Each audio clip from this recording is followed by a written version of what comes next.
Ladies and gentlemen, welcome to Welcome to Car before the horse, we run it. Car before the horse, we run it. Car before the horse, we run it. SBC Nation, stand up! SBC Nation, stand up! Stand up! Yeah. Gavin X Mr. Walker in the ring.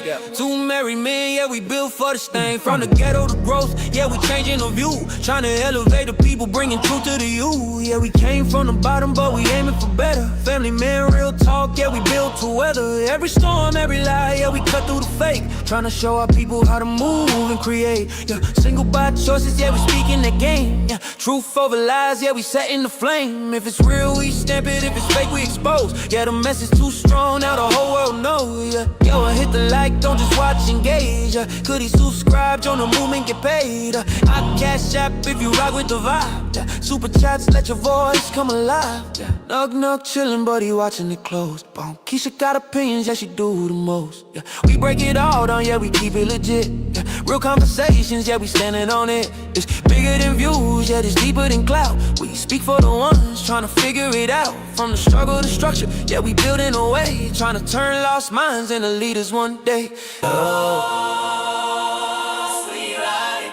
Let's go! Car before the Truth over lies, yeah, we ready to go. If you rockin' with the real, better sing this song. Yeah, feel the Regal Rumble, yeah, the name ring bells. Yeah, go before the horse, yeah, we giving them hell. Yeah.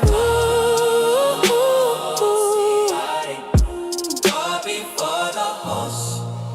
Now the Regal Rumble. Car before the horse. What's the name? Ring bells. Car before the horse. Car before the horse production. Car before the horse.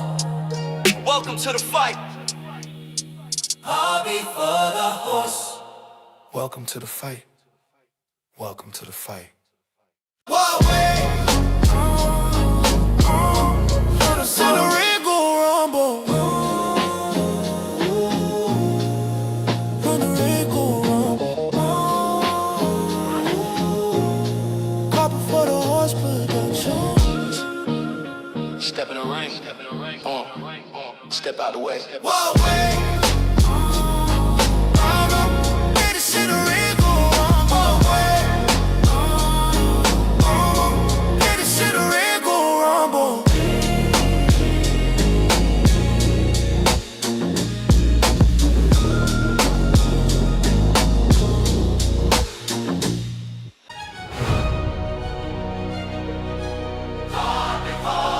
Hell in the car before the horse, we the voice of the streets. Gavin X Mr. Walker, bringing truth every week. From the bottom we rose, now we preach what we know. Married men, real life, trying to help people grow. Hell in the car before the horse, yeah, the movement is real. If you feel what we say, better like, share, and build. Hit subscribe, don't hide, let the message expand. SBC Nation worldwide, yeah, we taking a stand.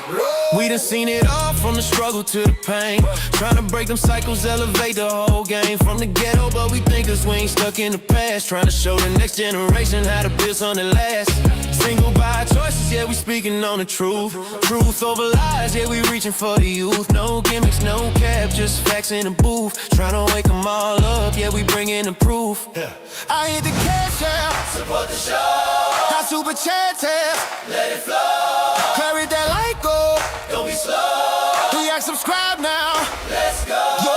Nug in the cut, yeah, he peeping the scene. Bon Quisha talking loud, know exactly what I mean. We break it all down, yeah, we keep it a stack. Real conversations, yeah, we never hold back. Yeah, two married men still standing on cold, trying to guide our people off that self-destruction. The road is bigger than content, yeah, it's deeper than views. It's a mission for the culture, we got something Y'all to in the car prove. before the horse, we the voice of the streets. Gavin X Mr. Walker, bringing truth every week.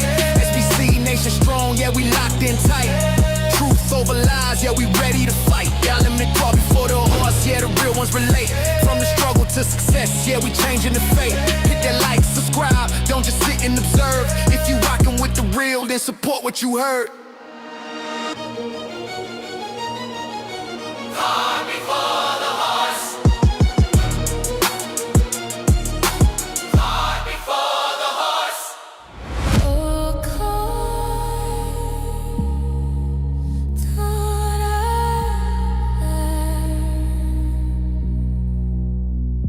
Welcome to the show. before the horse. We had it backwards, now we shifting the course. Yeah, Car before the horse production. we live. Welcome to Car before the horse production. We live. Rock hammer, where truth get tested and pressure make diamonds. Two married men, straight out the mud, trying to build something better for our people. This that Regal Rumble where the real ones speak. From the block to the boardroom, we rise every week. Truth over lies, yeah, we cutting through the noise. Single by choices, now we guiding the boys. SBC Nation, we see you. Day ones, new subs, we appreciate you. From single by choices to truth over lies. We been giving y'all game, no disguise. Nug, nug in the building. Bone Keisha watching close. We breaking down culture while the world do the most. This ain't just content, this a movement. We talking accountability, structure, improvement. Yeah, this ain't just content, this a movement. We talking accountability, structure, improvement. Yeah, we shaking the scene. Married men with a vision. Yeah, we building a team. From the struggle to success, yeah, we changing the view. If it's truth over lies, then it's rocking with you. Hit that like button up, subscribe to the channel, good. Cash app lit and super chats running with. If you rocking with the message, then support the show. Car before the horse production. Car before the horse, now we back in alignment. The Regal Rumble. Where true me refinement. Car before the horse production. He lit. Car before the horse production.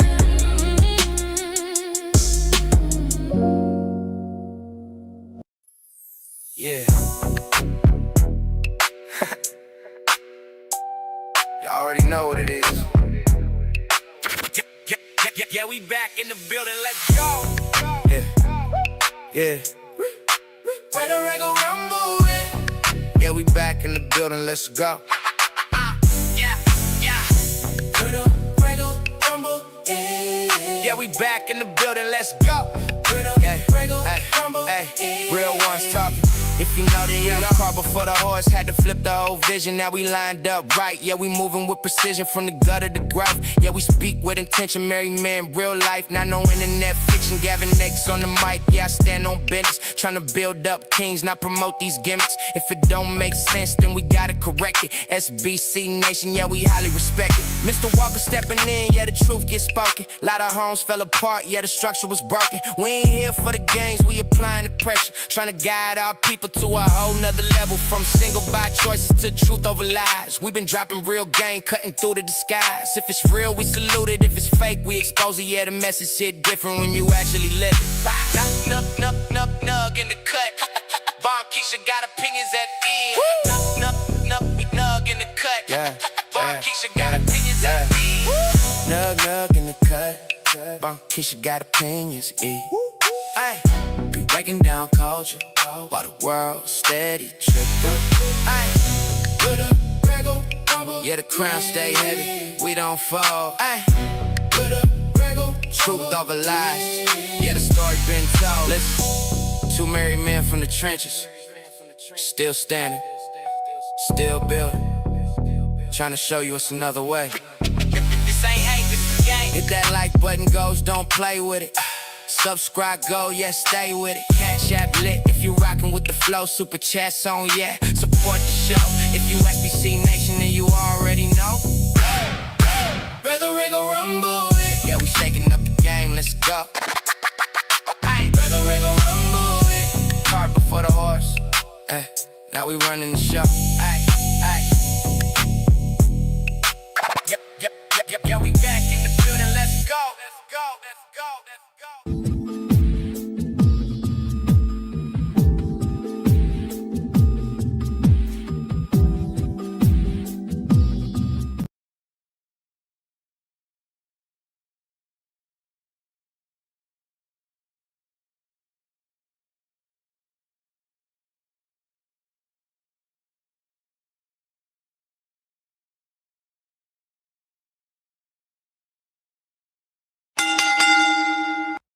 Let's get ready to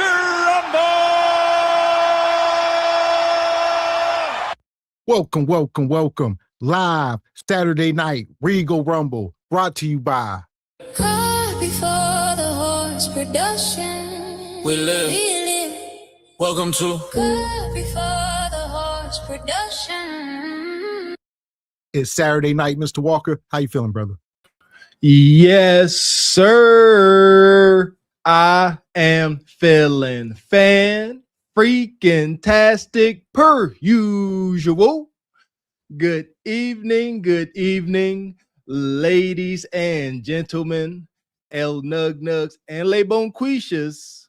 Welcome to Cart Before the Horse Regal Rumble. In affiliation with the Bougie Negro Podcast, and also, as all you Negroes know, in association with Ain't No Fun Once the Rabbits Got the Gun Entertainment. What's going on with you this fine Regal Rumble Saturday? in the big name of Jesus, you hear me? Welcome in. Cart Before the Horse Nation. Also, Truth Over Lies Nation here tonight on this Regal Rumble. We are not streaming over at SBC. So we Cart Before the Horse, Truth Over Lies. Hit the like button, hit the subscribe button. Oh, we about to talk about it. It's about to get hot and heavy, my baby. Y'all see the thumbnail? No matter which channel you are watching on, come on this fine June 6, 2026. As you can see, Gavin X and I are very much still in the mix, reporting live to you jive chickens with more of a Truth Over Lies vibe this evening. Shout out to y'all. It's crazy. A lot of stuff developing. Not exactly in the best way, but developing nonetheless. It's getting wild. That part. So, yeah, this is probably going to be a 2 or maybe even a 3-part. Who knows? Maybe the whole month of June. All right. It may be YN Awareness Month over here at SPC Cart for the Horse Nation. You know, our young brothers and sisters out here, we're going to try to raise some awareness. Here we go. You know, we're going to talk about it. But before we even start, done told y'all, now we finding out. If you ask me, all of these terrible things happening to the kids. The writing has been on the wall, but dare I say the vast majority of us, i.e. the Nug Nugs, the Bone Quisha, those that dare not speak. That's why we are here, man. We're going to talk about it. Man. Yeah! Boom, shakalaka! So in the meantime, make sure you guys are hitting the like button here tonight. Also, we're going to welcome our sister, Ebony Dean, to the stage. Welcome up.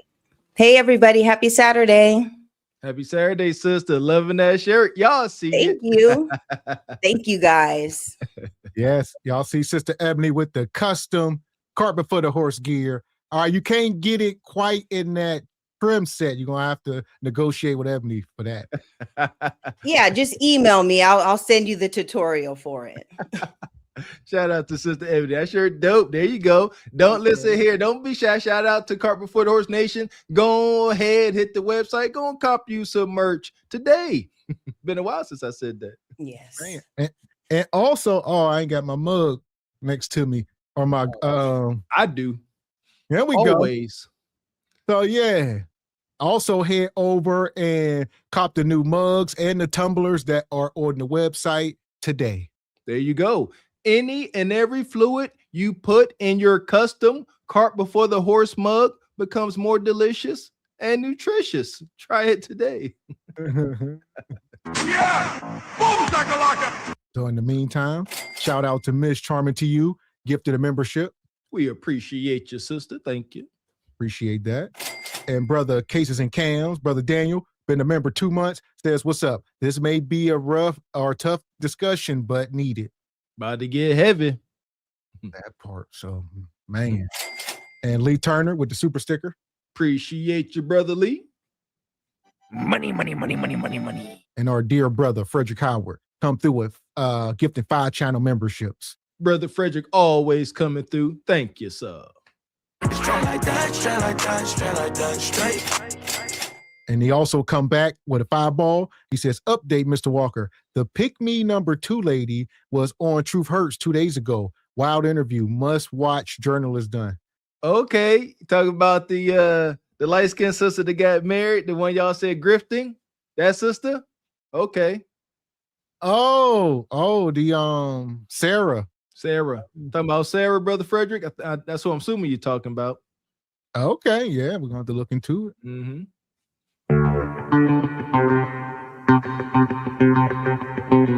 And shout out to brother Ray gifting 10 channel memberships.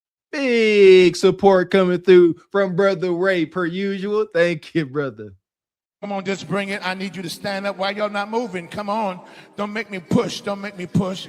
Thank you, sir. There go money. She touching you. Where they get that money? Where they get that money? I can see money from a long way. Elder Gregory Kelly, That's right. Come on.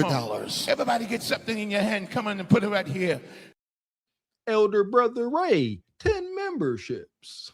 Yeah! Boom, shakalaka! Well, not 10. He come back with 5 more, so that's 15. Excuse my ill manners, brother Ray. Thank you, man. Man, so Money, money, money, money, money, make money. sure y'all thank brother Ray and also re-up after them 30 days. Yeah, don't be a hater, be a congratulator. That part. Man. And Chef Boy Ali says, we back in the kitchen. To everyone, salute to everyone. Let's cook. Yes, sir. Appreciate you, chef. Yeah, get that money, money. Gotta get that money, money. And I'm gonna get it. And it won't stop, and it don't stop, and it won't stop. You know what I'm talking about? And shout out to brother James Burton. Come through with a 50-ball sponsoring the show. Says, salute, fellas. Peace to the chat. Oh, appreciate you, OG brother James. Thank you kindly, good sir. And he also gifted a channel membership. Too dope. Appreciate you, man. So we appreciate you, brother James, sponsoring the show. Mm-hmm. Yeah, we shaking the scene. Married men with a vision. Yeah, we building a team. From the struggle to success. Yeah, we changing the view. If it's truth over lies, then it's rocking with you. Hit that like button up, subscribe to the channel, good. Cash app lit and super chats running with. If you rocking with the message, then support the show. Car before the horse production. Car before the horse, now we back in alignment. The Regal Rumble. With true me refinna me. Car before the horse production. He lit. Car before the horse production.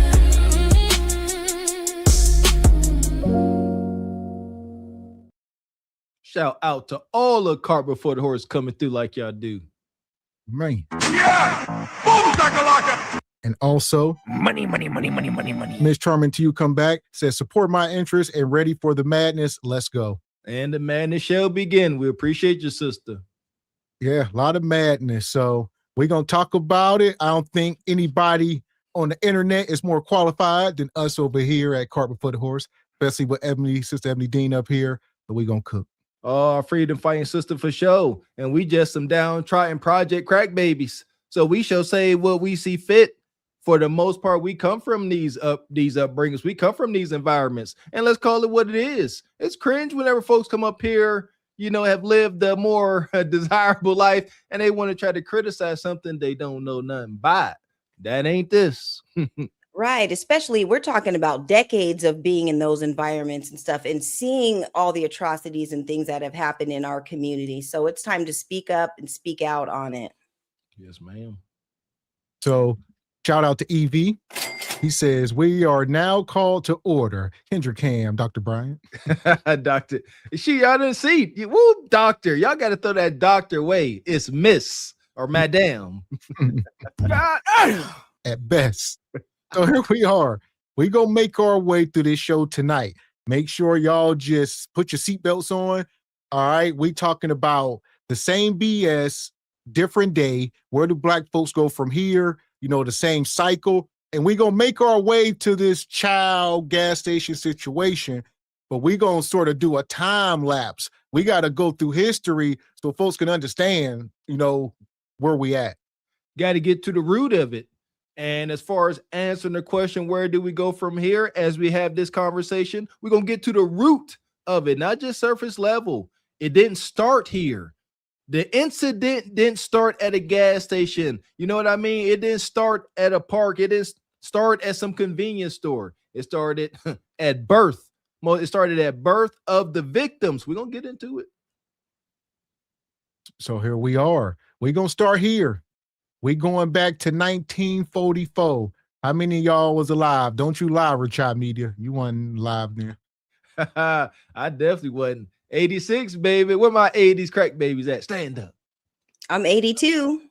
There we go. Yeah. So right now we're going to Mississippi, 1944. Woo. Howard was a 15-year-old black boy who lived in Live Oak, Florida, just about 10 miles from here. I'm standing on the Swanee River Bridge, where in 1944, Willie James Howard was lynched. Willie James was 15 years old. During the Christmas break of 1943-44, he got a job working in a five and dime store in downtown Live Oak, working inside the store, which was unusual for a black boy. And he was very bright, smart. He had a great singing voice, I was told. Willie James fell in love with a white girl while he worked inside that store during that Christmas break. Her name was Cynthia Goff. She was a 17-year-old white girl. She was a beauty queen. She was a high school beauty queen. Anyway, Willie James wrote a love letter to this girl that her father found. We don't know if she gave the letter to her father or if he found it on her own, rather on his own. But this man, Phil Goff, was his name. He was a former member of the Florida House of Representatives. Mr. Goff gets two of his friends, and they go to the five and dime store where Willie James was working. Willie James knew they were coming for him because he ran home to his mama. He runs to his house. His mother's sitting on the porch. He falls to her knees. He's wrapping his arms around his mother's legs, trying to tell her that these men were after him. And as Lula Howard, his mother, was trying to find out what happened, Phil Goff and these two men drive up in a car. Goff puts his pistol to Mrs. Howard's face and says, "Let him go. Let him go." And he's trying to tell her what happened, and they take him. So let's stop it here for a minute. 1944. One thing we're gonna figure out tonight is a lot of this stuff, you know, there's a lot of similarities just with the circumstances and the ages, young folks, you know, it's egregious. So even going back almost 100 years, you know, he was dating some white woman, and this had to be an exceptional young man to get a job like that in 1944. And you got some beauty queen chick, you know, you smashing allegedly, and her daddy find out. So this young brother, you know, they had a problem with him. And it ended tragically, most likely. Right now, the story saying the brother is recalling, for one, rest in power to Willie James Howard. Said the young man went home to his mom, and the clan ancestors pulled up and put the toolie to the mom's head, said, "Give me a son." Two things here. I don't know. You know, it's a time to live. It's a time to perish. We all got to go at this instance, but you can't take my son. I would imagine that goes just as well for a woman, Sister Ebony Dean. But you know what we're going to say? You know, we rock over here. He ran home to his mom. Respect. I ain't got no shade towards the mom or nothing, but this is the instance where the dad's supposed to come out the house with his double-barrel shotgun and say what it is and what it ain't. You know, so even though I may feel in this instance, Sister Ebony Dean, that she should have went on to glory with her son, You know, a man should have definitely been there. Right. And Mr. Walker, you're right about what you're saying, but maybe that man was out working, Yes. because the men were out, at their jobs or making the money or whatever to keep the family afloat. And the mom was at home. She probably was a stay-at-home mom, or maybe worked, maybe was a maid or a house maid or something like that. We don't know the circumstances, but what we do know is those white supremacists that went to that house harassing that child, because he was only, what was he, 14 at the time, and women. It just shows how much of cowards they are, because these are grown men going after women and kids. But he wasn't pulling up to that job to talk to that dad or wherever the dad was. So that just goes to show that they were cowards back then, and they're still cowards to this day. Good point, sister. And Mrs. Howard is running behind the car yelling, "They got my baby, got my boy." And they go to where James Howard, the boy's father, worked at a lumber yard in Live Oak. And they get him into the car. And they drive out here. On the way here, Mr. Goff ties the boy's hands and feet. And when they get here, they get out of the car. Goff puts his pistol to Willie James's head and tells him jump, or take what's in his barrel. Now, Mr. Howard survived this, so we know what happened. He said Willie James gave him his little Bible that he carried around. And Mr. Howard said to his son, "I'm glad you went to church." And then Willie James jumped into this river and drowned. And this happened almost a decade before Emmett Till in Mississippi. And almost no one heard about it. Yeah. But we're going to talk about it. We heard about it. We're going to bring the ancestors into the room. All right. Cuff this young man at the hands and feet and jump, or else we're going to put a slug in you, or whatever the case. And we got to understand, 1944, there wasn't no cameras on this bridge, and, there wasn't no internet, different times, especially in the South. So much of this stuff went undocumented that they got away with. These brazen acts, these were not their first attempts at this stuff. They were professionals at this kind of stuff. They're that professional cowards, as Sister Ebony said, professional freaking cowards. And, again, I'm just going to relax. My heart goes out to them, man. Everybody ain't brazen and gung-ho and war-torn. They got toolies to their head. Like I said, justice shall not prevail back then. It didn't. They got away with this. We don't know what that level of fear feels like, to be on that bridge in 1944 at night, and they know where to scream for help. Nothing. You hoping that if you play it cool, they might let you go. Sweet Jesus. Just terrible situation, man. Well, they said the guy was a state representative for the state of Florida. So these people had power and influence.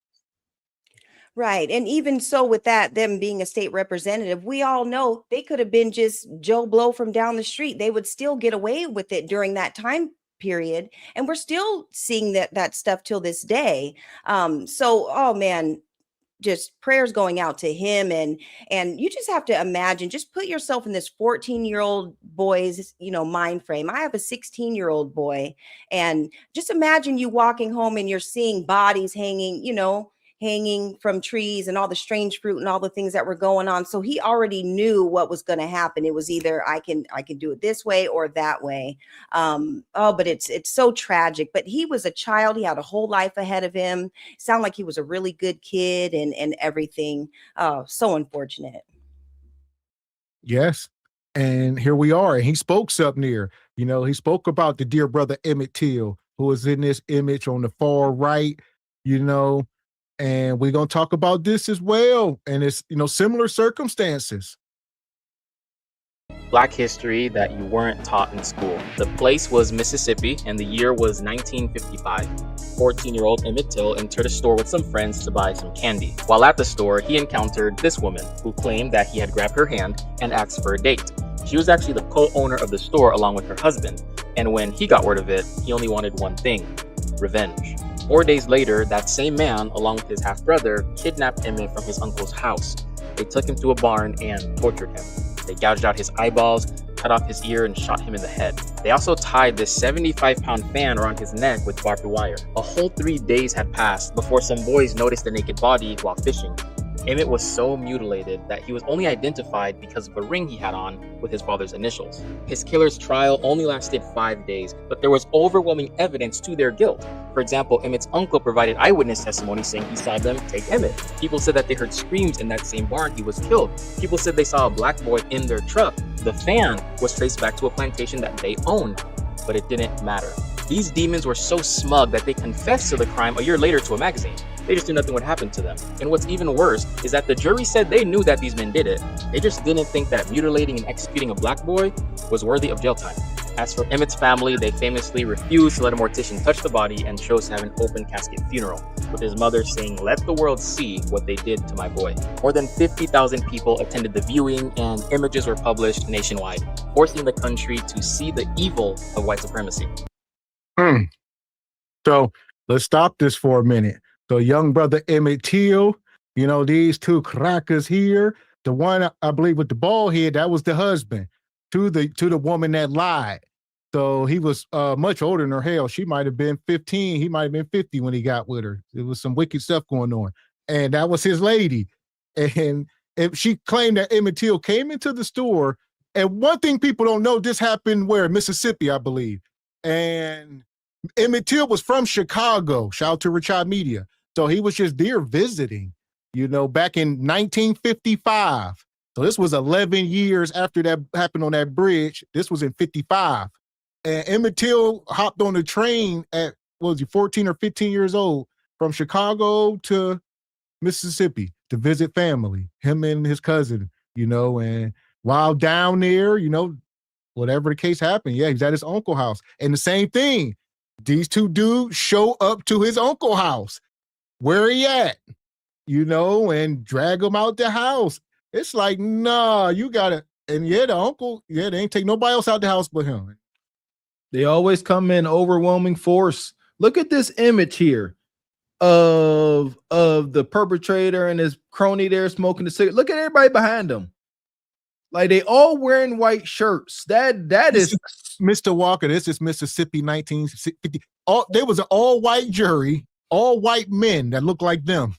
All Look right. at that imagery is making my skin crawl. You know you gonna lose. They wearing all white shirts in solidarity. The only thing they missing there are hoods. That's it. They let you know who they are. That ain't a coincidence. They all wearing white shirts. They might as well be wearing their capes and their hoods.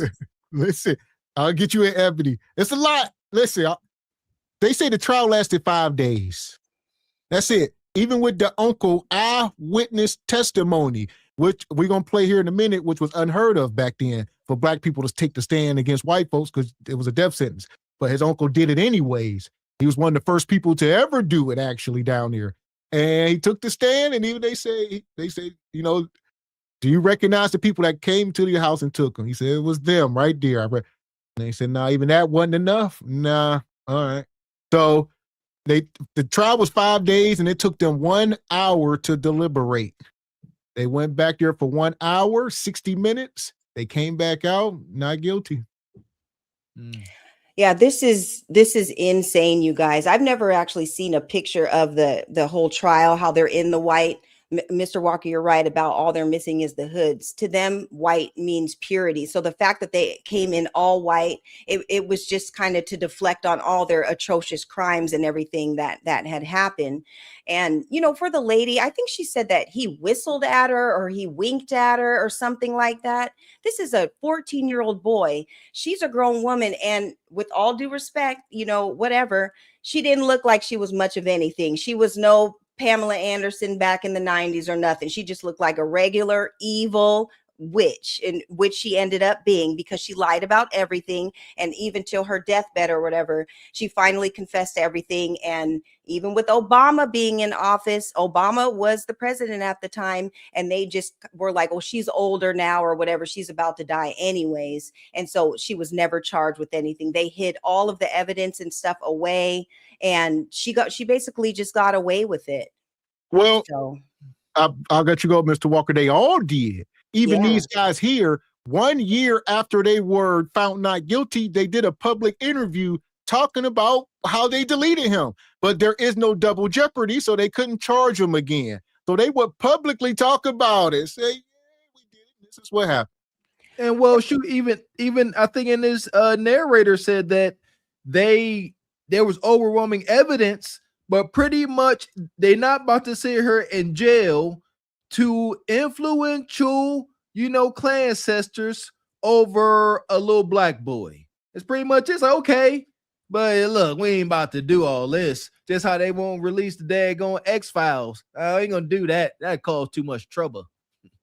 And again, it's important to point out these older white men, they're in their 40s and 50s. He had a whole George Jefferson thing going on right there, losing hair and everything. This is a 14-year-old child. Again, it's the same pattern going after our babies, especially our boys. And there's always been a target on our boys, especially before they turn 18, because they want to do anything to make sure that that black boy does not procreate. And it's important for us to understand that. Yes. For example, Emmett's uncle provided eyewitness testimony saying he saw them take Emmett, my boy. More than 50,000 people attended the viewing, and images were published nationwide. A big influence. Emmett's story also influenced and intensified this man's commitment to fighting segregation. Oh, and remember this woman? The one that started all this mess? Well, despite testifying under oath that she feared for her life, she confessed 52 years later in 2007 to a historian that her accusation was a lie. J.W. Roy, do you feel that the trial was handled fairly for all concerned? Yes, I do.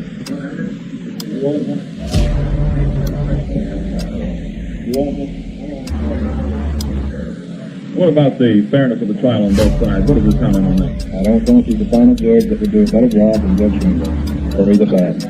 Roy, do you feel the trial was well handled? Yes.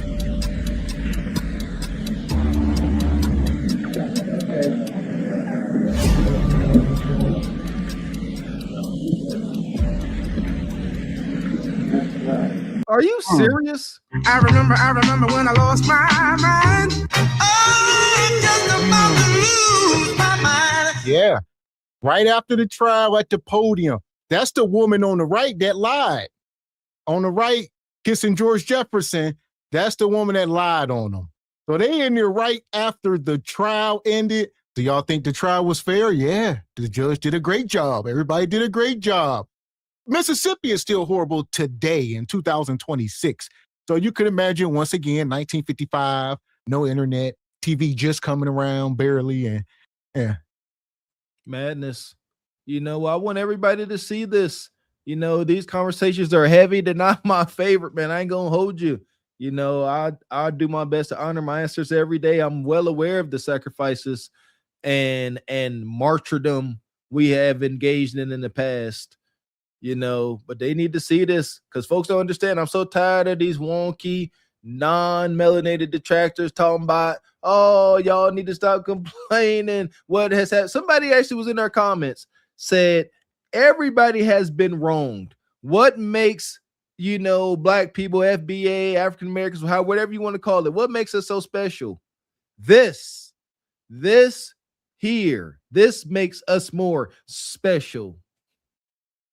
Yeah, and just for the simple fact that we always talk about it on this channel or whatever, we built this entire country. This country was built off the backs of our ancestors.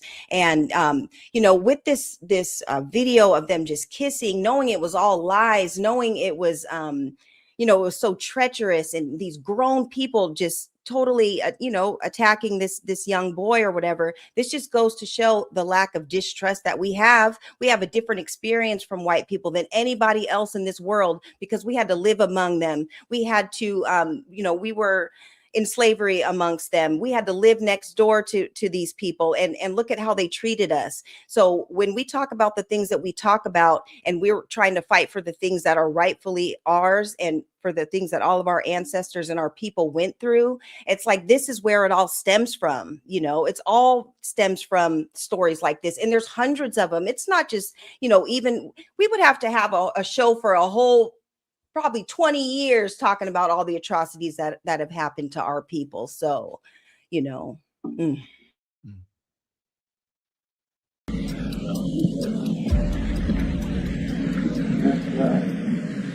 started to say that on the day that the verdict came down in the Emmett Till case, our members and our leaders, like millions of Americans, were shocked and revolted by the fact that the state of Mississippi had seen fit to take two murderers and elevate them to the level of heroes for their fine deeds for the civilization of the South. Since that time, there have been a number of meetings, fine meetings in New York, Chicago, Detroit, and elsewhere, but they had one thing in common. All of them were meetings in Negro communities and largely meetings of Negro workers. That suggested that the problems raised by the Till case were primarily Negro problems. And it was the judgment of our members that that is very far from the truth. I would like to quote to you. It might also be asked, isn't this just agitation? Aren't we here to agitate for agitation's sake? In answering that question, I would like to impose upon you to relate a conversation with a very dear friend of mine, who, when I told him about the rally that you were planning to hold, expressed the view that it would do more harm than good, he said. And he went on to point out that it would, and he's a fine fellow, don't misunderstand me, he went on to say that he thought it would arouse the people of Mississippi against outsiders that were causing trouble and make it worse for the Negro people in Mississippi. I answered him in this way. In the first place, it may very well be that there are some people in Mississippi who won't like this meeting. I hope so. Hell! So, yeah, I mean, rest in peace to Emmett Till. Like I said, 1955, this sort of sparked off the whole civil rights movement. Even though it was going for a little bit, a year or two before, this really is when it took off. This was the same year Rosa Parks, Martin Luther King really started getting boots on the ground and a lot started going on. So people weren't letting this go easily. As they should not have. Respect to them and respect and honor, and rest in peace to Emmett Till's mom. You know what I mean? Goodness gracious, that sister, that woman, she held strong. She didn't cower. She said, I want the world to see what they did to my baby. She had to endure that as well, time and time again. I'm a father, but I could not. But the bond between the mother and the child, that's a powerful thing. Could not fathom. But even in the midst of this treachery, this tragedy and turmoil, there were strongholds. Shout out to Mound Bayou. That's where Emmett Till's mom went and stayed during all this. Because like you said, they didn't stay here. So she went down there and she actually stayed in Mound Bayou. Then wasn't nobody going to house her. So again, shout out to Mound Bayou, man. Big shout out. Yeah, this story, oh man, it's triggering me all over again. And it just goes to show, we're talking in the 1950s or whatever, during a time where we were, Black people as a whole and as a community, we were, going out and getting jobs and just trying to take care of our families. We were not out there, committing, crimes and doing all that stuff. We were just trying to make a living, and that's just what it was. And even when we were just trying to mind our own business and take care of our families, work, try to go out and be skilled laborers or whatever, they were still coming after us and attacking us.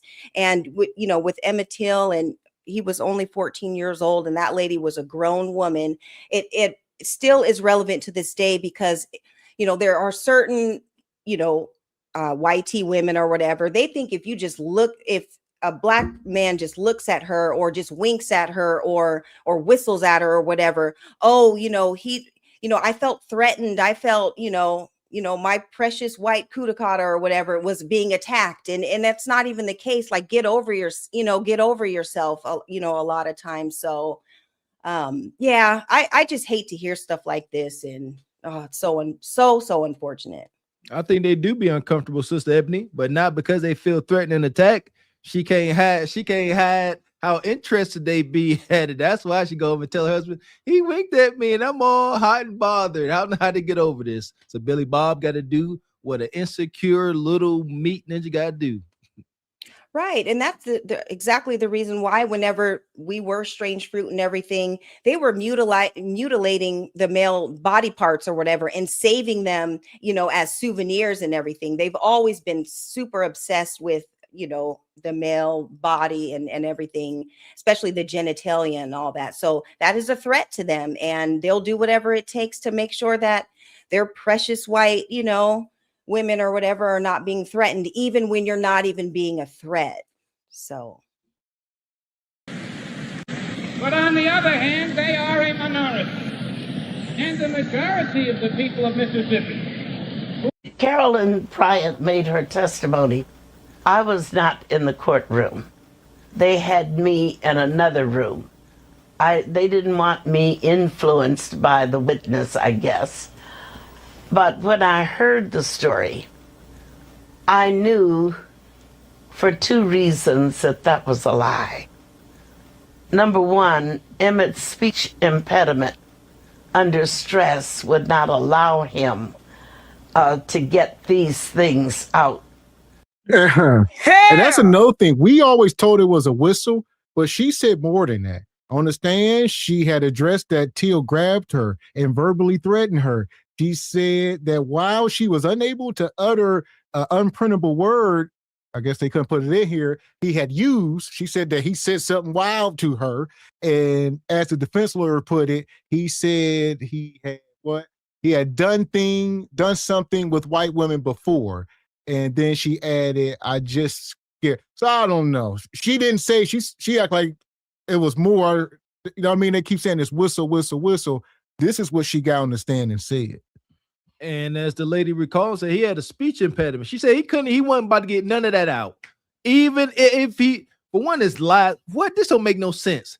They saying the brother Emmett Till went up to her, grabbed her, said, hey, I'm going to do this, I'm going to do that. I done did it to white women's before. Yada, yada, yada. Goodbye. In Mississippi in 1955, ain't no way. Yeah, and they've always tried to paint us as, especially our black men and stuff, as a monster, coming up and grabbing. Look at the wording that she used, and it's all lies, by the way. She lied about everything. Grab me and, all these verbal things. And it's unfortunate that all this stuff, this is evidence in a court of law, today or whatever. The fact that all of this just got brushed over and they got away with everything, she could have proved, a doctor could have said, he's not even able to talk like this. Do you think that they knew that? They didn't know that he had a speech impediment or whatever, or, he couldn't speak. So therefore it was all a lie. And number two, the respect that I had put into him for womankind and for mankind, he just wouldn't come off that way. When I saw the antics that were going on in the courtroom, I could tell that everything was against us. And when the jury retired to render their verdict, I noticed. That's the jury. The jury looked like they just got off work at a factory and they all going to the bar to get drunk. Look at these ninjas. These crackers. All right. Yeah. So 12 jurors. And y'all must understand, during this court case, these two dudes that was on trial, they would be in the front, different time in history. It ain't like court today. Like their kids were in court. There's like video with them playing with their kids as the trial was going on. They just up there playing, they laughing, they joking, they smoking cigars, all that in the trial, just right there while it was going on. They want to be comfortable. They had something to prove, man. Wicked, a whole bunch, as you said earlier, Sister Ebony Dean, a whole bunch of super grown adult men got something to prove against a little boy. That is absolutely insane. Why is this image so significant? I can promise you one thing. Obviously, I ain't never met these clan ancestors, but I can tell you this. Ain't nan one of them never not said the N-word. You ain't gonna find one white man in that courtroom, especially in that jury, that has not said the N-word probably daily. What significance does that have? They super racist. They wouldn't consider none of the facts. Every time they heard, oh, he didn't do this, he had a speech impediment, never could have happened. The uncle testified. They went in the back, lit up some cigars, took a shot of hooch, and laughed. At best. Yeah, and Gavin was right about them looking like they just came from a bar or whatever, because that's how they look. They look like they just left that tavern, had a couple shots of little whiskey, and downed a whole bunch of 6 and 12 packs of Budweiser or whatever, and then showed up to the courtroom. Look at their faces. They look at their eyes. The hollows and stuff in their eyes, it just shows the evil and the demon that's that was inside of them at that time. They had no intention of looking at the facts. When they walked into that courtroom, everybody was on code in their WS language or whatever to convict him no matter what. And I don't even see not even one black person in that whole courtroom or whatever. So no, Sister Ebony Dean, like I said, I got caught up on this situation looking into Mound Bayou. And through that, I learned, they made sure no black people could come. You weren't welcome. They had roadblocks. They weren't going to put you in you couldn't stay in no hotel, motel. They were there. They were in the back of the courtroom. That's why y'all can't see them. Even there was black media. All right. They was, we may have a image of it here in a minute. They're going to describe it, what they did to the black people during this trial. Even the media that was covering it, they put them all the way in the back. They had this little table. It was a bunch of them surrounding it and, trying to hear what they can hear. And it was bad. Terrible. Oh, what's so special about y'all struggle? This demonic stuff here. Like you said, Sister Ebony, look at these characters' eyes all sunken in, especially that one to the far right. They miserable. They have a miserable freaking existence.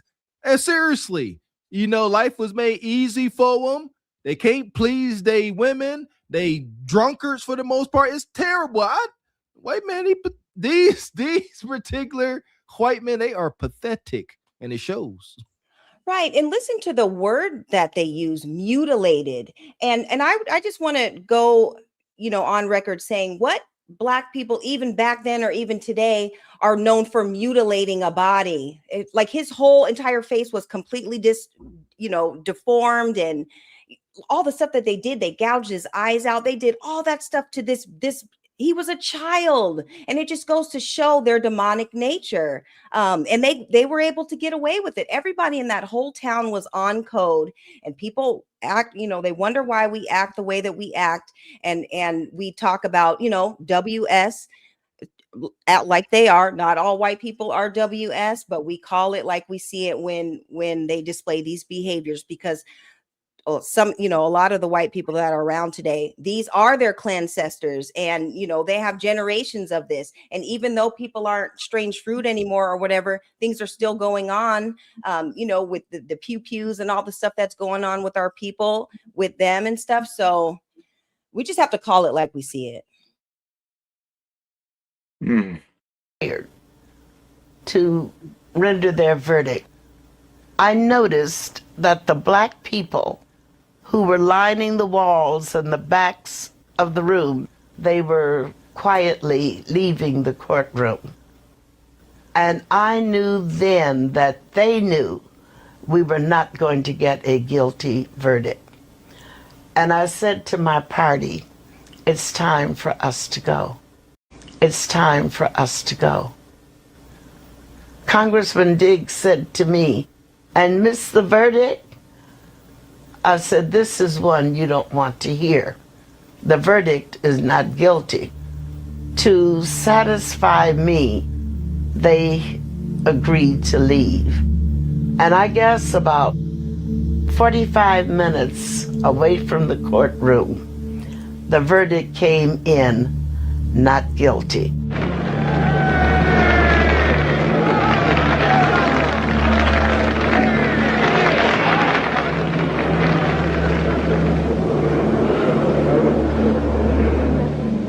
How do you folks feel now that it's all over? Roy, how about you? I'm just glad it's over with. JW? I am too. Mrs. Bryant, feel fine. How about you, Mrs. Milam? Did you expect this verdict? Well, I was hoping, boy.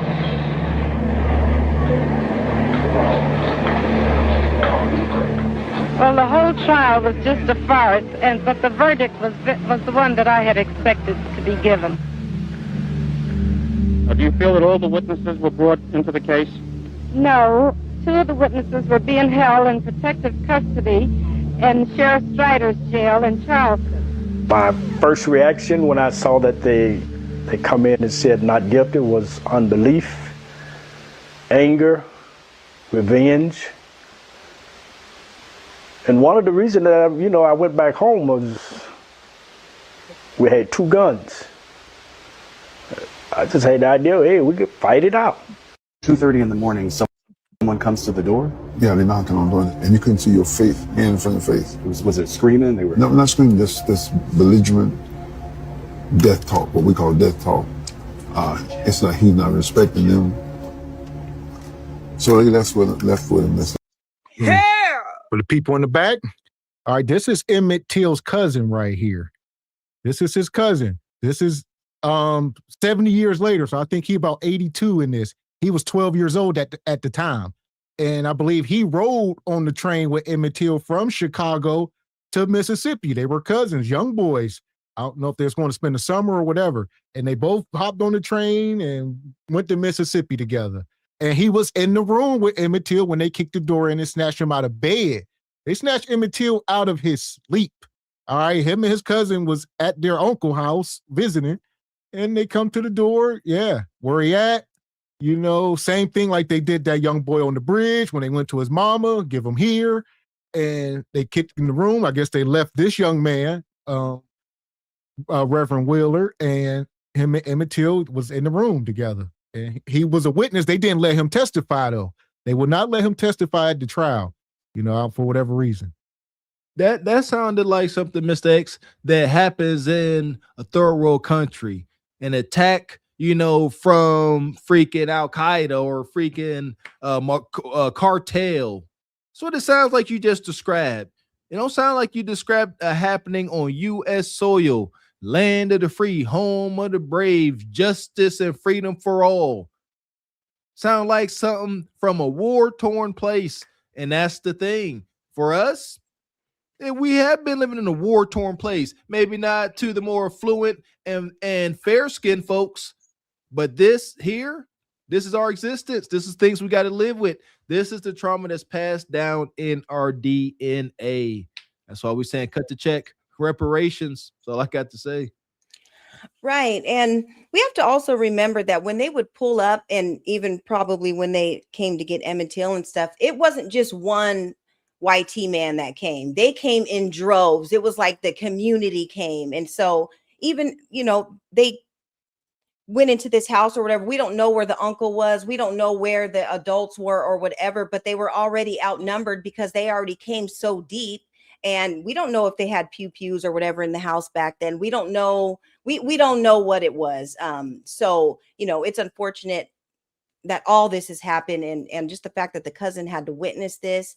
And then I was listening to the mother. Her spirit was so pure even after all of the tragedy that happened. And that just goes to show our foundational Black American nature. We're always forgiving. We're always, looking to God, to God or whatever to make things right and all this stuff, and just that forgiving spirit and stuff. I think that is why, after all this happened, we had our Martin Luther King, whatever, he wanted peace and he wanted to do everything peacefully. And then we had a Malcolm X to kind of counterbalance that. And I think we have all kind of blended everything together, for our generations and stuff. When it's time to fight or whatever, we're going to stand up and fight. We're not just going to be the forgiving, oh, God's going to take care of it. We kind of have a different spirit, after generations to see what all of our ancestors and people before us have went through. So, it's a real thing. That part. Yeah. And shout out to Frederick Howard. He says, now in 2026, high schoolers can't read, teen takeovers, and lace front culture, men in bonnets. It all adds up to this type, man. Not Brother Emmett Till, but stuff we're going to touch on later. These recent events with the babies getting deleted. It's a precursor to it, Brother Frederick. And Brother Ryan says, I was born in 66. I saw this in Ebony magazine and I was devastated by this. Made me very angry. Yes. As it, you know what? We shouldn't live with anger, but this should make you angry. If this don't make you angry, something wrong with you. Man. Right. And I'll say this too, even at the time, everybody knew that that lady was lying. You know, the people in that courtroom knew that she was lying. The witnesses knew that she was lying. The families in the community knew that she was lying. So it wasn't like it was they just got away with it. Oh, they're so, slick criminals. No, it was a lie. And everybody just went along with the lie. And even up until, when she passed away on her deathbed or whatever, she confessed to it. So everybody knew exactly what it was. And so these type of situations happened all the time. All they had to do was say one thing. Doesn't matter what the facts said. We were already marked as guilty. There you go. And Ryan, come back, says, I had to learn to distinguish the difference between the bad ones and the okay ones and deal with them. Yes, indeed, Brother Ryan. Go. Yeah! Boom, shakalaka! Death talk, what we call death talk. It's like he's not respecting them. So he left with him. That's the last time we saw him alive. That was the last time you saw him alive. Before the night was over, Carolyn Bryant's husband and half-brother would drag Emmett Till to a barn and then mutilate the child in unspeakable ways. Do you forgive Mississippi? Do you forgive America for what happened? Do you forgive those people? If you don't forgive, God ain't forgiving you. Vengeance belongs to God, and you got to believe that. Is it hard for you to go back to Mississippi ever? For a long time, I wouldn't go. For over 10 years. This 86-year-old preacher in the sunset of his life is the only living witness of the kidnapping of Emmett Till in 1955. They were barely teenagers when he and his cousin took a train like this one from their home in Chicago to spend the summer with family in Mississippi. But only one of them would return alive. Cotton picking time, just starting down south. When you're young, you just want to get there and get going and seeing your cousin. Both of you were excited to go. Yeah, man. Mm-hmm. Yeah, excited. And shout out to Richard Media. Richard come up here and told us he's also from Chicago and got family in Mississippi. He told us he would go down there in the summer and he was picking cotton. And Richard is younger than these guys. So that was in the 60s or whatever. So shout out to Richard. But even like he said, they go down there for the summer, end up be with your uncle somewhere picking cotton, messing around, because that was still a way of life. And it is very unfortunate, like y'all said, what they did to this brother. Snipped his ears, gouged eyeballs. They tied a 75-pound weight around his neck and then threw him in the water. And that's why his body was the way it was, because he was in the river for 3 days before he washed up. So he was bloated. His mom said, no, leave him just like that. The world got to see this. The interviewer asks Emmett Till's cousin here, does he forgive Mississippi? We talk a lot about, growing up healing, not engulfing hate. Understood. I don't know. Dare I say in this instance, zero forgiveness. I can't be a hypocrite. I got no. Especially if I'm this cousin, absolutely not. I guarantee you, Emmett Till's cousin, every morning he wake up, he replays that image in his head. How can you not? That's the last time you seen your cousin live. Y'all was thick as thieves. And then he got drug out by 2 white men. That's got to be a reoccurring freaking nightmare. No, that pain I will live with. I'm not letting it go. I'm not going to impose it on my family or let it affect my life. But burden of a man, dare I say, no, we're gonna live with that. Won't let it go. Absolutely not. Yeah, and this just goes to show when we talk about religion and we talk about Christianity and how our people were the only ones who practice it in its purest form. When we talk about forgiveness, that person needs to ask you for forgiveness in order for you to be forgiven. You can't just be throwing out free forgivenesses. And this is still happening till today. All these times when crimes happen to our people or whatever, and they get people like Ben Crump to represent you, every time something happens and a check is being, given to you or whatever for the crime that happened. They're always like, well, we really want you to forgive. How come white people don't have to say that, have to ask other people for forgiveness? It's only us. They only want us to be able to say, oh, I forgive you. Oh, God said that I have to forgive you, so I'm going to do it. No, you didn't even ask for it. And so this type of stuff really triggers me because they still use these tactics on our people till this day. Stop forgiving these people for doing stuff to you. They need to be held accountable for their actions. Yeah, you're going to run me my money if you committed a crime and I sue you and I win, but I don't have to forgive you. I'll talk, to God about that on the back end, but I'm not about to publicly go up and tell you I forgive you for, for unaliving a loved one of mine or something like that. Absolutely not. Black people, we need to stop doing this altogether. You said it much better than me. Yes. Yeah, I talked to God about not forgiving you. Ain't doing it though. Absolutely not. Wish ill on you. How about that? Wish ill upon you. Nah. Yeah, you killing the baby. Excuse me, I'm using bad language. And there you go. And shout out to Rick Ross. He once said, God forgives, I don't. So. It was a venture for us, But see, I'm from the South. I'm acutely aware of the mores of the South. He didn't know that. I knew where I was going. We call it going behind the Iron Curtain. He says they warned his cousin that things were different behind that Iron Curtain in America. He took us to what's left of the grocery store. Where was the entrance when you were... Right in front, yeah. Overgrown with weeds and much smaller than the scene he remembers as a child. This is where the white woman who worked here claimed that his 14-year-old cousin had grabbed her, put his hands around her waist, and then told her he had slept with white women before. Bryant and her husband Roy owned the store. In 2007, she told a book writer that she lied, and then she died in 2023, never apologizing to the black families. This is the barn. So many people we talk with around here say that for many years, they couldn't speak to what happened inside of here, and for different reasons. For some, it was about not giving word to the horror that happened here, and for others, it was about living in denial. This is Mose Wright.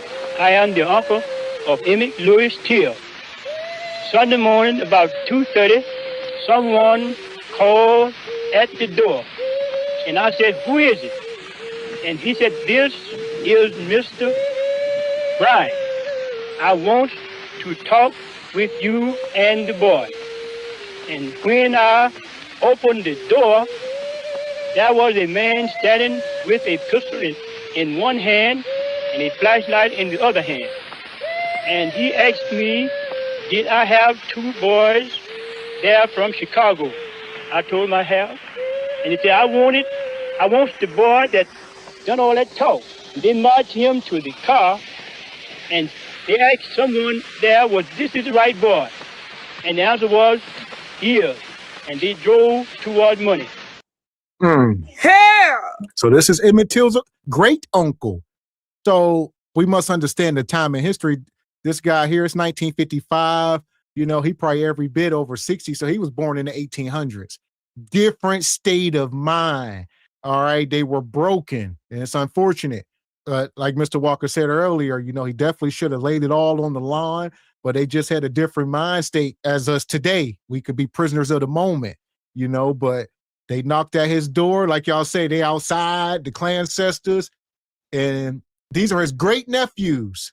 So not his, it's just wild. So he an older man. I don't know who else was in the house besides the two boys, but he answered the door, and yeah, just like that last story when they go to mama, give me the boy, and like you said, different time. It's very easy for me as a man in modern times to say, I ought to went out, Tully's a blazing. Easy to say, and it's true, I would. But these, as we acknowledged in other shows, respect to the ancestors, these are the children of slaves. At best, they only know what they know. They put their head down in the presence of the colonizer. It's bad.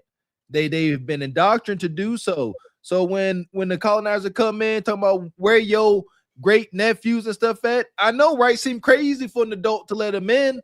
We ain't in that mindset. If I'm gonna withhold my judgment, it's on brothers and sisters like this. you know. And Sister Ebony, you made a good point about in the other story about the dad being away. But let's say even if he wasn't, I retract what I said. Like, I can't be in that mindset of being constantly beat physically, mentally, psychologically into submission. I get it. Right. And, you know, in today's modern times or whatever, we can go get a permit and go get, you know, something to protect ourselves. Where were they going to go and get, you know, like a pew pew from or whatever, just to protect themselves, just to have one in the home?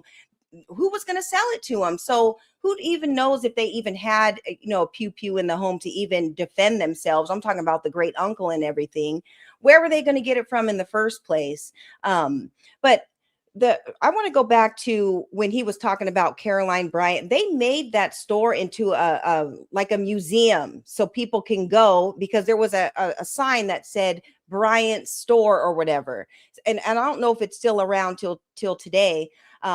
But it just goes to show that they will continue to have these images of all these crimes and stuff that were committed to have around as a museum, as a memorial. It's kind of like to keep Black people in line. Like, look, we already did this to you, and this is going to be a memorial. Imagine having to drive past that every day in 2026, knowing, you know, of all the stuff that happened. But there's monuments like this throughout this whole entire country, not just this Bryant house. And, you know, when he was explaining the situation, how in 2007, how she said that she lied or whatever. And again, I'm going to stress the fact that Obama was president at that time. And when she confessed or whatever, people were, you know, demanding that she be, you know, justice be served, because she was lying, even though she was at her old age and everything just got pardoned. And she lived until 2023, you guys. From 2007, when she confessed, to 2023, she still got to live a good life. And this poor baby didn't even get to live past 14. That is this WS America for you right there. That part.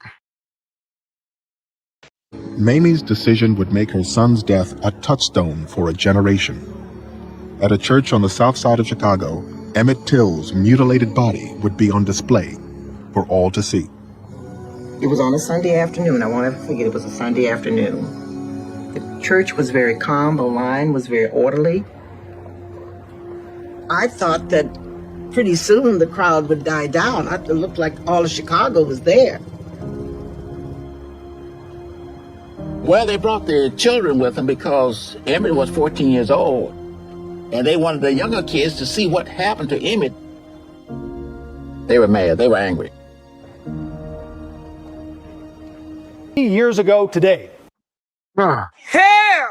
Yeah.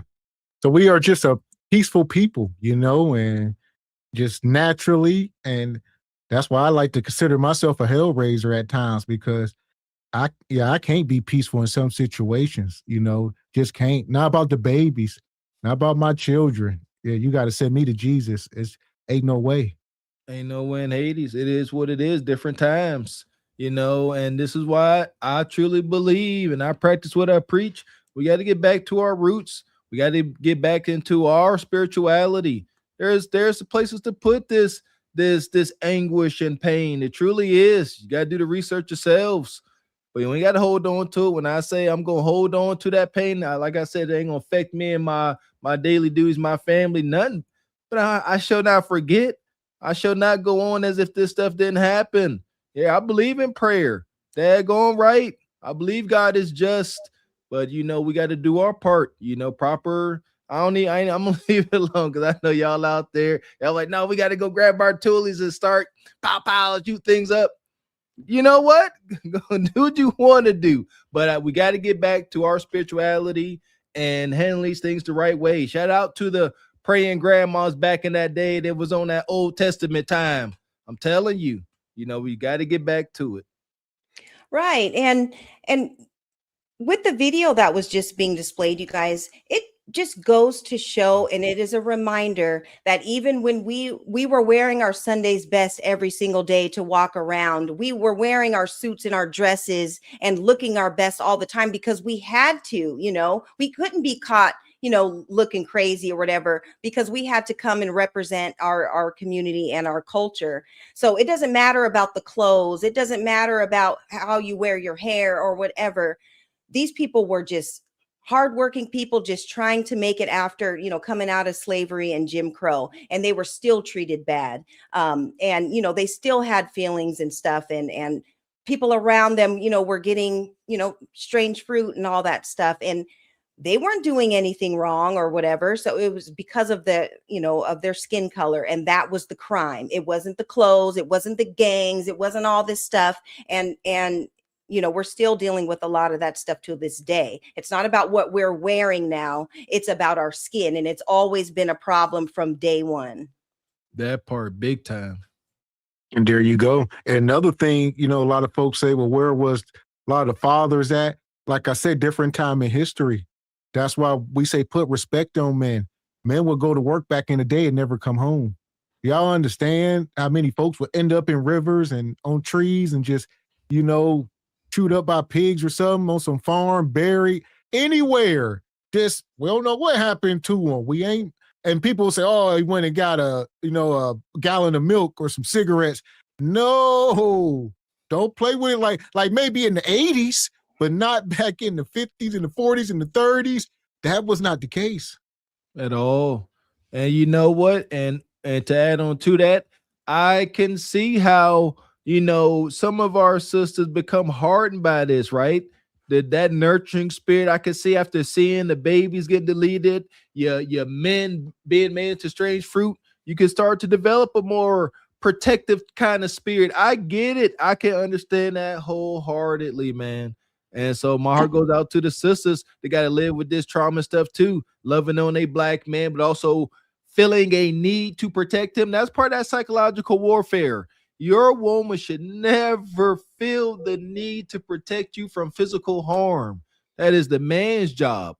But this is the psychological warfare the colonizer put on us. It's madness.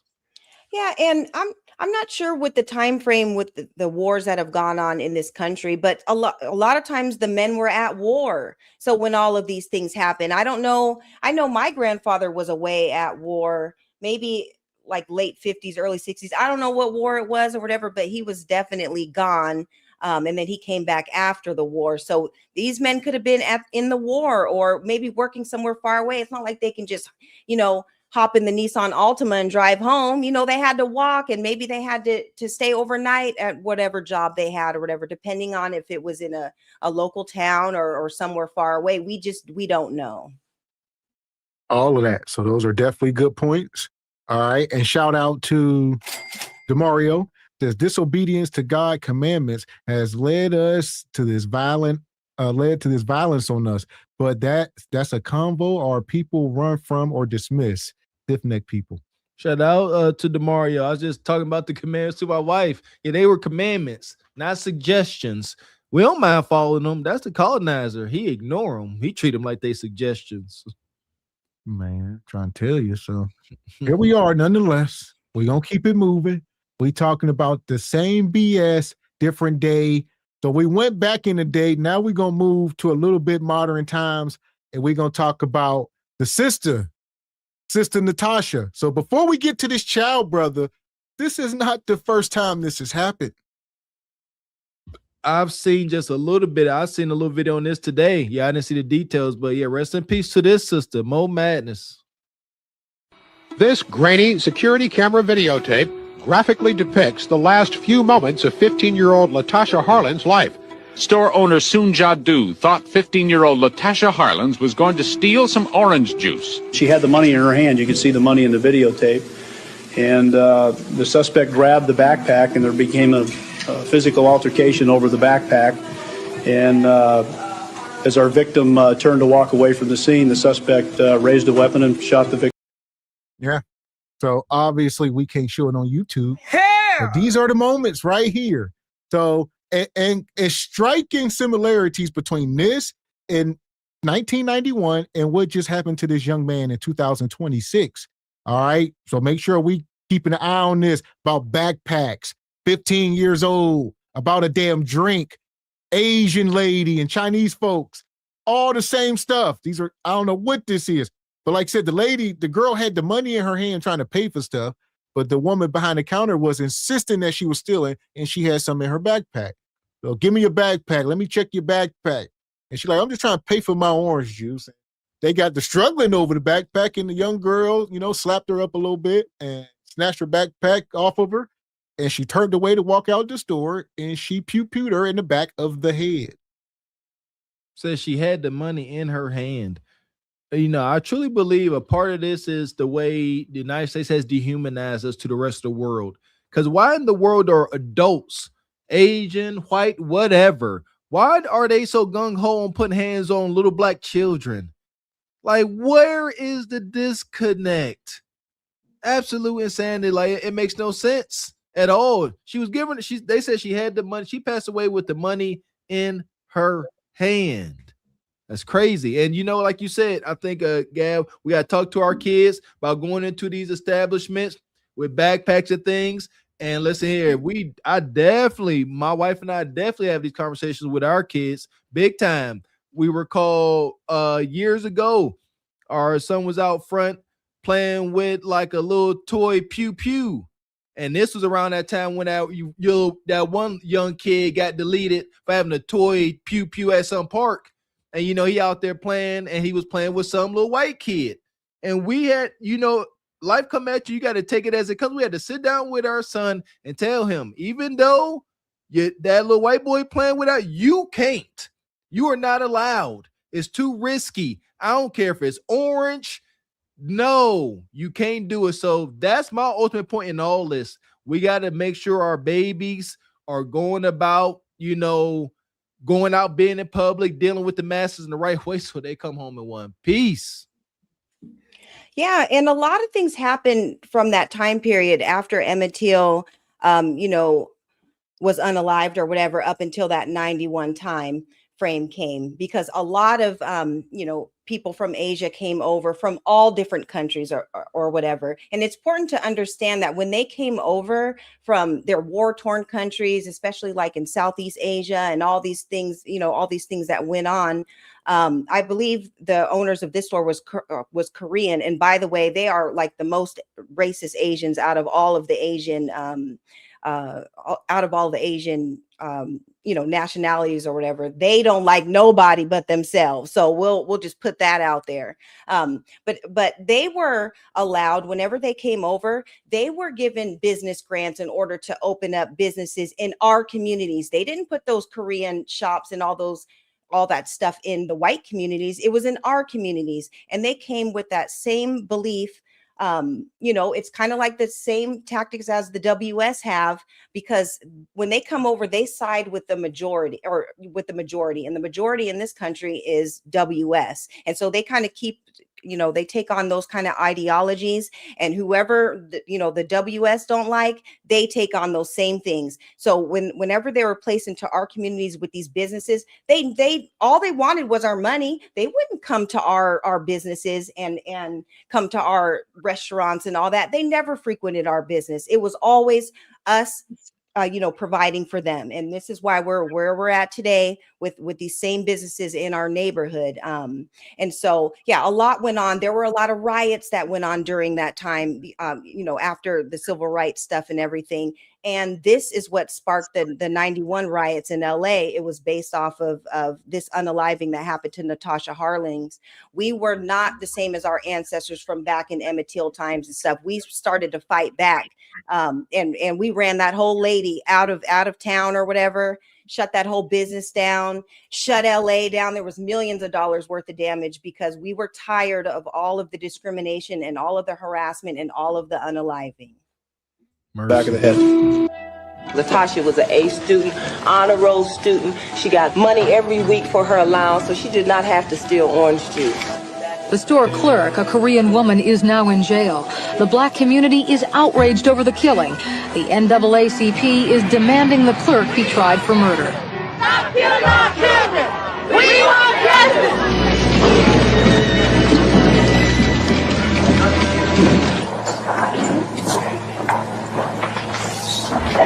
Would the court please read the verdict? Title of court and cause. We, the jury, through another time of action, find the defendant, Simi Jadu, guilty of voluntary manslaughter in violation of Penal Code Section 192A. It is not a time for rhetoric. which serves no purpose other than to fuel the fire. It's like throwing gasoline on a fire that's already burning. It is my opinion that Mrs. Dew is not a danger to the community and that she is not going to reoffend. I know a criminal when I see one. I know a person who presents a danger to the community when I see one. When I don't, I treat that person as something other than that. She got away with murder. I damn sure hope so, that there would be all the hell in the black community. Somebody would care. Stand up and see this insanity. Yeah. She know a criminal when she see one. And this woman's skin wasn't dark enough. So she said, you know what? Hugh, she ain't. Yeah, so she got found guilty of the manslaughter. He was supposed to be facing up to 16 years. And she ended up getting probation. She got like 5 years probation and community service or something. Yeah, she never went to jail. And as y'all see here, she's sitting there with that shiner. So this was right after she must have went into intake, and Bonquisha must have put paws on her.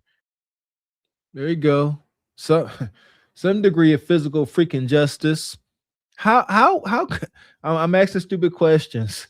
How can that judge say that? I know criminal when I no, she don't. She executed a little girl. How you don't see a criminal? Like, what adult woman, sister, look at a little girl and say, I'm about to take you out here with this pew pew. They dehumanized us so bad. Like you said, her skin was too dark to be alive. Absolute ungodly madness.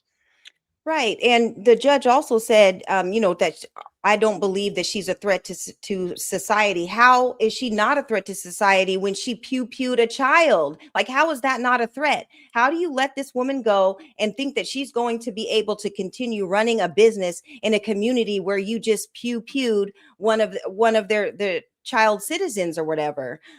So again, we're talking about these white judges and these white jurors and all these things that are going on. The same thing that happened, Gavin, with the 1944 case that we talked about at first. It's the same thing. And you cannot look at a person and just be like, oh, or just say she doesn't look like a criminal or whatever, or I don't believe that she's going to do anything again, when the fact remains that she already has done something like this. Yes. And the same thing is going on right now with the young brother Carmelo Anthony. He's facing an all-white jury here. It's just the same stuff over and over. We're definitely going to touch on that here in the coming weeks, and there's a lot going on. Yeah, and a lot of things are even unraveling about that case. And so there's definitely some things that we need to discuss, because a lot of the same tactics that we're talking about now is still going on in 2026 to this day. That's why it's important for us to have these conversations. And I know that they're tough. But we have to have it so that history does not repeat itself, and that we stand up for our babies, stand up for our people, and stand up for our community. Black people once again being unjustly treated by the Since we don't pick cotton anymore and cut sugar cane, our lives is not worth anything. You're trying to steal my orange. No, I'm not. You're trying to steal. Bitch, I'm trying to pay for it. You're trying to steal my orange juice. That girl was there a minute, and she was gone the next. But I didn't fire the gun. What did you do then? I shook the gun. She says she shook the gun. I'm gonna put her in hell. Hey, move away from here. A jury convicted Dew of voluntary manslaughter. A pre-sentence report recommended the maximum, 16 years. But Judge Joyce Carlin imposed probation, a $500 fine. No jail time. She got away with murder. Yeah. And part of her testimony, like y'all just heard, she told them, I never pulled the trigger. I was shaking it. I was shaking the firearm and it just went off. And they believed her. She said, yeah, I just was shaking. I never pulled it. I never did that. I never meant to do it. I was just shaking and it went off and it happened. Absolutely freaking not. Huh. That don't work that way. Where are my enthusiasts at? Huh? Absolutely not. You just shake it. No. Absolutely. And even if it's freaking true, as far as I know how the law goes, that's your tool. You're responsible for anything it does. I don't care if you blew on the goddamn thing. You pointed it at her, Whatever happened to necessary force? Put out a whole toolie. For what? For a misunderstanding that you caused. This is wild. This is wild. This is some type of, as you say, some type of psyop. This judge talking about we don't need to pour more fuel on the fire. Your verdict did just that. What fuel is going to be poured on the fire if you rightfully convicted this individual? See what I'm saying? The fuel was on the fire. They rioted. That's not good. So if she would have convicted this Asian individual, what would that fuel have been? Is it deeper than this? You know what I mean? Like, I don't know. Right. And I think with her saying that or whatever right there in the courtroom, she knew what the backlash was, because there were so many Black people that showed up to that trial, that were rallying for, this young woman's life or whatever. But for all that to go on and for her to say, she was shaking the gun or whatever, and I bet you she acted like she couldn't speak English, because when a lot of them get hemmed up or whatever, all of a sudden it's me no speak English and all that stuff. No, you spoke very good English. You knew how to use that gun because your chow mein Charlie husband probably showed you how to do it. So we don't want to get started on that, but yeah, she knew exactly what it was. She pulled that trigger and she should be charged. And the fact that it was a $500 fine in probation, I know people, that have done far less and got way more. Like, what are we talking about here? This is crazy. That's insulting. Hey, shout out to Demario, says the Asian lady who owns the store sold the blacks out in the movie Sinners. Yeah. Oh, yeah. Shout out to you. Yeah, I know the part you're talking about. That was a little wild. But this woman got probation and a $500 fine. We're gonna put this judge in the pit and keep it moving. Thank you. Madness. Fuck is you talking about? This is Sparta! You got to know when to hold 'em, know when to fold 'em, know when to walk away, know when to hide. You gotta count your blessings. You're sitting at the table. You hear me? Things to get brighter. Shout out to whoever said it, man. We don't have no allies out here. That's an unfortunate truth. Folks are allies when it's convenient or ain't got nothing to do, so it seems. Right. And that's what, I was just going to say, that's why we can't invite everybody into the juke joint and into the barbecue or whatever. We're checking all paperwork, all lineage. What have you done for us lately? That is where we're at with it, because we see how we've been treated with all different types of races and groups of people. That part. So here we go. We talking about same BS, different day. Where do Black folks go from here? I'm going to pull up the story with the young brother Trayvon Martin. Hit the like button. 18-year-old Trayvon Martin was walking home from the 7-Eleven after purchasing Skittles and iced tea. Self-appointed neighborhood watch captain George Zimmerman spotted Martin and called a non-emergency police line. This guy looks like he's up to no good, or he's on drugs or something. It's raining and he's just walking around looking about. Okay, and this guy, is he got like Hispanic? He looks black. Are you following him? Yeah. Okay, we don't need you to do that. Okay. After the call ended, the dispatcher sent a patrol car. According to police, Zimmerman claims he stepped out of his vehicle to check which street he was on. That was when Martin attacked him from behind. Neighbors heard the men fighting. They reported hearing a single gunshot. The dispatched patrol officer arrived to find Martin dead on the ground. Zimmerman reportedly was bleeding from the nose. Yeah. So wonky. This guy, he goes from saying, I am following him. They say, you following him? Yeah. They said, we don't need you to do that. He keeps following them. Somehow he went from following him to saying that he was behind me and following me. And then he snuck me, but I was following him. This incident here, man, this one really hurt. This one hurt. Like, this was so bad. That Zimmerman character, I ain't heard about him in a while. He was out here selling bags of Skittles. That's how wicked they are. Wicked. I'm going to try to point home. If a kid, was out here, you done defended yourself and you done took the life of a child. You a grown-ass man.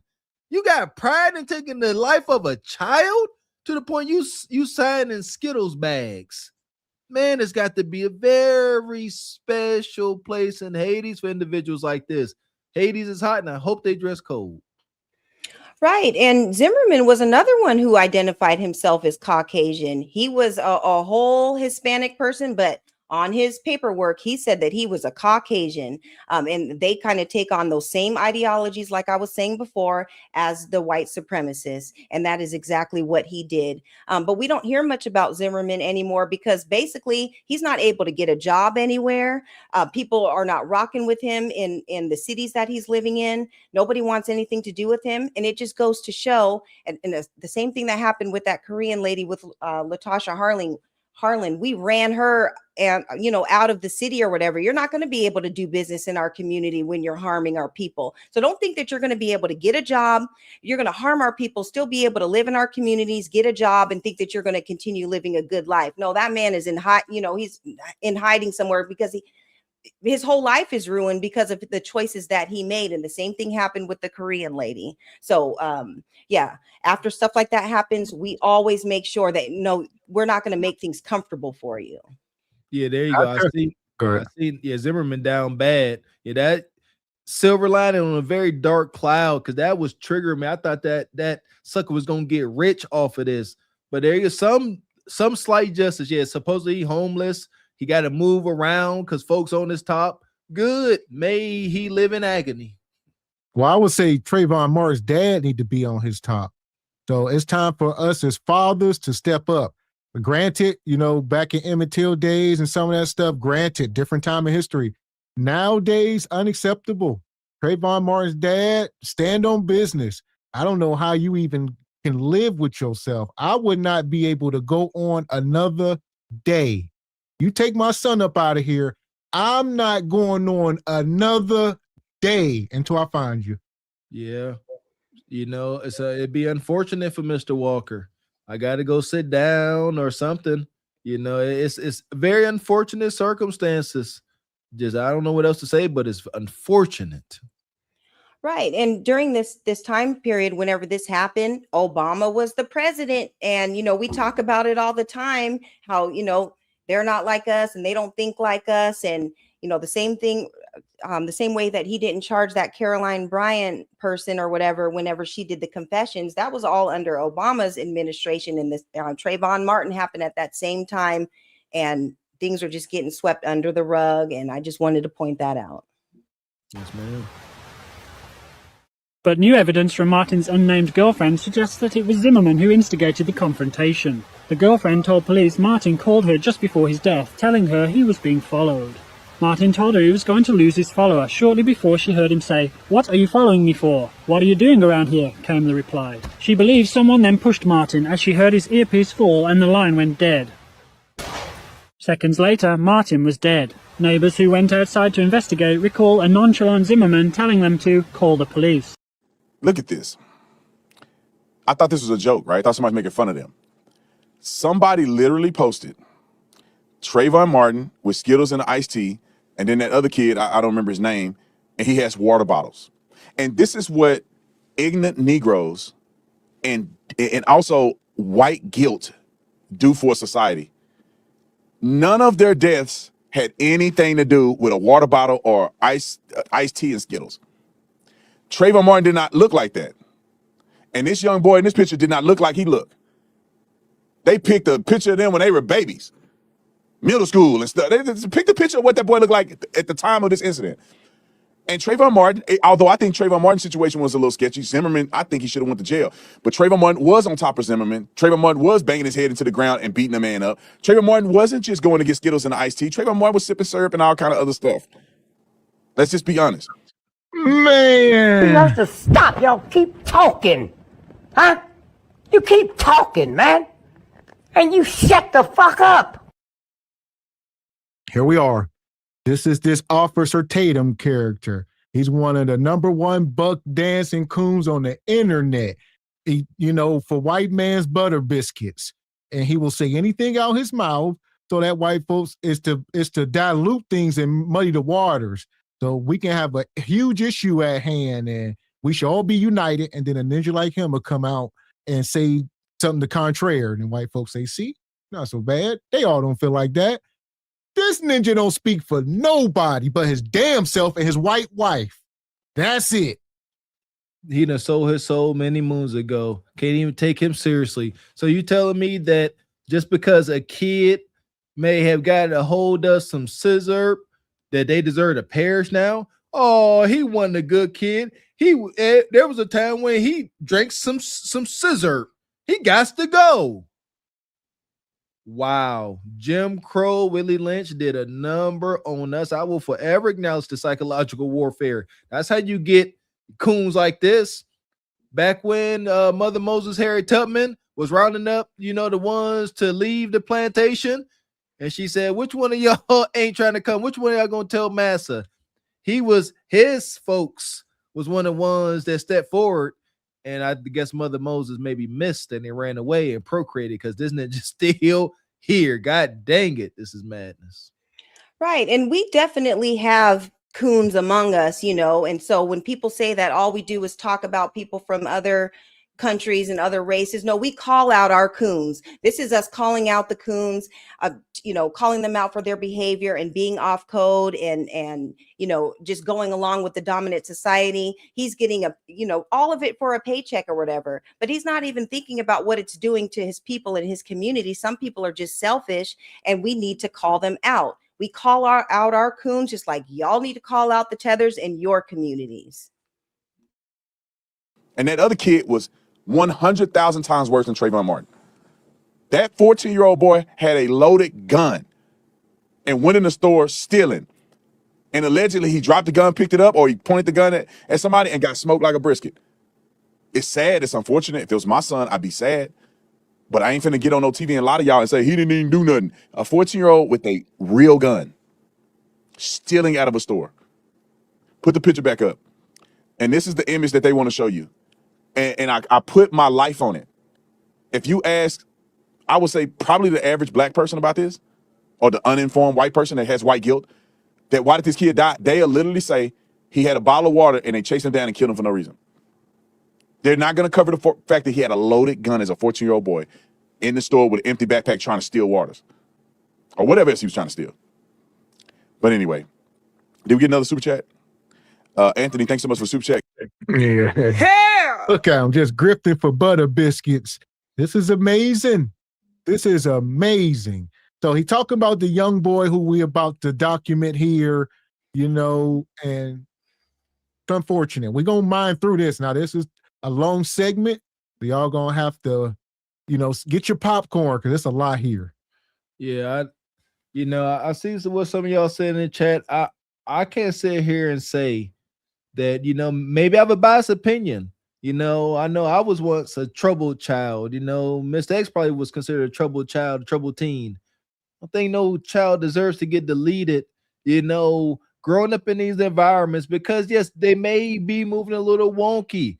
How many stories do we know of, reformed criminals, reformed convicts? They got the most amazing testimonies that say, they were given a chance, they weren't deleted, folks didn't give up on them, and they became amazing individuals.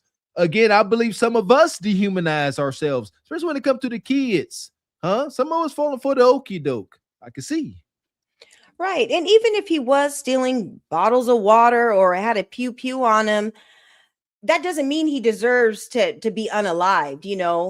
Charge him for whatever crime that he's committing, but being unalive should not be the sentence for anybody, and so people taking justice into their own hands. He was walking away from the situation, and that coward pew-pewed him from behind or whatever. He wasn't a threat at that point.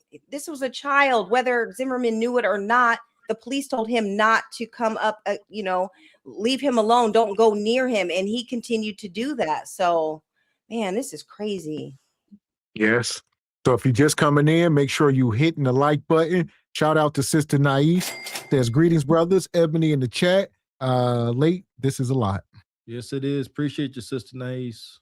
So here we go. We're going to get into the meat and potatoes. And we're going to start here like they talking about. We're going to get right into it with the dash cam or the camera of what actually happened in the store. And then we got a lot of testimony to get through.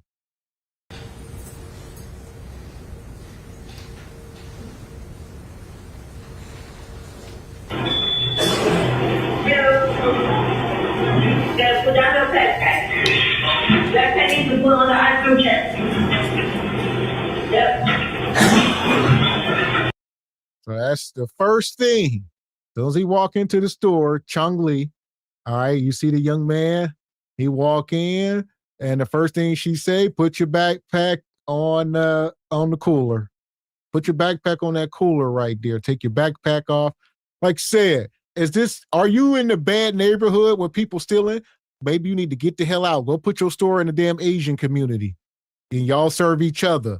But that won't happen because they don't get the money to do it in different communities. They will only get that loan to put it in certain areas. If you ain't putting it where they tell you to put it, you won't get the money.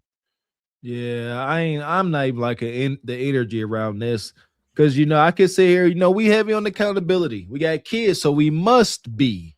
It's very easy to say, hey, make sure you put your book bag and wherever they say. Look like she got him putting it by the door somewhere. You know what I mean? Like you said, go somewhere else if you ain't comfortable dealing with this type of clientele. He put his book bag by the door. I can see some kid come in, reach in, grab his book bag. And now what? Like, if you are in that kind of environment, you don't put your stuff down. Heck no. So why ain't coming? That's too easy, and they ain't going to stop them. You said it perfectly. You don't want to deal with this. You don't want to deal with this kind of clientele. Go somewhere else. But our babies can't keep getting deleted. I don't give a damn. Bottle of water, I'm going to let it go. Shoot.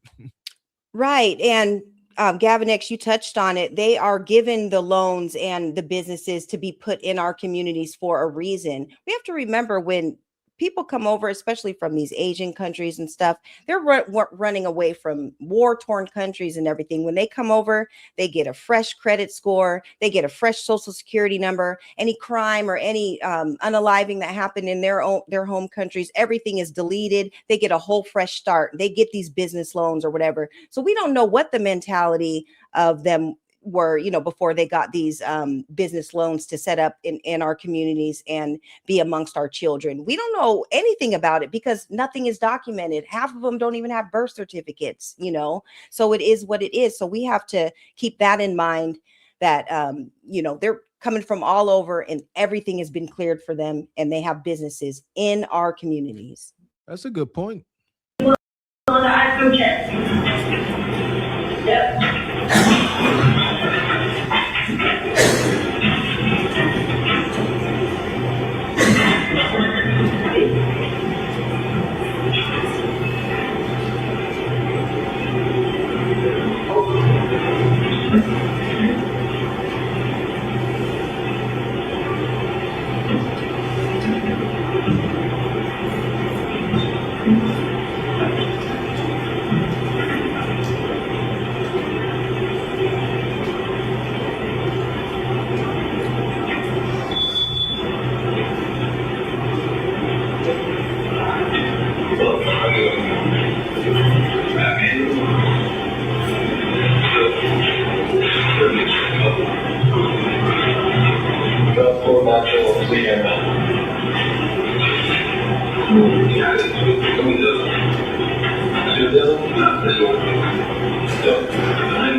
So as y'all see, a young man, he walking around the store searching for items, not sure. You see black folks just walking in and out. So I don't think I've seen one white person patronize this establishment. It's all black people, even the people outside. And as we go through some of these videos, they appear to be dead smack in the middle of some hood and they don't like black people. So it's amazing. What do y'all do for the community? Nothing. And somebody said in the chat, they are confirming, what we are saying. These different ethnic groups, they are given, interest-free loans and or straight up grants. Free money, if you will. Go set up shop there. Go ahead, make a lot of money, tending to the bad black folks with all the money because we stimulate the economy the most. Go ahead. And here you go. And you got You got freedom. You got freedom to do whatever you want. Obviously, we know how this story plays out. This is sick. I'm gonna see more. I didn't see none of this video, because it's very triggering, man. Very triggering. This young man is gone. And I look at it as if it's my kid, because this could be any of our children, and we need to move forward and think about how we can stop this. And it starts at home. It starts with educating our kids about what's going on. Do we need to show our kids videos like this? I want to say maybe, and I say maybe because I don't know. Do we want to pass on such trauma? Or can we just explain without the freaking visuals? But we still got to do some explaining nonetheless. Right. It's important to teach our kids in general to shop where you're celebrated, shop where you're appreciated. I know that there's certain times when I go to the hood and stuff like that, and I have to go to some of these stores, or before I would go to like the beauty supply places, and they're rude to you when you ask questions. They don't even know about the products that they have, or they act like you're bothering them if you ask them a question.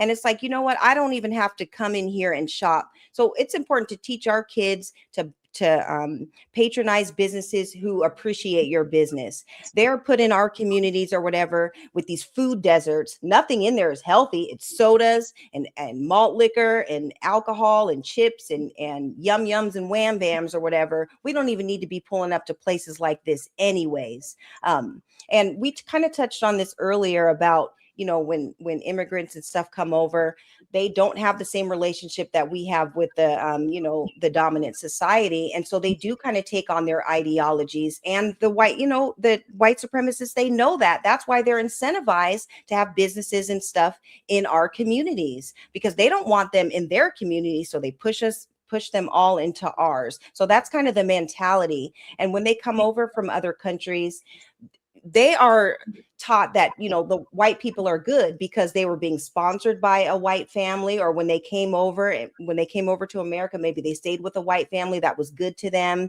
So they think that white people are really good, and they don't have the same experiences that we have. So they kind of take on some of their ideologies. And there you go. And I would say my biggest takeaway from this is Black folks need to, unify and support each other. Like, ain't too much we can do about this. I don't like complaining about something I ain't got no control over. Like, if white folks is going to use them as a pawn against us, that's just what it's going to be. We need to become stronger amongst each other and open up our own damn stores and patronize our own stores. That's just the solution. The solution ain't going to be, us complaining about what white folks is going to do for them. It's unfortunate, but that it ain't going to stop us. It's going to fuel the fire, actually. It's going to they got our attention. But if we stop spending money with them, these stores will close. They won't have no revenue. So we just got to walk it like we talk it. It starts with us. And by us, I mean everybody in this chat. Like, just start doing it. Drive an extra mile. That's what the Freedom Riders back in the day used to do. Drive an extra mile to go to, a Black-owned place. And at the very least, a place that's going to show you some respect and dignity.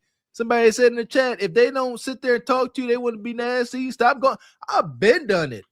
Hey, again, you got one time for me to come into your damn establishment and you act like you don't want me to be there. I ain't going to raise no fuss. I'm going to become a distant memory. I ain't going back. Absolutely not. It's easy. This is easily done. Right. Stop going to that local convenience store. Just stop. Well, I would say it's bigger than a convenience store. They got restaurants, nails, they sell hair. We need to do business with each other across the board. We can sell our own damn Chinese food and all of that. So stop patronizing. Start making Facebook posts. We got to start saying it. Let's start overwhelming our Black-owned salons and nail places and let it be known, hey, we only doing Black-owned, so y'all better start hiring some more people because we coming. Stock up because we coming. We got to start voicing it. I agree. Yeah, I kind of took a page that, I did during COVID when we couldn't go to the nail salons, and I just ordered some products off of Amazon so I can do my own nails until I can find another, nail shop or whatever that can do my nails. But today we are in such a good place in 2026. We can shop online. We have cars. We can drive to different towns. We can look up, we can Google Black businesses in our areas or whatever. We can order on Amazon and you know, we don't have to go to these stores and we don't have to go to these food deserts. We shouldn't be going to them in the first place. So yeah, just look into things that you can change up in your area. We don't even need to eat the food. Now, God knows I love me some pho, but I'll figure something else out. I like gumbo too, so I can make some vegan gumbo. I don't have to have pho, you know, Vietnamese pho or whatever. We don't have to patronize these businesses. And without us, because they're all in our communities, they will not last, because white people don't pull up to their spots like that as much as we do. So they need to put some respect on our names. And if it wasn't for us fighting for your rights, y'all wouldn't even be here in the first place. Maybe.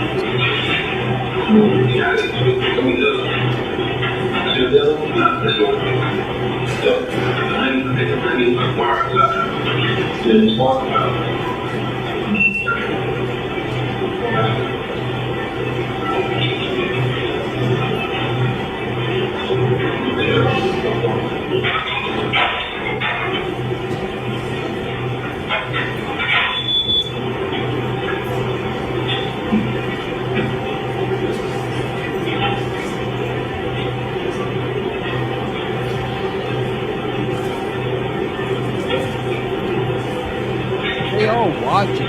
He got to feel it.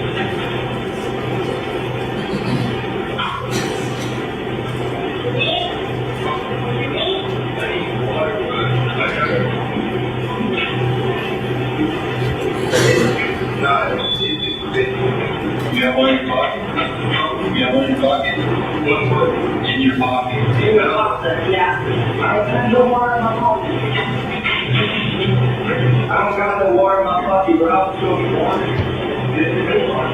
No, it doesn't stop.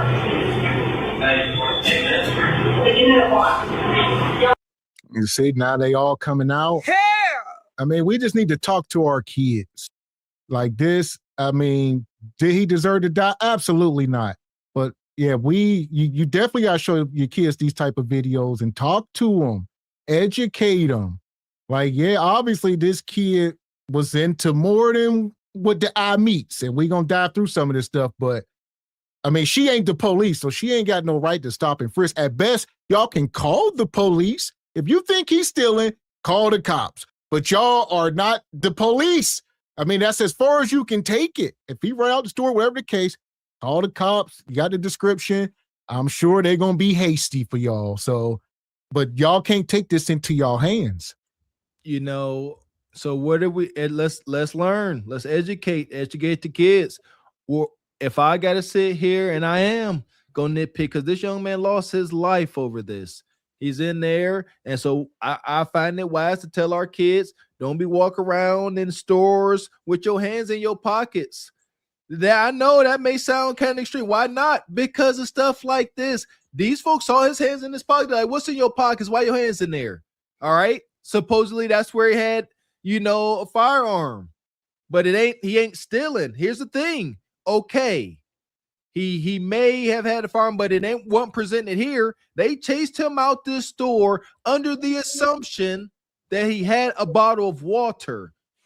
If he does have a toolie in his hoodie, they don't know nothing about it. They're like, oh, why you got your hands in your pocket? And look like he reluctant to take them out. You see, this is what about this situation. If he ain't walk around his hands in his pockets, they ain't questioning him like this. May this young brother rest in peace, but that's what I'm telling my kids. Don't be in department stores, convenience stores with your hands in his pockets, because it could look like you're stealing and you don't want those problems.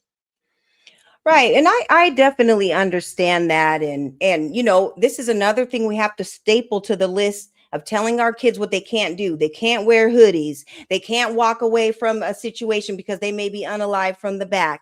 They can't put their hands in their pockets. They can't be fumbling around.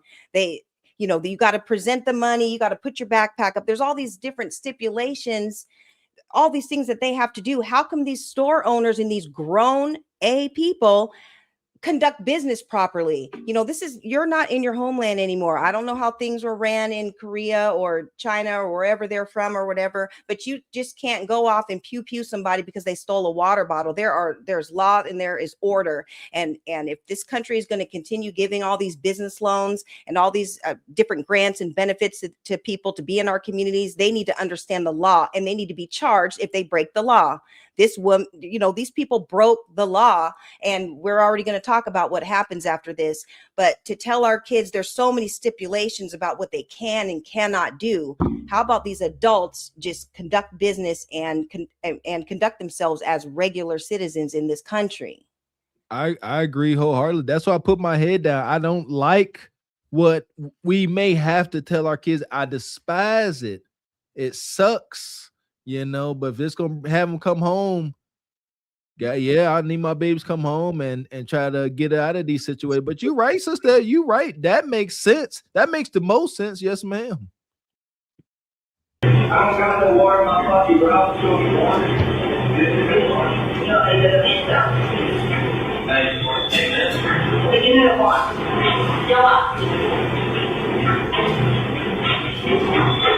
This is them scared for their life. Chasing it, they're terrified.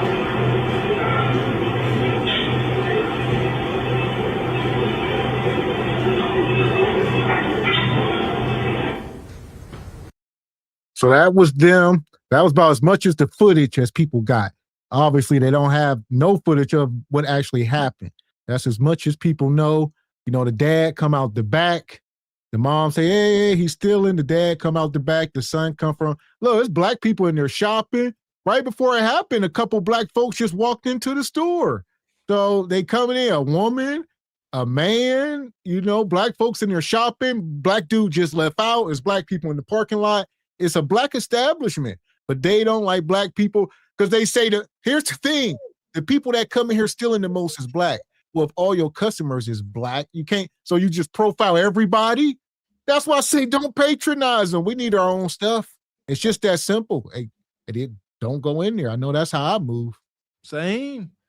Absolutely. Just understand this. This is what helps me with things like this. Right? Understand, what's at hand. What is being used against us in these situations? We got these foreigners coming in, exploiting our communities, mistreating us. Comfort. It's my understanding that impoverished or poor people and rich people have the same goal: comfort and convenience.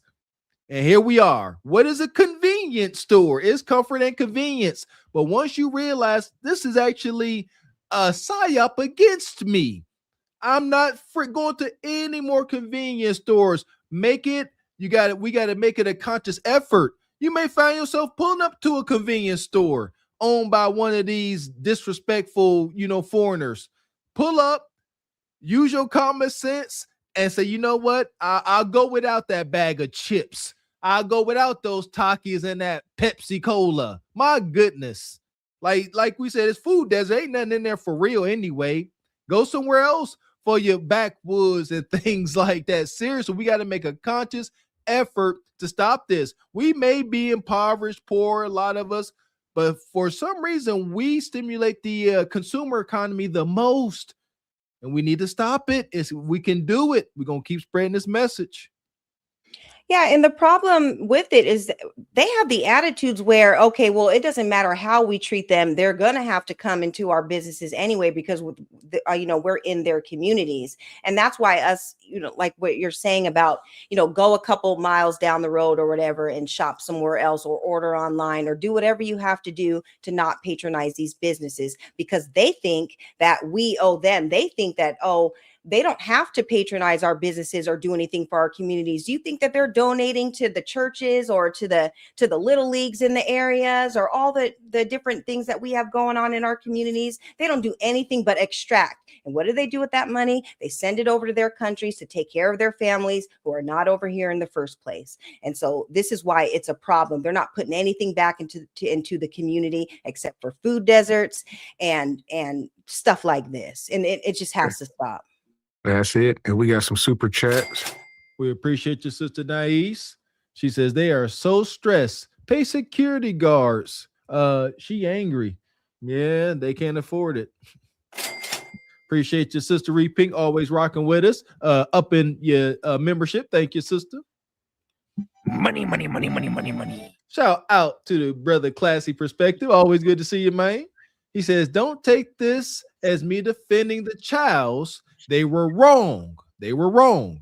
We have to address this 14-year-old having the pew-pew, because if this scenario didn't happen, this young man was going to pull it out someday. Speculation, brother Classy. You know, I mean, I hear you. The dots connect. I see what you're saying, but still speculation. You know, that he was going to use it someday. And I want to say the pew-pew, considering the video, that's the whole secondary deal. He did not present it in the store. It's just very murky here. Yeah, I would say you will have to, you can definitely use this video, you know, to educate young men. You definitely want to come at it from a different angle, just about teaching them how to avoid the streets. It's just that simple. I mean, stay out of street culture. You are children. Even something as innocent as this can end up, you know, in a deletion, as we see. Because part of it, you know, like Classy is saying, he don't want to take his hands out of his pocket. And that became problematic. That's why I would tell my son, but I would imagine my son wouldn't be walking around with a pew-pew on him, you know? And so that convolutes it, because, you know, pull your hands out, whatever the case, and get home. Get home to me safely. I don't care about no pride, no ego. Show them what's in your pocket and get home. I can go back down there and talk to her. I can go down there like them activists down in Texas, and we can talk to these people. But I don't need my child in here doing, nah. But like I said, you can use it and talk about so much stuff. There you go, and have done it. You know, shout out to his parents out there with growing kids, getting into their teens, preteens, then had these conversations as situations arise. Just got to be on that kind of time. You know, I don't know about everybody, but yeah, our babies, you know, upbringing and having a fair chance at success is mission critical and top priority. I don't know. I don't subscribe to F them kids. I love the babies, man. Speaking of loving the kids, shout out to Cousin Walker. Been a member for 23 months. We appreciate you, cousin. Says great freaking topic. Our babies. Yes, ma'am. And she also come through in the Cash App and says, thank you for the coverage, fellas. Yes, ma'am. You know it. Yeah! Boom, shakalaka!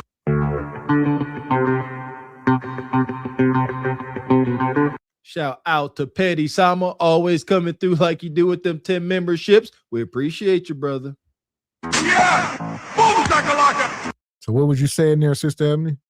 Oh, I was just going to say, you know, regardless if he had the pew-pew in his pocket or not, he didn't display it in that store or whatever, and he was actually running off. They went and chased him. So if he was not a threat anymore, whether they thought that he had a water bottle in his pocket or not, he left. We're talking about a $2 bottle of water or whatever, but they came after that individual. But yes, we do need to talk to our kids and make sure that they're, you know, not carrying around pew-pews or whatever. But when he's no longer a threat, they didn't even know that. They found that out later. So what was their justification? They didn't chase after him or do all that because he had a pew-pew. It was for the bottle of water. So we need to be talking and addressing that situation. That is why this happened, not because later on they found a pew-pew on him.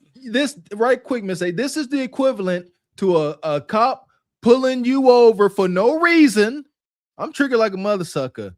They pull you over, you ain't got nothing going on wrong, and end up deleting you. And then they end up finding the toolie in the glove car. Oh, look what he had. Look at that. Oh, black man got a gun.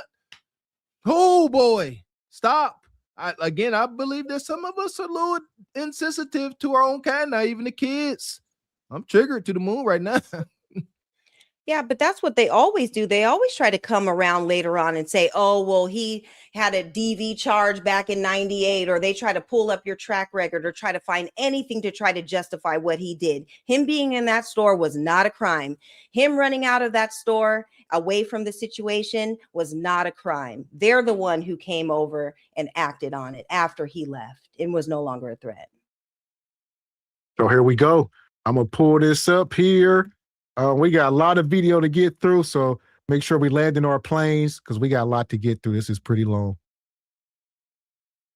How much in the year 2023 does a bottle of water cost at 7441 Park Lane Road in Richland County at the Shell gas station operated by the Chow family? How much does one bottle of water cost? I'm not sure. Okay, 98 cents sound about right? Yes, Let's sir. just round it up to $1. $1 sound right? Yes, sir.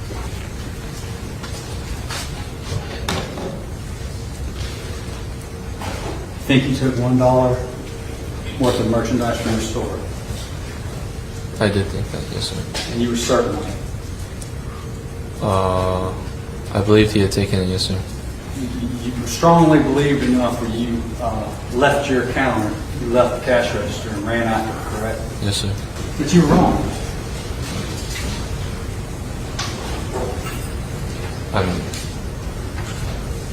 Afterwards, I did learn he did not take any. He checked right here, and then that's when I got to him, and where my dad is right there. I called up to him like right here, like standing right next to him.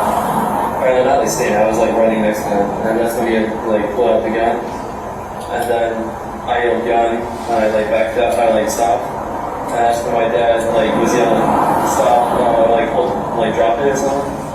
And then that's when my dad, he didn't just drop it. So my dad shot him. Yeah. Now it's their word versus yours. They can make up whatever story they want, like they've been doing since Immaterial. They can just fabricate stuff. So, I would say as parents, this should make parents more proactive. Like we said, we can't blame this young man for being deleted, but as parents, y'all need to step y'all damn game up. This is an attack on parenting. Y'all need to be checking these kids' rooms. I don't care how old these boys is. And this goes back to what we talk about having these bastard kids, about how these single moms can't raise these kids by themselves. Everything we talk about goes hand in hand. It is family. It is marriage. There's no other way to do it. So you got this woman trying to raise his kid on her own and, he getting into whatever he getting into. We need to be checking these rooms. Our kids should not have freedom. Their doors should not be locked. Their phones shouldn't be locked. We should have access to every damn thing, but y'all don't, and y'all don't care. Yes. PSA to all the parents out there. Parent ain't easy. Ain't nobody got all the answers, but we will say that, dude, your kids do not get privacy at all. Privacy, especially today with the World Wide Web and everything they can be exposed to. Absolutely not. Your child will thank you for being in a business as a child. Got to, and you hit the nail on the head. It starts with the parents at home. We got to be watching our kids. Believe it or not, I tried to get a hold of a toolie as a kid, and it took for an adult, an unlikely adult, to stop me from getting it. And I was looking to do wrong, real wrong, and it took an adult to say no. Otherwise, see what I'm saying? It couldn't have been any of us. That's why parental advisory, parental, I forget what it's called, but parents are needed. Parental supervision is a must. Bastard children don't have that.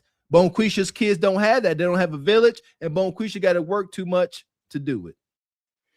Right. And like you guys said about, checking the phones and doing all that. That is so very important, checking their rooms and all that. Don't be afraid to do it. We're not our kids' friends. We're their parents, and we're responsible for them, and we have to look out for them. It kind of reminds me of the Friday, the movie Friday, whenever Pops came in, when Craig had the little Thule or whatever, and he had that conversation with them. But if there's no Pops in the home, or there's no man in the home, who is going to have the conversations if Bonquisha's out doing whatever she's doing?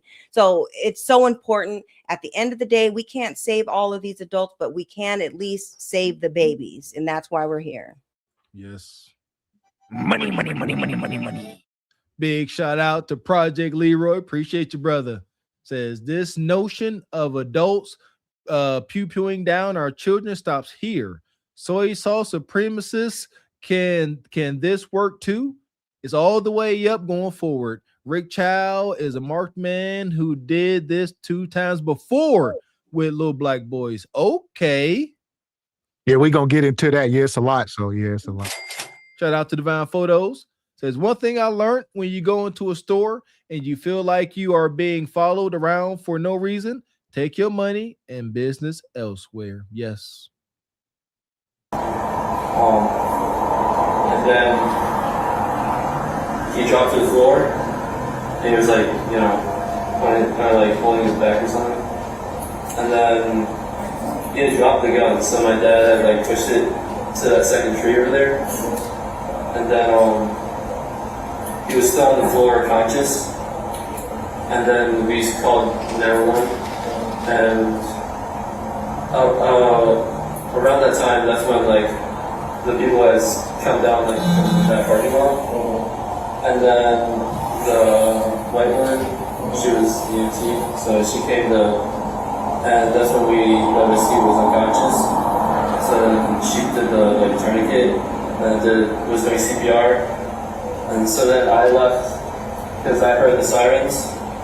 So I went down to the parking lot, and then they had started parking like on the outside on Park Lane. So I was waving them to come down here. And then after And just real quick, well, y'all hear what he's saying. So his dad pew-pewed him in the back, and then they see he was on. Then they flip him over, and he said they tried to do CPR after you pew-pew him. You know, and tourniquets. Yeah, how you do a tourniquet? You shot him in the back, and it went through his heart. What do you mean tourniquet? Ain't no tourniquet for that. Yeah. I mean, I ain't nobody's, military personnel or I don't think there's the daggone tourniquet for a chest wound. Like, what you cutting up? Yeah, never the freaking less. They so nonchalant. Like, seriously, are they not human? I don't care what the situation is, and this wasn't even that extreme. You and your father collectively have taken the life of a child. Again, to my point of America dehumanizing us so daggone much, might as well have shot a dog dead in the street. Rest in peace to this young man. Yeah, and it's all lies. There's no way that they did all that. It's just all what they're telling, to the police or whatever, to try to clean up what they messed up. Because if it wasn't for them doing what they did, they would have never had to say that they did all the stuff that they said that they did. Everyone, most of the cars had come down here. I came back, and then you guys had already started putting up the tape. So then, I just been here this time. Yeah. Okay. Like I said,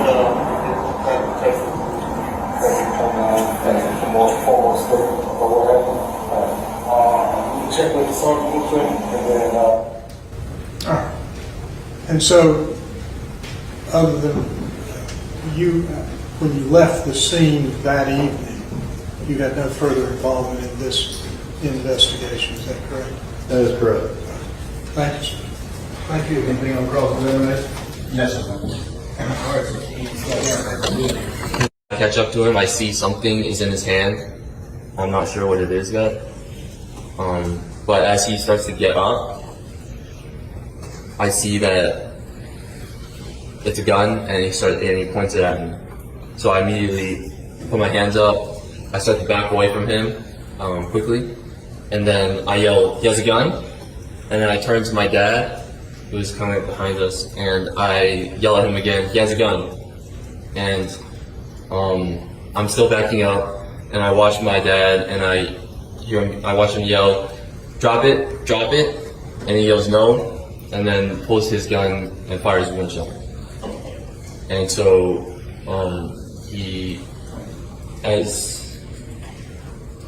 after the shot, I turn and I look at him, and I see he takes one or two steps, drops his gun in front of him, and then ducks to the ground and stays on the ground. And so I start to go to him slowly, and I see my dad coming on my left side. And when we get to him, my dad, he picks up young man's gun, and he tosses it to the side, further away. And then I checked to see if he got hit by the shot, because I thought my dad actually missed. And so I check it and I see there's a bullet hole in the hoodie. And then I pull up his. You a lie, and the truth ain't in you. It's just a lie. This is what he's been coached to say. All right, you ain't gonna check no bullet hole in no hoodie. You ain't got no magnifying glass. You didn't see it. And like I said, he didn't point anything. They say that it fell out his hoodie as he fell. And there goes the part about him having that pew-pew, which got them off the damn hook. You know, as he fell, it fell out his pocket, but it was on the ground behind him. He was running, he was well past it already. But he talking about he got it. Well, and there it goes. So that's their defense. So they chase him out the store over a bottle of water. They're chasing him. 2 grown men are chasing a kid down the street. One visibly has a firearm on him. So in this instance, if he did pull it out, you know what I mean, and aim it and lose his life over it, how they are describing, like, you chased him. I don't know, but when it comes to gun ownership, the law says you should not engage someone that's more than like 5 yards away from you. You should try to run. They ran towards him. They chased him. They were in pursuit like they was the police, like they were vigilantes, like the dude that took out Trayvon Martin, like Zimmerman. Same thing, being vigilantes. You're not supposed to do this. Well, I would say that's where the dad gets off the hook, because his story is he was chasing after his son. He was not chasing the kid. And then he was protecting his son from the kid. So the dad is like, I wasn't chasing nobody over no water. I was protecting my son. Like you said, Mr. X, the attorneys did very well at coaching them up. Right. And yeah, this is father and son. They're going to say whatever they need to say to get off. But I can't stress it enough how much we need our hate crime bills. And I know we'll get into that later. But look at all the stories that we've already touched on, and how after all these many decades and decades and decades, we can't even get anything with a hate crime bill for us, even though we're the main ones being targeted by all these different races, and even the Asians have hate crime bills as far as what happened after COVID and stuff like that. And excuse me, your mic went out. Your mic went out, Ebony.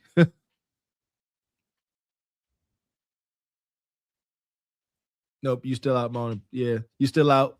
I'm gonna let this go. Make sure y'all hitting the like button. And I see there's a wound in the back right. I'll find his back right side of his back, and then my dad immediately grabs his hoodie and applies pressure to the wound, and then starts to call the police. And then I look back down at him, and he's unresponsive. So we flip him over onto his back, and my guy immediately starts chest compressions, and he yells to me to call 911. And so I start to dial 911, and I see 3 women coming down from the parking lot, and I continue to talk to 911, and I see one of the ladies, she's hurrying over and she's taking her hoodie off, and she says she's a EMT, and she says she's going to tie a tourniquet, and she comes over and takes over CPR. Shooting doesn't happen if everybody stays put in the Shell gas station, correct? Yes, sir. Thank you. It doesn't happen if somebody says put a gun on you either, correct? Correct. Thank you. No further questions. You don't even know there's a gun if you stay in the gas station! Right? Your Honor. You don't know he's got a gun if you stay put in the Shell gas station, correct? Yes, sir. I'm correct. Yes, sir. Thank you.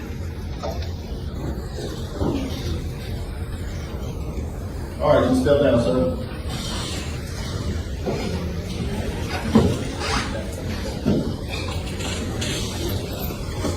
All right, I think now is a good time to break for lunch. Ladies and gentlemen, break for lunch. Y'all, again, don't discuss the case, don't do any research, anything of that nature. Avoid any media publications with regard to it.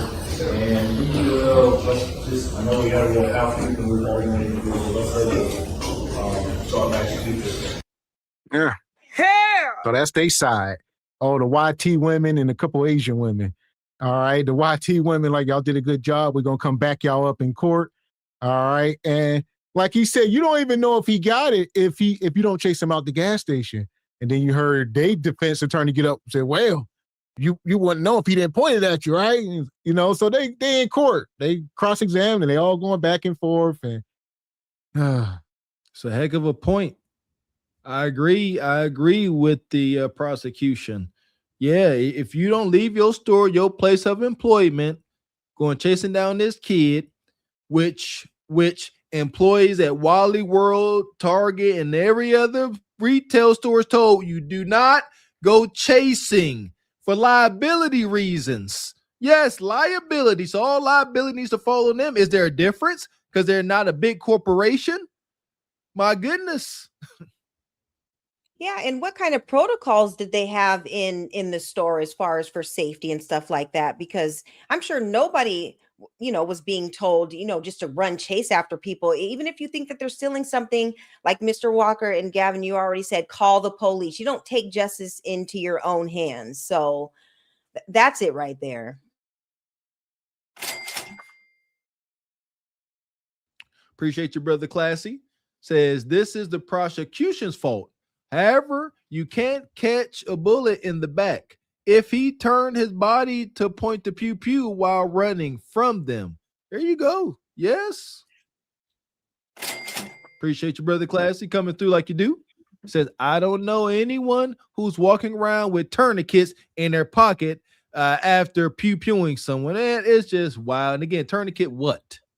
It's a lot. With regard to it, start executing this. All right, enjoy the lunch.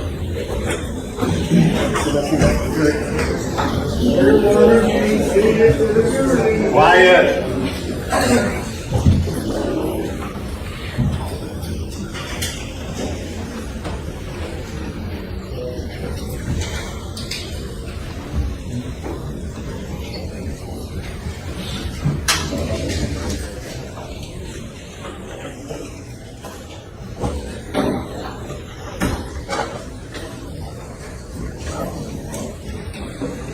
All right, anything from the lawyers before we go to lunch? Nothing on behalf of Mr. Calhoun. All right, Thank you, sir. I was running full speed and I catch up to him. Let me stop you right there. Come on, like that one. Just flat down. He's on his stomach? Yes, sir. Which way? Can you have him facing you, or let's have him facing this way? Just for example purposes. Lay flat that way, correct? Just flat down. Sorry about that. Okay, and so he's laying flat down, correct? Yes, sir. And you said you were running up to him. Yes, sir. And then what happened? You slowed down immediately? I slowed down coming to the curb, Uh-huh. and then I see there's something in his hand, Uh-huh. and when I get closer, and he's starting to get up, Okay. and he points the gun over at me. All right. And so you're going, so the question, of course, from the solicitor is, how can you stop and start going this way? You were talking about momentum? Yes, sir. So it's something like that, right? Yes, sir. Oh, did that seem impossible? No, sir. And so your testimony is you're going full speed. Someone starts to stand up. And then your momentum, because you see what's going on. No, sir. Thank you. Thank you. That's what he claims happened. And these are his defense attorneys. So that black dude you see there was the defense attorney that got him off the hook. He was in there and bucking and dancing and jiving. And this is in South Carolina, which we know is one of them states. And unfortunate. I'm sitting here like, you doing too much. He running and ish. Wish he would have failed. He in there running in the man. You really driving it home. I don't know. I don't know. I got love for my people, man. I really do. At a bias, like you said, Wyatt or not, my soul ain't set that way. I ain't about to sit here and prosecute. You got to find another attorney, and I just can't do it. Right. Yeah. He was in the courtroom basically buck dancing, you guys. And this is the thing. He acts like he's such a great high-powered attorney that this is why they chose him to be, for this case. If that child was not a black child, they would have never asked him to be in that case. They knew that they needed to have some sort of black representation in order to try to get them to get off. And this is when we go back to talking about the coons in our culture or whatever, because they'll do anything for a bag at the end of the day. I think he said in an interview, he has a mortgage to pay or whatever. This is about standing on code and being about your people, not about a bag, but it was all orchestrated, because they needed to have a black face to try to save him. And he fell for it. Did that seem costly just now? No, sir.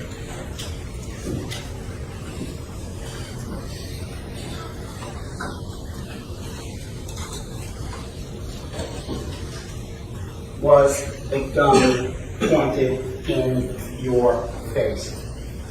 Yes, sir. How did it make you feel? Like all this other stuff, all these back and forth, how did it make you feel when a gun was pointed directly in your face? I was terrified. Terrified that what was going to happen? That I would die. And what did you do? Who did you yell to? I yelled to my dad. And what were you yelling to your dad? He's got a gun. He's got a gun.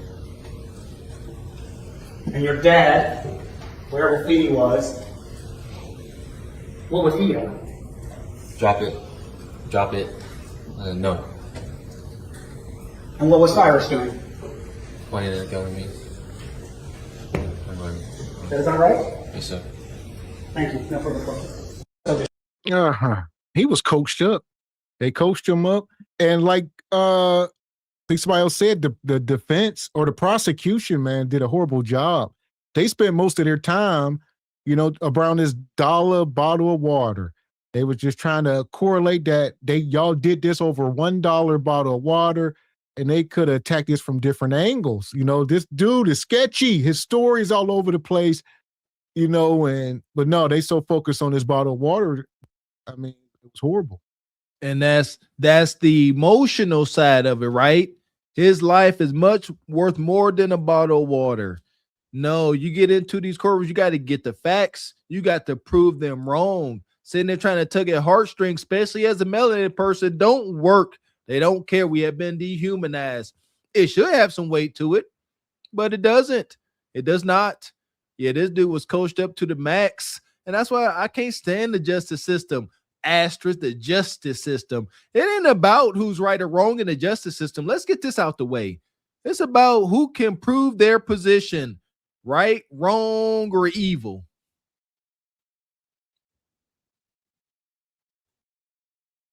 And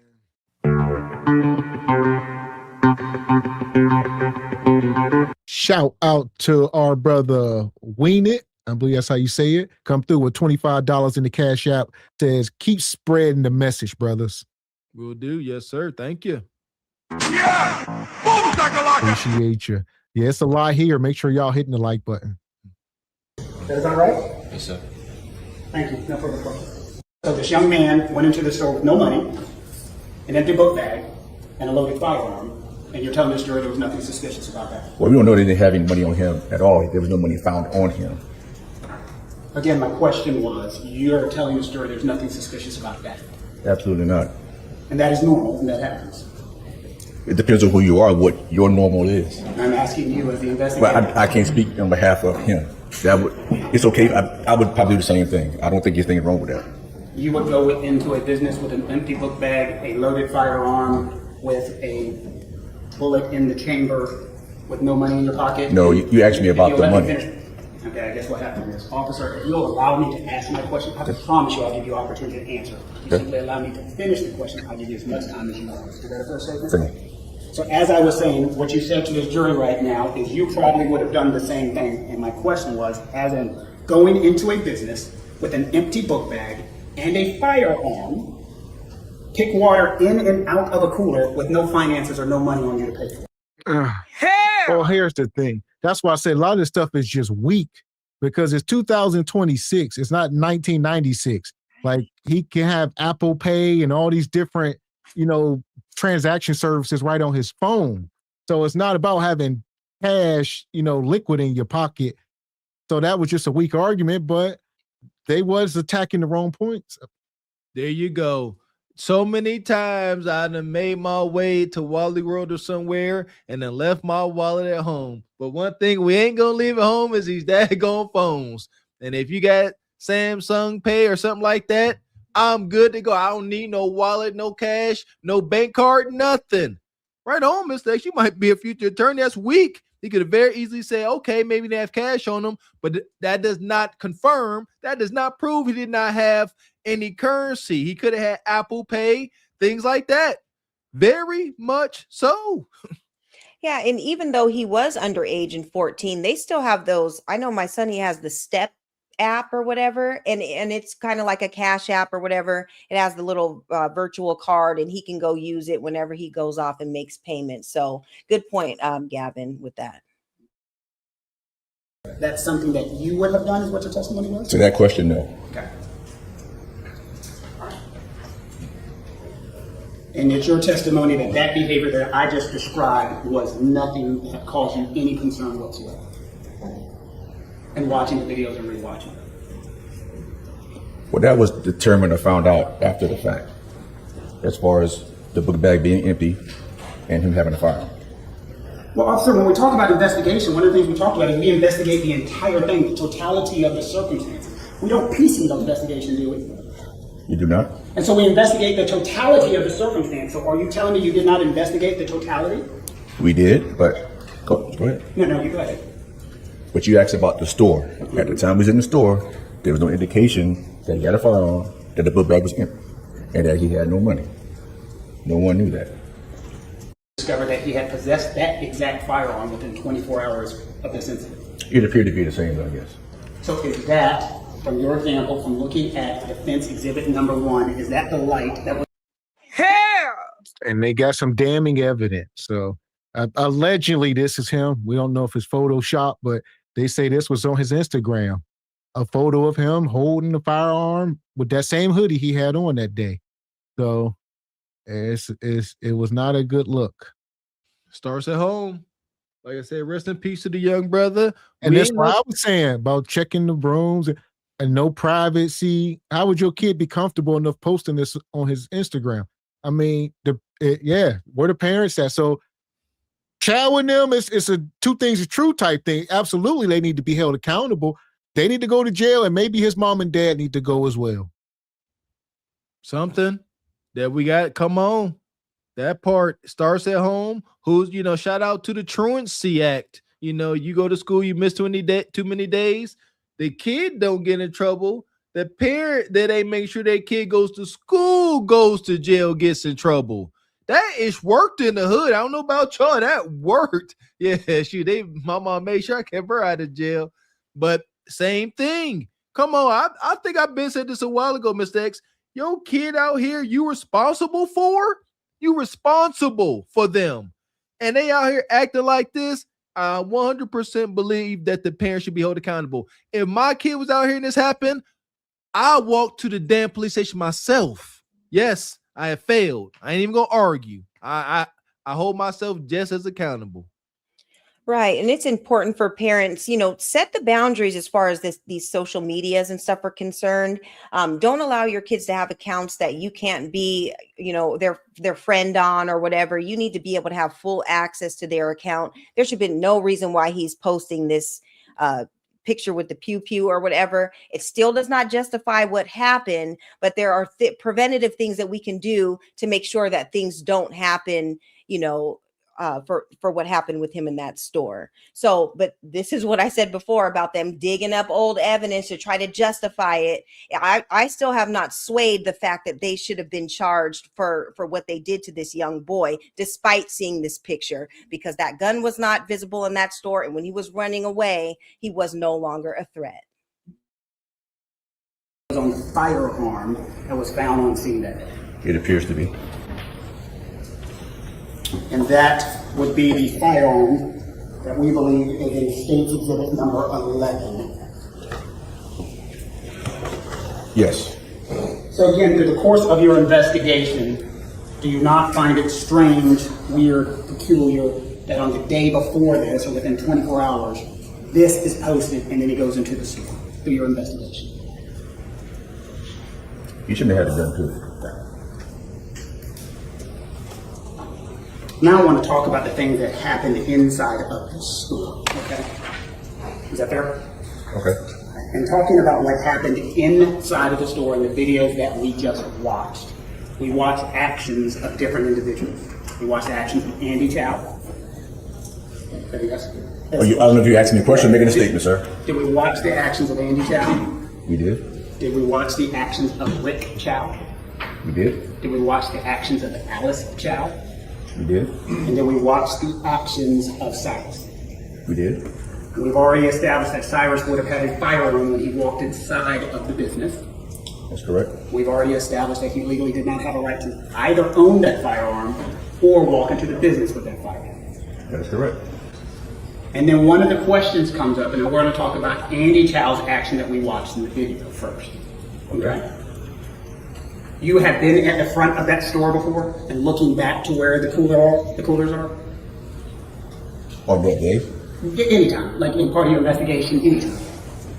I may have been in that store in my time in Richland County maybe 3 times, if that. And one of the things that we have talked about is that Andy Chow had made a determination that he believed that Cyrus was stealing from the store. Okay. Is that a fair statement? It is. And then you went and looked back and forth at that video, and it appeared as though nothing had been stolen. That is correct. And that he was putting water back and forth, but it did not appear that he had stolen something. That is true. Cyrus was this thug that they keep telling you that he was, by showing you pictures and trying to get you thinking in that direction. We never would have gotten 130 yards down the road. He would have held court right at 7441 Park Lane Road. Cyrus would have been the judge, the jury, and the presenter of the sentence right there in that spot. If he was the thug that that table wants you to believe that he was. But instead, what were his actions?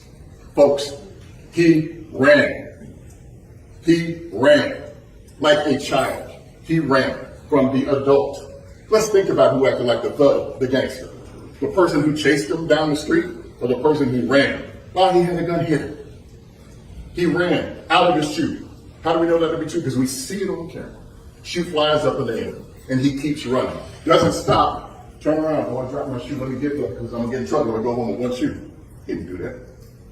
How afraid do you have to be to run out of your shoe and not turn around and pick it up? I don't know. He ran further, phones fell out. They keep coming to you with this mess that, oh, he threw his cell phones out. What sense does that make? Did you leave your comments into the parking lot, or did you bring it with you? How afraid do you have to be to drop 2 cell phones and keep running?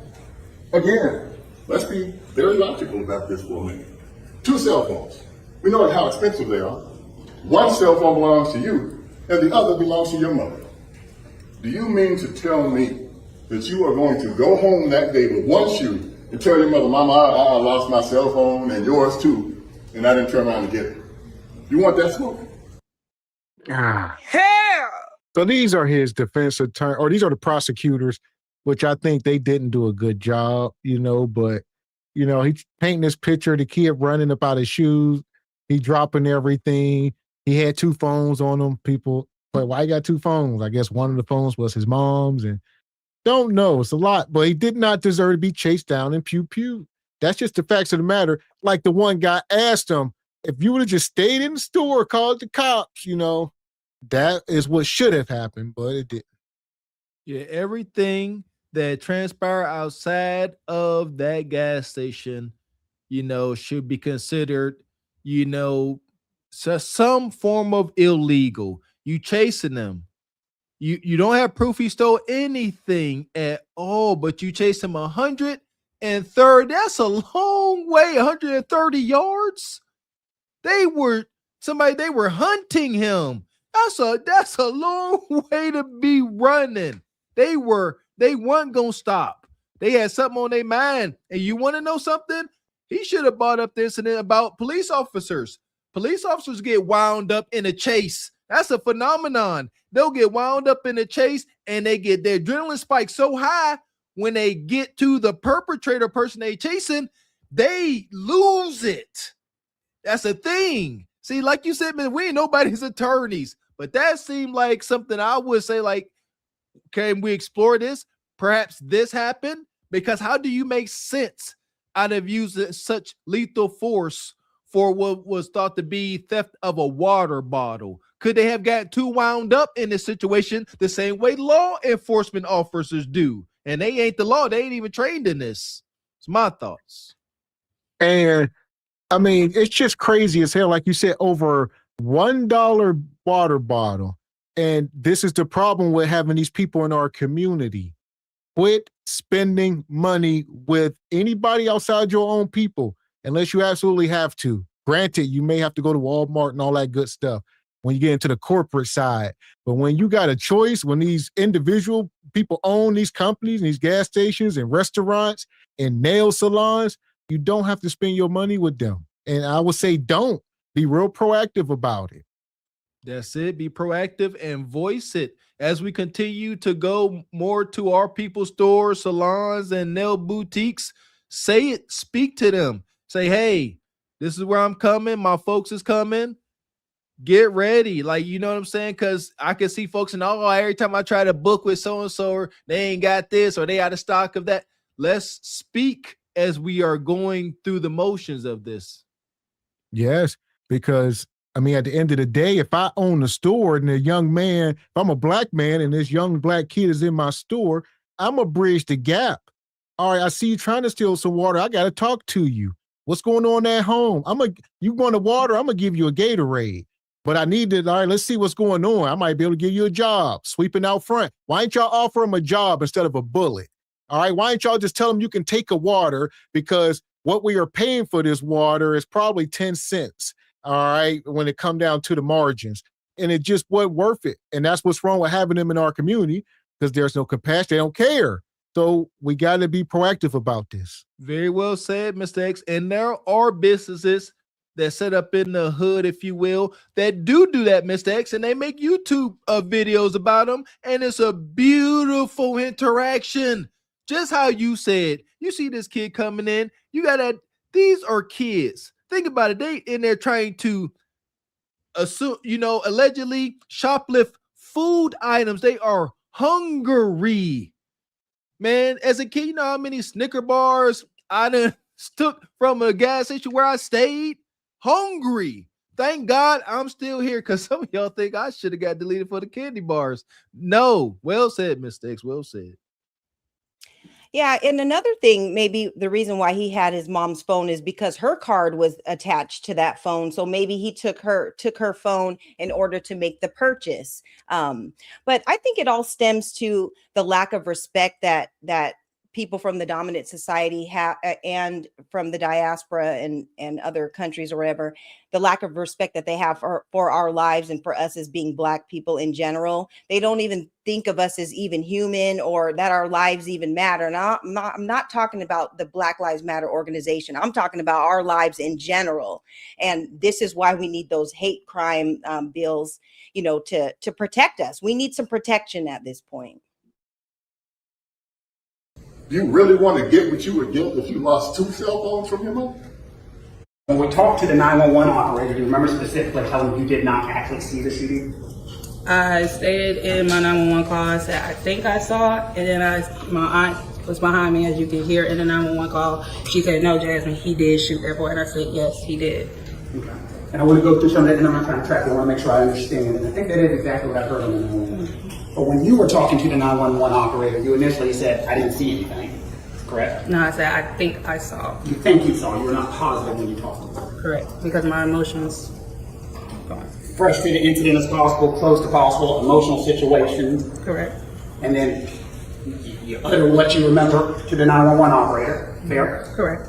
And then you said, I think I saw, was that what you just said? Yes. And then somebody in the car told you actually did see. Is that what your testimony just was? Yes. And would you agree with me, a lot of that 911 call with things like you just said, I think I saw this may have happened, it was stuff like that. I think they call it equivocation.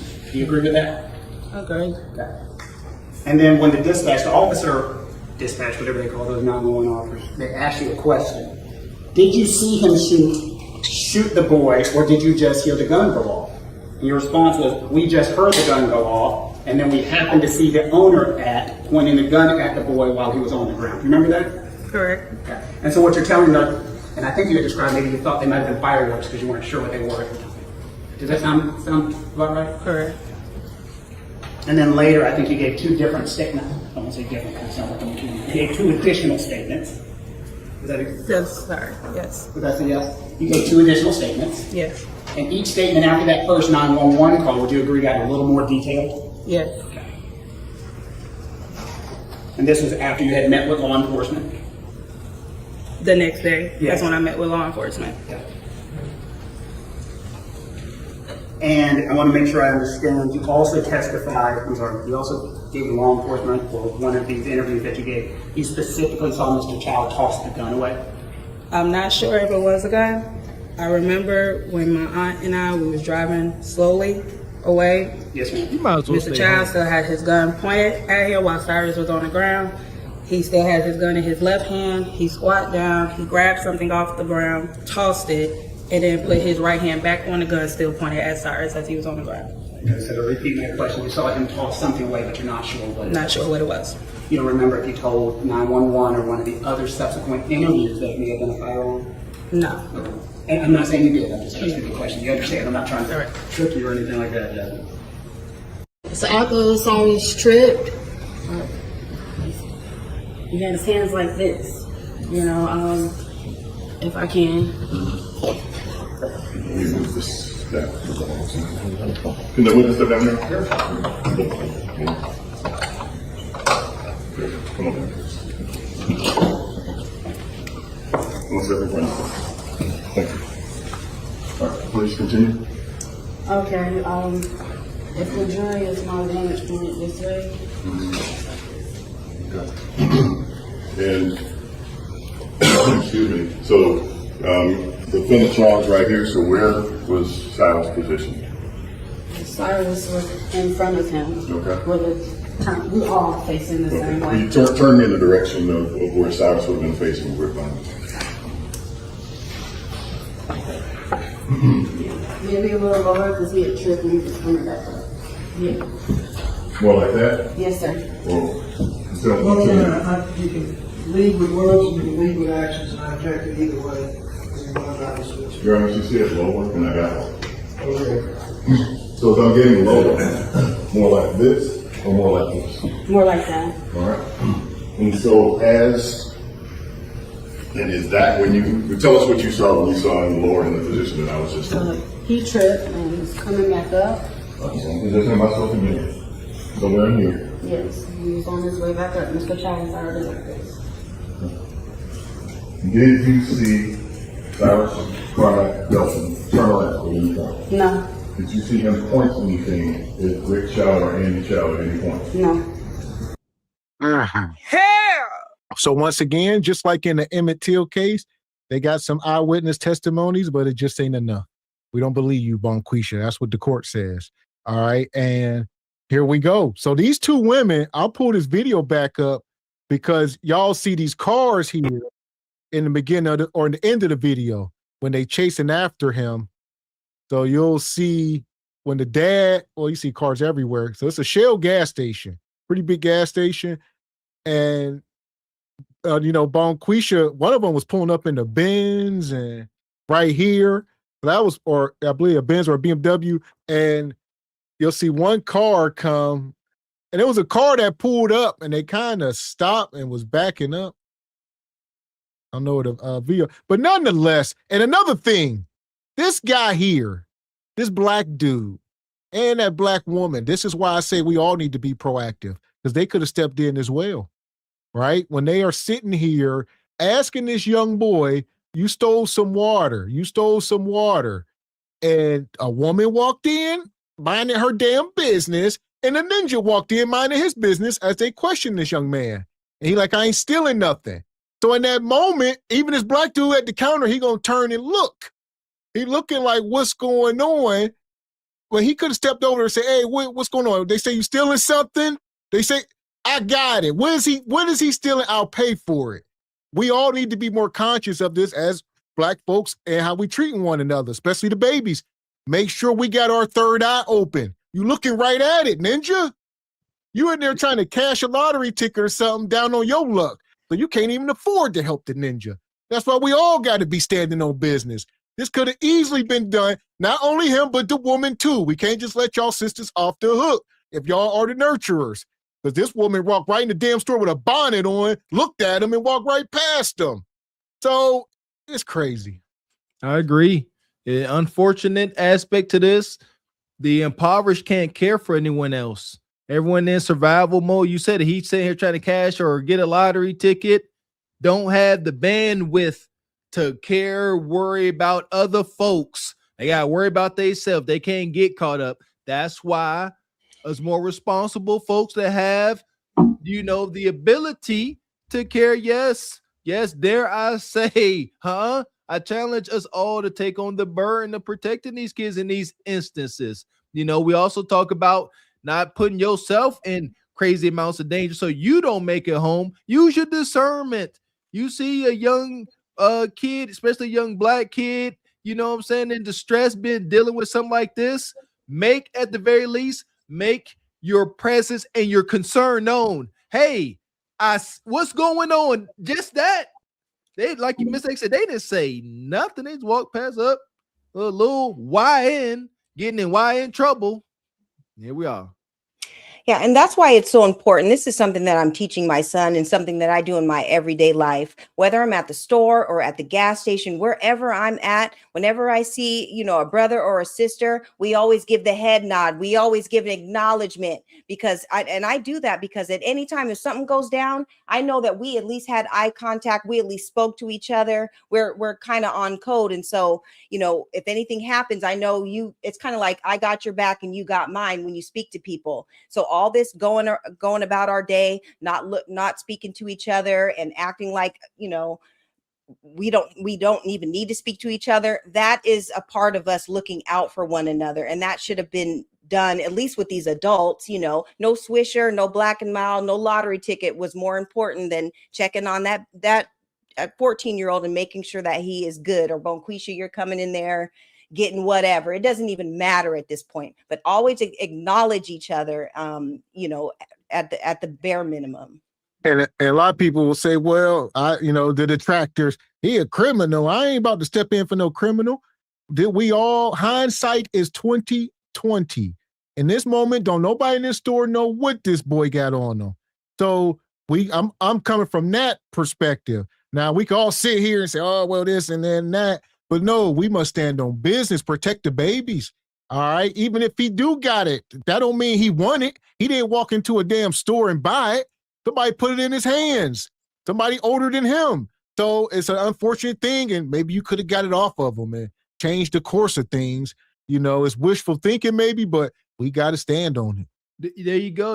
And yes, hindsight is 2020. It's easy to sit here and critique these two melanated individuals, but that's not the point. The point is for us to observe it and make sure we do better moving forward. That's the criticism. We can't turn back the hands of time. And you're right, they gotta live with this, but observe. That's our problem today, if you ask me. We don't observe enough and move forward accordingly. We want to ignore us all. What could we have done? That time has come and gone. These situations will continue to arise. And if we using our common sense and got our antennas up, we can help and do some part to prevent them for the baby's sake. Yeah. And until we can get our crime bills and stuff passed and stuff for us, just us being around in the community, just being at that store. Hey, young brother, are you okay? Or, you can ask Kung Pao Karen, what is going on? What did he do? You can ask those questions just being a part of the community. And there's nothing wrong with that. So even just doing that things maybe could have been prevented, and we can always take that with us on our journey while we go through life. Shout out to the brother Emmanuel Presley, been a member for 6 months. Says, keep up the good work. Yes, sir, will do. Shout out to the brother James Burt. We appreciate your G. Says, crates in front of the counter to create a distance barrier. I didn't notice that. Yeah, there's a lot of janky stuff in that store, man. Appreciate you, brother. Mm-hmm. Did you hear anything? There's a lot going on. My mom was in the car, and my mom was in the car and a little hysterical. She said, "Is that a gunshot?" And I didn't really want to be involved with this, and I was like, "No, that wasn't a shot. That wasn't a shot." We had the windows rolled up, and so it was muffled. But yeah. But even with the windows being rolled up and it being muffled, did that interrupt what you saw with your eyes? No. From the vantage point that you saw it? No. It's tragic. I feel sorry for the family. As I said during my opening statement, my heart goes out to them, but 14-year-old kids should not be roaming the streets of Columbia or South Carolina with semi-automatic pistols loaded and ready to fire. Well, I think the difference was this. Andy Chow was following him out of the store and down the street. We always took the position that Rick Chow, the defendant, that was not his objective. His objective was he was going to protect his son, and that's what happened. So we tried to separate the two different issues. One from Andy Chow, who was following him down the street. There'll be a discharge issued, and we expect that he'll be released sometime tonight. It may be a couple of hours, but he'll be released tonight. How was he feeling about the verdict? Relieved. I mean, this has been an ordeal for the family, both families. I mean, there's no joy about the suffering of the other family, but Mr. Chow and his family, and we've had a lot of contact with him and his wife and his two boys, and they've suffered as well during the last couple of years. And it's been very traumatic to them, and they didn't know what the end result was going to be. They did not prevail at the stand your ground hearing, so that obviously added some additional pressure. But now he's free to go and do whatever he's going to do. Huh. Yeah, he's free to go do whatever he want to do. Go delete somebody else. So, yeah, this is one of his lawyers. He had a team of lawyers. I wonder who funded that. And, yeah. Know what it is. And I still don't understand how they are justifying them chasing him that far and out the store at all. Not that far. I don't care if anywhere outside the store. The threat is running away. You know what I mean? Y'all did not have suspicion of him, going in the back and stealing all of your funds out the safe and toppling your lifestyle. A bottle of water caused him to be deleted. And I agree 100%. So I was going to say, should both of them have been charged? Because that's where they sort of muddy in the waters, like he just said. They did a good job at separating the two things. Like the kid was chasing him and he was, maybe he was wrong for that. Don't know. But the dad was just protecting his son. He wasn't chasing anybody. So, you know what I mean? The dad was the one who was on trial. It was not the son. Maybe they both should have been, and y'all both was chasing him. Instead of you was chasing him and you wasn't. Y'all clearly both ran out the store at the same exact time. You didn't, the son didn't run out first, and then the wife said, "Hey, he chasing him," and then you ran. Y'all all went, even the wife went out. Y'all all went together.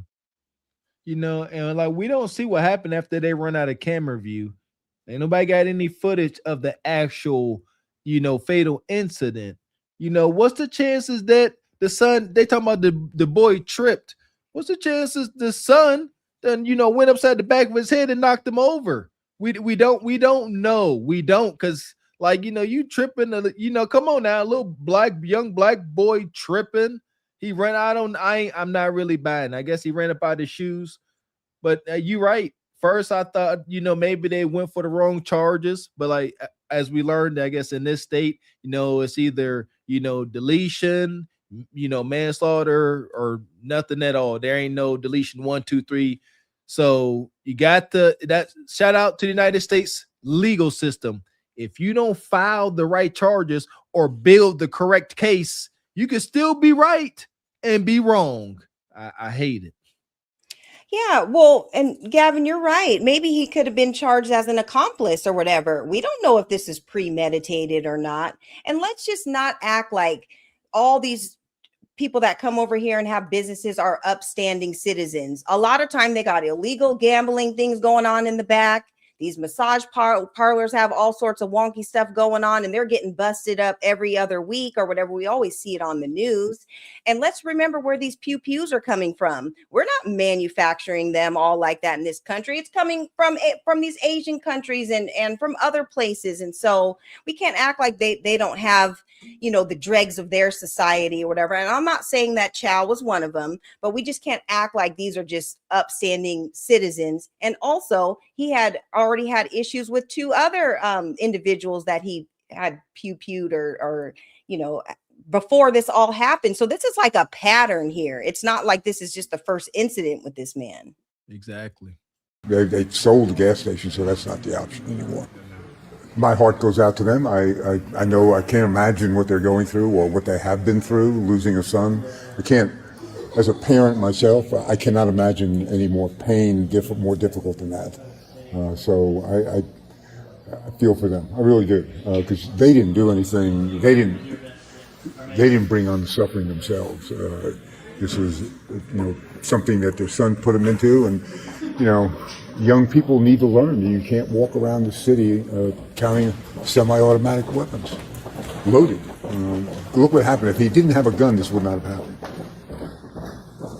Yeah, they literally got that leg to stand on, and I hate that. I hate that, man. It's like, you know, they knew none of this. This had nothing to do with why they was chasing him or any of that. But now, hindsight, they can use it as a leg to stand on. It's wicked. If this attorney says if he didn't have a pew, none of this would happen. You can't prove that's not exactly necessarily true. Rest in peace to Trayvon Martin and many others. Well, you see what I'm saying? This is bull jive. If he didn't have that toolie, this wouldn't have happened. Says who? There's too many instances of it happening. But like you said, Mr. X, the prosecution was weak sauce, man. Yeah, and he looks like he's one foot into the casket himself. You know, hopefully this is going to be his last time, you know, dealing with a case or whatever, because his time has been passed, and you could just kind of tell with the way he's talking, and it kind of sounds like he has a little more bias for the Chow family rather than what happened to the victim who actually got pewed. And so, yeah, I don't know about him. Hopefully this is his last trial. And the laws we kind of learn in law school is a but for and everything, and but for him having the weapon, this would not have happened. Anybody else? Do you anticipate any post-trial motions from the prosecution? No, I mean the state cannot appeal on a. And there you go. Hell! Yeah, they can't. The two things, you cannot say what would have or would not have happened. Yeah, that's where I strongly disagree. You can't say if he didn't have the firearm, it wouldn't happen. No, if he didn't have the firearm, Chow would have been convicted and he would be in prison. That's why I said I hate that. You know, it ain't, you know, you don't know what he would have did. Like we said, Trayvon Martin, etc. But it's the fact that he did, and now Chow get to get out of prison. So again, in this tragedy, may this young man rest in peace. What are we telling our kids? Our little black boys that's going to be out there trying to conquer the world, trying to navigate their peer group. What are we telling them, right? I know it don't feel good, don't sound good, may sound a little bit like submission, but I think it is intelligent to tell our kids how to move in these stores. Don't be having your hands in your pockets. You ain't got to like it. Come home. Don't be, you know, looking suspicious. It is what it is. Like I said, Gavin X and I grew up in these environments, and becoming adults and fathers and husbands, we were able, thank God, we have been and able to look back and reflect on our younger selves and see and acknowledge why we wound up in some shady situations. So we got to pass this on to our kids. It ain't about pride and I do what I want. Make it home. Make it home. Make it through life. These things don't ever have to happen again. Again, it starts at home. There you go. And yeah, I see Brother Jay. No, he did not steal anything. But they done shift the burden. The hell was stealing. He had a firearm. See what I'm saying? It's bull jive. But the defense or the prosecution was so focused on, oh, y'all chased him for stealing. And the defense is like, we ain't worried about that stealing. Hell, the hell with that. We passed that now. We got something else we were. You see what I'm saying? So they wasn't even worried about it at that point.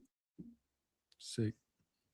Yeah. And you know what? One thing I think it would be really good for our kids to say, and I can't stress it enough, about having hate crime bills. Maybe if our kids felt like they were protected by law enforcement or protected by people in the community that won't try to pew them down or whatever.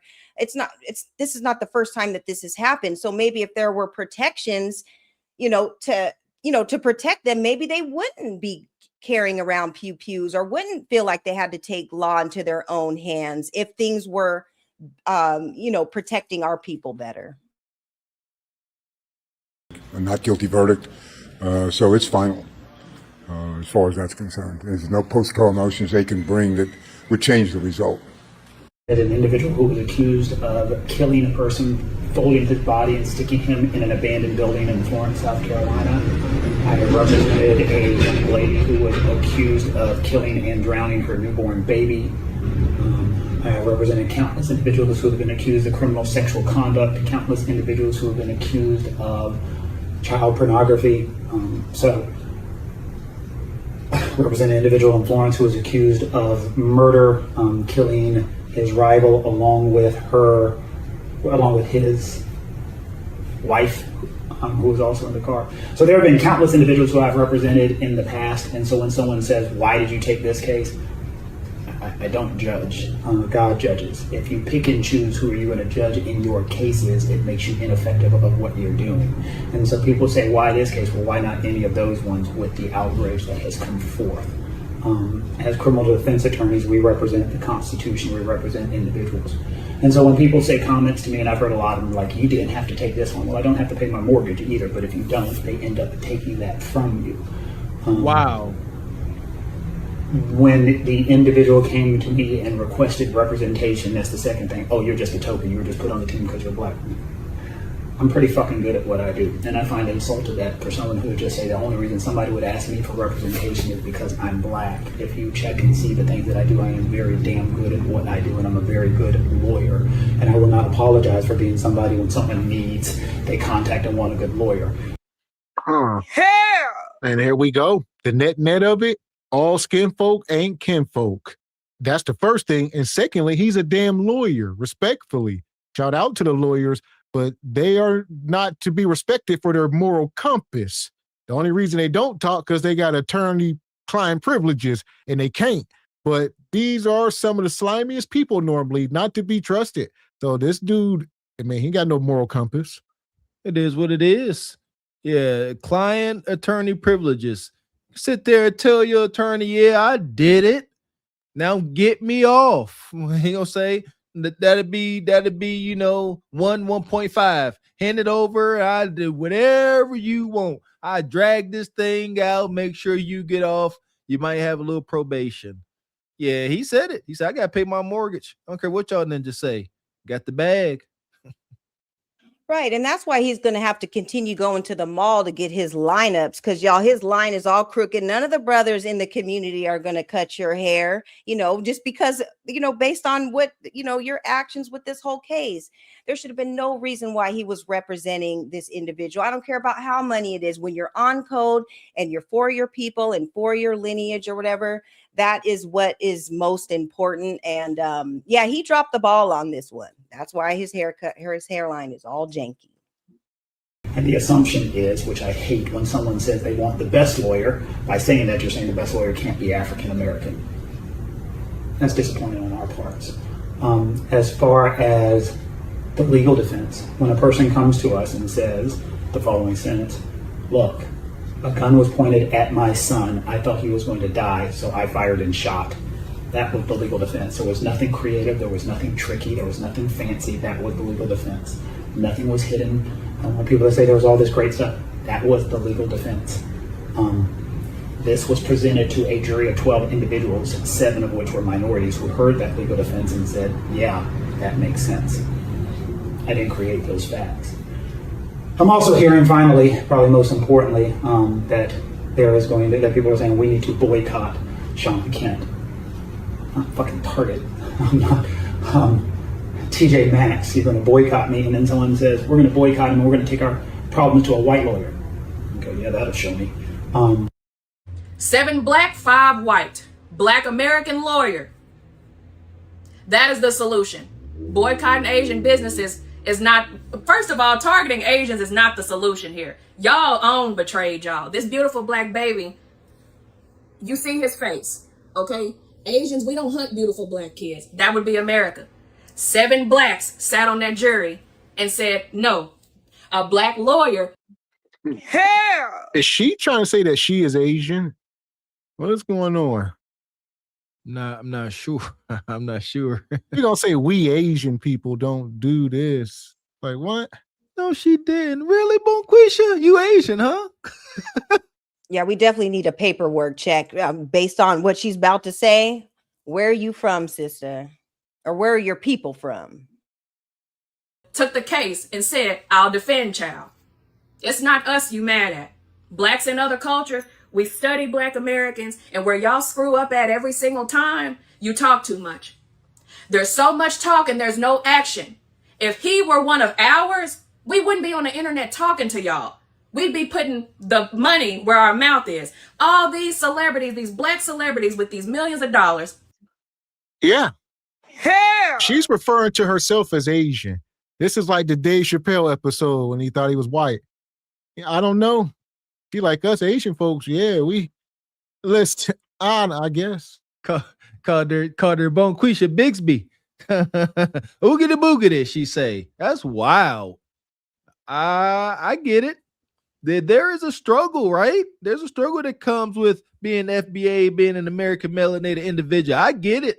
It is easier to just abandon it. I's Asian now. Yeah, that's all right.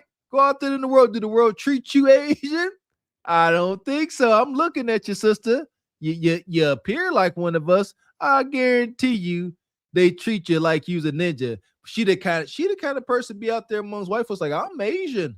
Oh yeah, I'm not them. Me no black. God, dog. Right, and she's definitely caping for her other side or whatever, but I bet you them same family members, when she's not around after, all the little celebrations or the get-togethers, are talking real down bad about her and whoever her black parent is or whatever. So she might want to tread lightly as she's talking. Big time. Appreciate you, Soldier 25. Good to see you. Says, did y'all see the Asian TikToker telling melanated people that they better not boycott Asian businesses? The nerve of that fake Jet Li. Kind of sound like her too. She's doing the same thing. Appreciate you, good brother Jay Tillman. Over at Back to the Flicks. I think check him out. I think you're running the show this Monday. Said the DA's job is not to get the person off. It is to make sure they are justly tried in accordance with the law. Ask my wife with her what's that? Juris Doctor? Juris Doctor? There you go. Local black millionaires, self-made thousandaires, whatever you want to call it. And nobody's coming together to take child back to court in a civil suit. There's more than one way to battle this verdict. You just give up. You accept defeat. And that's what makes us different from you. If he belonged to us, we going until we get what we seek. Y'all, for many, many years, you just accept defeat. You accept it. And that's why nobody takes you seriously in or out of court. They have done what they've done for many years, managed to turn this half against this half. Like I said, everybody's divided. It don't matter what my opinion is. It don't matter what your opinion is. Man. I don't give a fuck what you think, bitch. Your thoughts ain't my thoughts. All right, listen. And they keep hitting on this jury situation. So I got this photo here. The one lawyer dude said there was 5 minority lawyers, and They're trying to say there were black men. Of what race? FBA? They're not saying. They mess around and say these Middle Eastern guys or maybe some Africans. I don't know who was on this jury, but they say there were 5 minorities. We don't know. What's a minority? Somalian, freaking Igbo, whatever, all that stuff over there on the great continent. But I would say devil's advocate. What if it was 5 FBA people on the jury? Whew. Is it possible? Yeah, of course it is. We just seen that attorney. Because it only take one, my understanding, only take one person to say, guilty. Or take one to say not guilty. I'm sorry, yeah. So just one. If one person say not guilty, but then that's when they start saying, come on, man, we can't be back here all day. They try to get everybody to get on the same page. That's wicked. I ain't never did jury duty. Never will. Well, no, they was trying to find him guilty in this case. So there you go. Yeah. But yeah, ain't no telling. Like you said, the smoke and mirrors seems like a good chance for justice, right? Had minorities in there. But again, we know, and it's most unfortunate, but shout out to Sister Ebony Dean, delineation. Like they ain't us. They don't care about us. They don't care about our struggle. They can't empathize. There is a difference.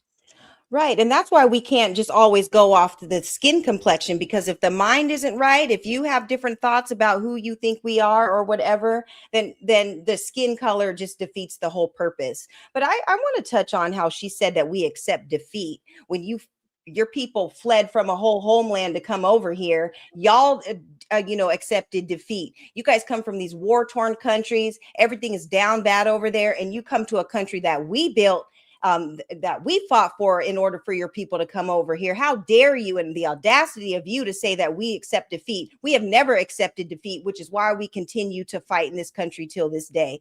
So there you go. Yeah! So we far from done. We about to get into the facts now. Facts over feelings. And like I said, if he belonged to us, I wouldn't be arguing with y'all on the internet. Oh, hell no. Absolutely not. And that's what I'm going to teach you. Stop all the damn talking about what you gonna do. The energy is misdirected. Do you think boycotting Asian business is gonna do anything? Hell no, because your own is still going to betray you. You always gonna have a black lawyer, black jurors who are desperate to be as different from everybody else as possible. Whether you believe it or not, there's tap dancers in every single culture. Your own betrayed you. It's not us you mad at. What you need to learn from us is unity in numbers, strength in numbers, power in numbers. Damn all this talking and marching y'all doing. And like I said, every Asian is not responsible for that. We don't target beautiful black kids.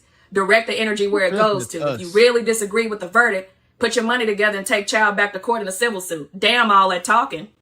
So I am from Columbia, South Carolina. I currently reside in Columbia, South Carolina. I don't stay too far away from 14-year-old Cyrus Carmack Belton, was shot and killed by a gas station owner, an Asian man by the name of Rick Chow. I'm here to tell y'all a few things about this case that didn't really get publicized to the national media, because they do matter in this case, and they matter a lot. And it helps for y'all to understand why us in Columbia, South Carolina are so angry about this case. Rick Chow had numerous altercations with his African-American patrons before this. He once choked an African-American woman out in a full Nelson down to the ground in the middle of his store before. We as South Carolinians are upset because that man, Sean Kent, who represented Rick Chow as an African-American man, sat up there and portrayed this 14-year-old boy to be one of the worst criminals out there on the street, and practically said that if Rick Chow did not go out of his way to chase that boy down out of his store and shoot him in the back, that somebody in the streets would have done the same exact thing. We are upset as South Carolinians because the judge decided that none of Rick Chow's prior incidents could be used in the court. We're upset because that 14-year-old baby deserves justice. Cyrus deserves justice. Cyrus deserves to know peace. That jury was all white. An African-American man stood up there and basically did a little jig in their face to portray this 14-year-old baby boy as one of the worst criminals that ever lived. Okay, I think she repeated. But nonetheless, she was talking about the atrocities, right? And this guy here, shout out to him, he gonna hit on something as well real quick. as one of the worst criminals that ever lived. We're upset for numerous reasons that the national media isn't going to tell y'all. What if I told you that the judge had crucial evidence that puts a totally different complexion on this? What if I told you in 2013 a similar situation happened at the store? What if I told you in 2013 Mr. Chow said someone tried to steal a beer out of his store, so he had to shoot at him? What if I told you in 2015 that Mr. Chow fired 6 shots into a car as it was driving away because somebody in the car stole a beer? Yeah, he didn't call the cops. He just shot in the car. No arrest. Then in 2018, Mr. Chow did the same thing. This time he shot somebody in the leg. Shot him in his leg over $6 worth of merchandise. So first he shoots and misses, then he shoots in the car, could have killed multiple people, and third he shoots somebody in the leg, and then we are here today in 2023. That's when this case took place. In 2023, he shot Cyrus. And there you go. Yeah, the trial's today, but this happened 3 years ago. So, yeah, I mean, the trial just ended, but he's been doing this for years. Done pew at least 4 people, hit a few of them.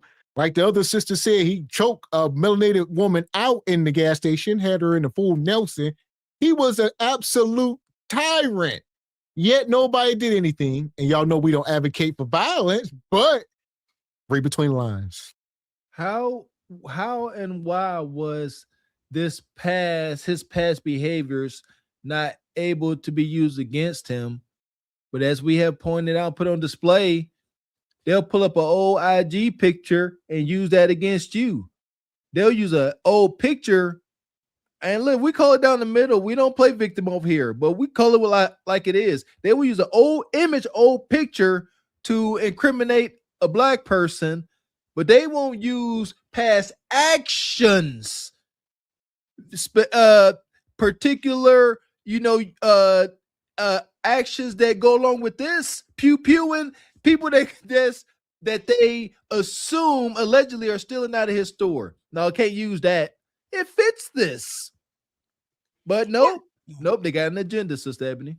Right, sorry. But yeah, why wasn't that admissible in the court? Because that definitely had something to do with his past as to why this even happened today.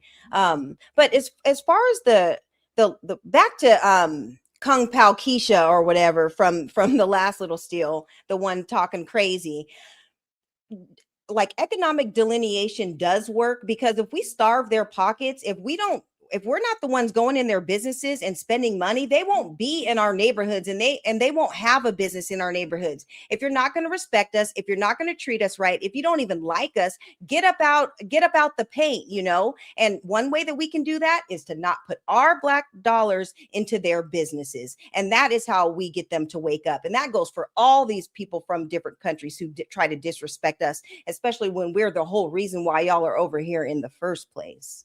Yes, boycott. It's Cyrus fled, shot him in the back. Yeah, he was so afraid for his son's life, he shot a man in the back. I'm sorry, he shot a boy in the back. And that's considered justice. And for that, we have conservatives defending it. The anger is palpable tonight. You can feel it, you can touch it, because people saw a child that looked like their own, that did nothing wrong. A child that all the witnesses described had fear in his eyes when he left the store. Time out. This is why people don't respect these people. Brother, I understand you're the attorney or whatever the case may be, your representative for the family or whatever the case may be, but I don't want to hear you tell me he didn't do nothing wrong. The boy stole from a store as a 14-year-old kid with a loaded gun. You a lie, and the truth ain't in you. He didn't steal anything. And like the guy said, if y'all didn't chase him out the store, he'd still be here. And he gonna start, this is another one. He gonna come up here and say, black folks, you are black. That other woman that says she Asian, what the hell do y'all think y'all are? Is this real? Me no black. Me no black. My theory is, I just said it, they want to abandon what comes along with being this. It ain't the easiest thing, but I don't know nothing about abandoning who I am because of the struggle that comes along with it. But there is a struggle that comes. I get it. That's why ninjas like this, they want to abandon their masculinity. They want to abandon their black card, as y'all like to say. No, I'm going to go where it's easier. I'm going to conform to the colonizer. Life is much better that way for these soulless, pathetic individuals. But don't be mad at them. I promise you one thing I know. Ninjas like this cannot look themselves in the mirror. They can't look themselves in the mirror for more than a second without getting cringe and getting the ick at their own daggone reflection. Look at his eyes. They act like they got it all together, but the soul never lies. Yeah, and then by him trying to separate himself from us, what's going to happen is when the dominant society turns their back on him because they're just using him as a proxy or whatever, when they're done with him, he's going to be trying to crawl back to us. If something bad happens to him or they do him wrong, don't come crawling back to us because you're doing all this cooning and all this buck dancing or whatever. And he's another one that can't go to the barbershop. Look at his haircut. He's supposed to have a taper and ain't nothing tapered. It's just straight razor blade, fade, and then, you know, that little janky lineup. So absolutely not. Yeah, he got that super cut special. And the thing is, guys like this, he's been living a tormented life. I would love to see photos of him in, elementary and middle school. He probably got some big old glasses. You was a geek. I get it. You was a geek. Unfortunately, shout out to the geeks. Don't have no malice in your heart and start hating your own people because your own shortcomings. All right, you come a long way, brother. You grew a beard. You might have a couple muscles. You ain't no geek no more. You took the glasses off. But a lot of y'all got this mind state because he probably was like, smart guy, Tamara Mowry's brother. He's giving that vibe like he was smart guy, getting stuffed in lockers, getting swirlies. I get it, but don't hate your own people. I'm learning Mr. X, you making the point. I don't think there's no coming back from that. Just going back to college and say some of our peers from high school, like who they were in high school and college, they can't come back from that. It's kind of weird, man. But I think it's easier said than done. Unfortunate for that, Jaff Turkey there. Yeah, and probably some smooth FBA person in his past or whatever probably knocked him for his chick, probably had a crisp mouthpiece and took her from right up under him. And he's been bitter ever since. And it's got to stop. That's exactly what it is. And when they came to confront him, he took off running. He had no business doing none of that stuff he did. How do you get to the point as a 14-year-old boy carrying a loaded gun around with you, stealing from stores? I don't want to hear he didn't do nothing wrong. You could say that they were wrong, but to say he did nothing wrong is crazy. Finish it. The runner, two grown men chased him down over a football field and shot him dead. This should not happen. This makes us feel as if our children don't matter, and they do. This makes us feel like Cyrus's life did not matter, and it did. What you see tonight is going to be the anger, and what we ask is that anger not turn into anything else but words, to go online, to talk about it, to discuss it, but not to act like what people in their evil minds think that we are. Time out. Not act like Cyrus. Is that what you're saying? Not act like Cyrus. Meaning that this kid turned a situation into a violent situation. He's sitting in the store lying and saying, I didn't do nothing. I didn't do. And then when they come out to confront him, he runs. Why? But instead of you grown men and you brothers supporting that kid and teaching him right from wrong, you wait till he's dead to then complain. Finish. Better than that. Cyrus was better than that. His family is better than that.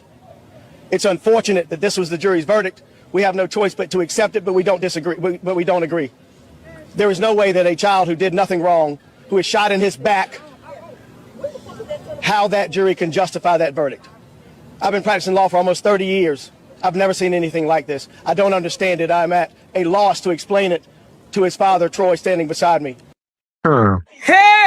And they said the same thing about Emmett Till. If you've been here all night, People was like, we can't, even the white folks back then was like, this is wild. We can't explain this. Just history repeating itself. I don't agree with this ninja here. We done already stomped him out. The only little point he made, and we've said it before, is, we can't get in an uproar now about instances like this, and we move about in a way talking about F the kids and not in a healthy way being in our kids' business. So that's the only thing. So that's the part that I don't like about coons like this. They use a little bit of truth, but it's tainted with their lack of humility and their self-hate. But yes, if you ask me, that is the key to stop all this. At home, be in the kids' business, love on them, give them guidance and correction. But you is not the messenger, not even slightly.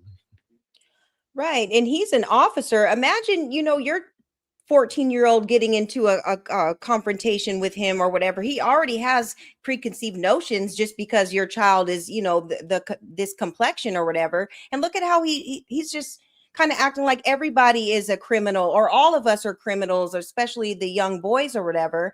So this is why we need to call people like this out, because there's even people amongst us who are actually against us as well. Shout out to Stu Pease. We appreciate you, man. Always active in the Patreon. Says South Carolina is a stand your ground state. If this kid lawfully possessed a firearm, the Asian man would be passing daisies, kicking up daisies. Huh? Yeah. Appreciate your sister Nai's been a member for 11 months. Says community, no new father, pew pew people, and still spent money. That's true. That's what Mr. X was saying. They knew about his actions and they still patronize him. We got to do better. Appreciate you, Stu Pease. Says, I hate Tatum. Understood. Man. And unfortunate, another thing we've been seeing, that's his dad right there to the right. So that's the young boy, Cyrus. That's his father, and couldn't be me. I'd be somewhere putting my war face on. I don't know nothing about it. Not my baby. But nonetheless, my baby wouldn't have been moving like your son was. Where was you all this damn time? Him and the mom, the single mom raising them, and now you come out like Bobby Boucher's daddy, and y'all gonna try to get some damn civil suit, and you're gonna try to get millions of dollars. But no, we got to raise our damn babies. There you go, because this is an impossible situation. Shout out to our last show. Would you, in a life or deletion situation, would you save your spouse or your child? Impossible situation. So we got to just nip it in the bud. Because like you said, you got to think about these things as a parent, and you make sure you avoid them, because they ain't about to be sitting here, like you said, putting on my war face, and I got everybody calling me trying to talk me off the ledge. You know what I mean? Just we're gonna avoid it and take care of the babies. I'm at a loss to explain it to his mother, who couldn't take it and had to leave. I'm at a loss to explain it to his family, because I too don't understand it. No, time out. Hey, put Troy on the mic. Get him on the mic. Put him on the mic. I want to hear what he had to say about his 14-year-old boy with a gun in his hand, stealing from the store. You dressed, you got your suit on, you're doing all this, but where were you at when your son was running around the streets with a loaded gun in his hand, stealing from the store? That's the part that bothers me consistently about these topics. Y'all love to get on these press conferences. Y'all love to go and cry me a river, and the white man bad, and people like us don't get treated right. But you fail to prevent your son. I'm assuming that he lived with him. And if he don't live with you and he live with his mama or something, that's different. But if you are responsible for this boy and he living in your house, you are responsible to hold him accountable so that he don't end up stealing and getting killed. Your son, if he had not died, would have gone to prison for being illegally in possession of a firearm. Also, felony crime, committing theft while in possession of a stolen gun or illegal gun. He didn't steal nothing. He would have gotten charged with multiple felonies at the age of 14 years old. And you stand up here and y'all gaslighting the public. This dude was a ticking time bomb. He was waiting to kill. He was waiting on the moment to kill somebody. And I guarantee you, if you look at his record, if you look at the people that he shot at, I can guarantee you, and the people that he shot, I can guarantee you all of them was black, because you do have those types who are in black communities who totally has no regard for life for black people. They have no respect for black people. That's true. Hell, some of these folks got more empathy for their dogs, for their goldfish, all that. Not you.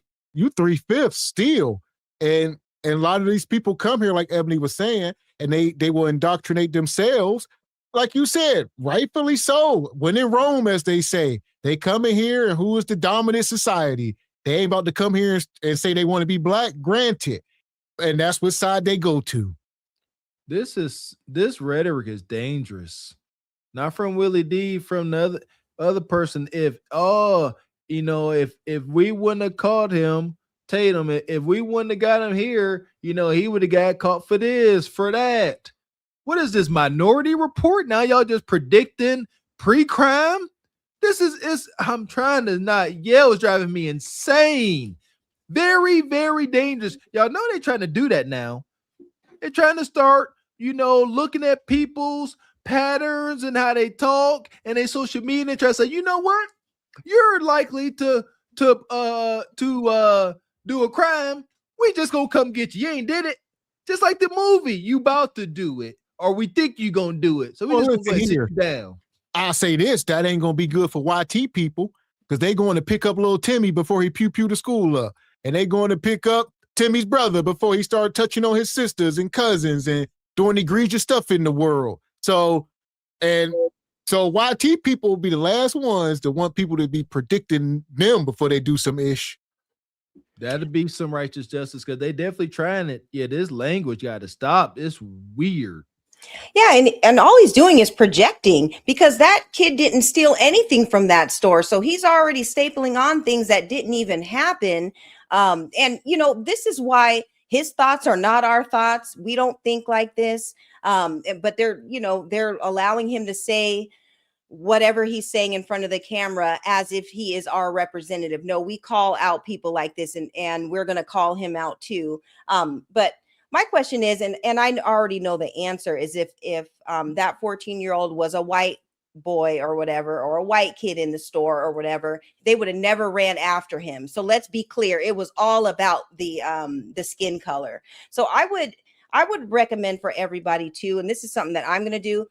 You don't have to patronize these stores or whatever, but it is good to look up, find out the names of these people that are in your neighborhood that have these businesses or whatever. Try to find out as much information as you can. And if there's somebody like Mr. Chow that has a track record of doing egregious things to our people or whatever, pull up and call people out. Let them know, hey, don't come in here. If you see your people going in there, you know what? This guy has done X, Y, and Z, and we don't need to be shopping at places like this. Maybe this is what it's going to take, but I'm going to take the initiative and I'm going to start doing that. Just finding out these people's backgrounds. Why are you in our community and you have this history of doing X, Y, and Z?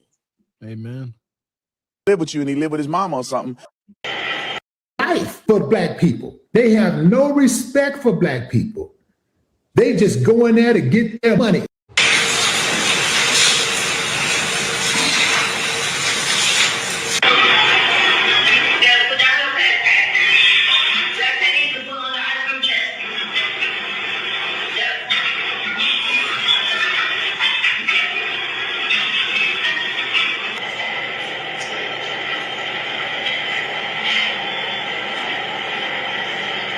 You'll see here he grabs the 4 water bottles and puts all 4 back. And she's standing there doing what?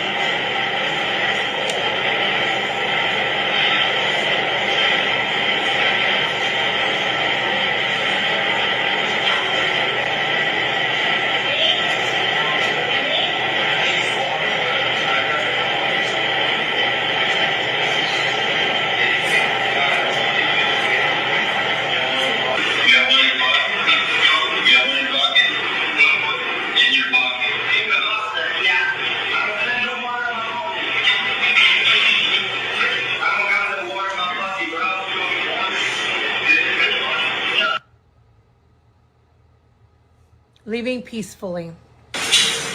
Look, they're so scared of him.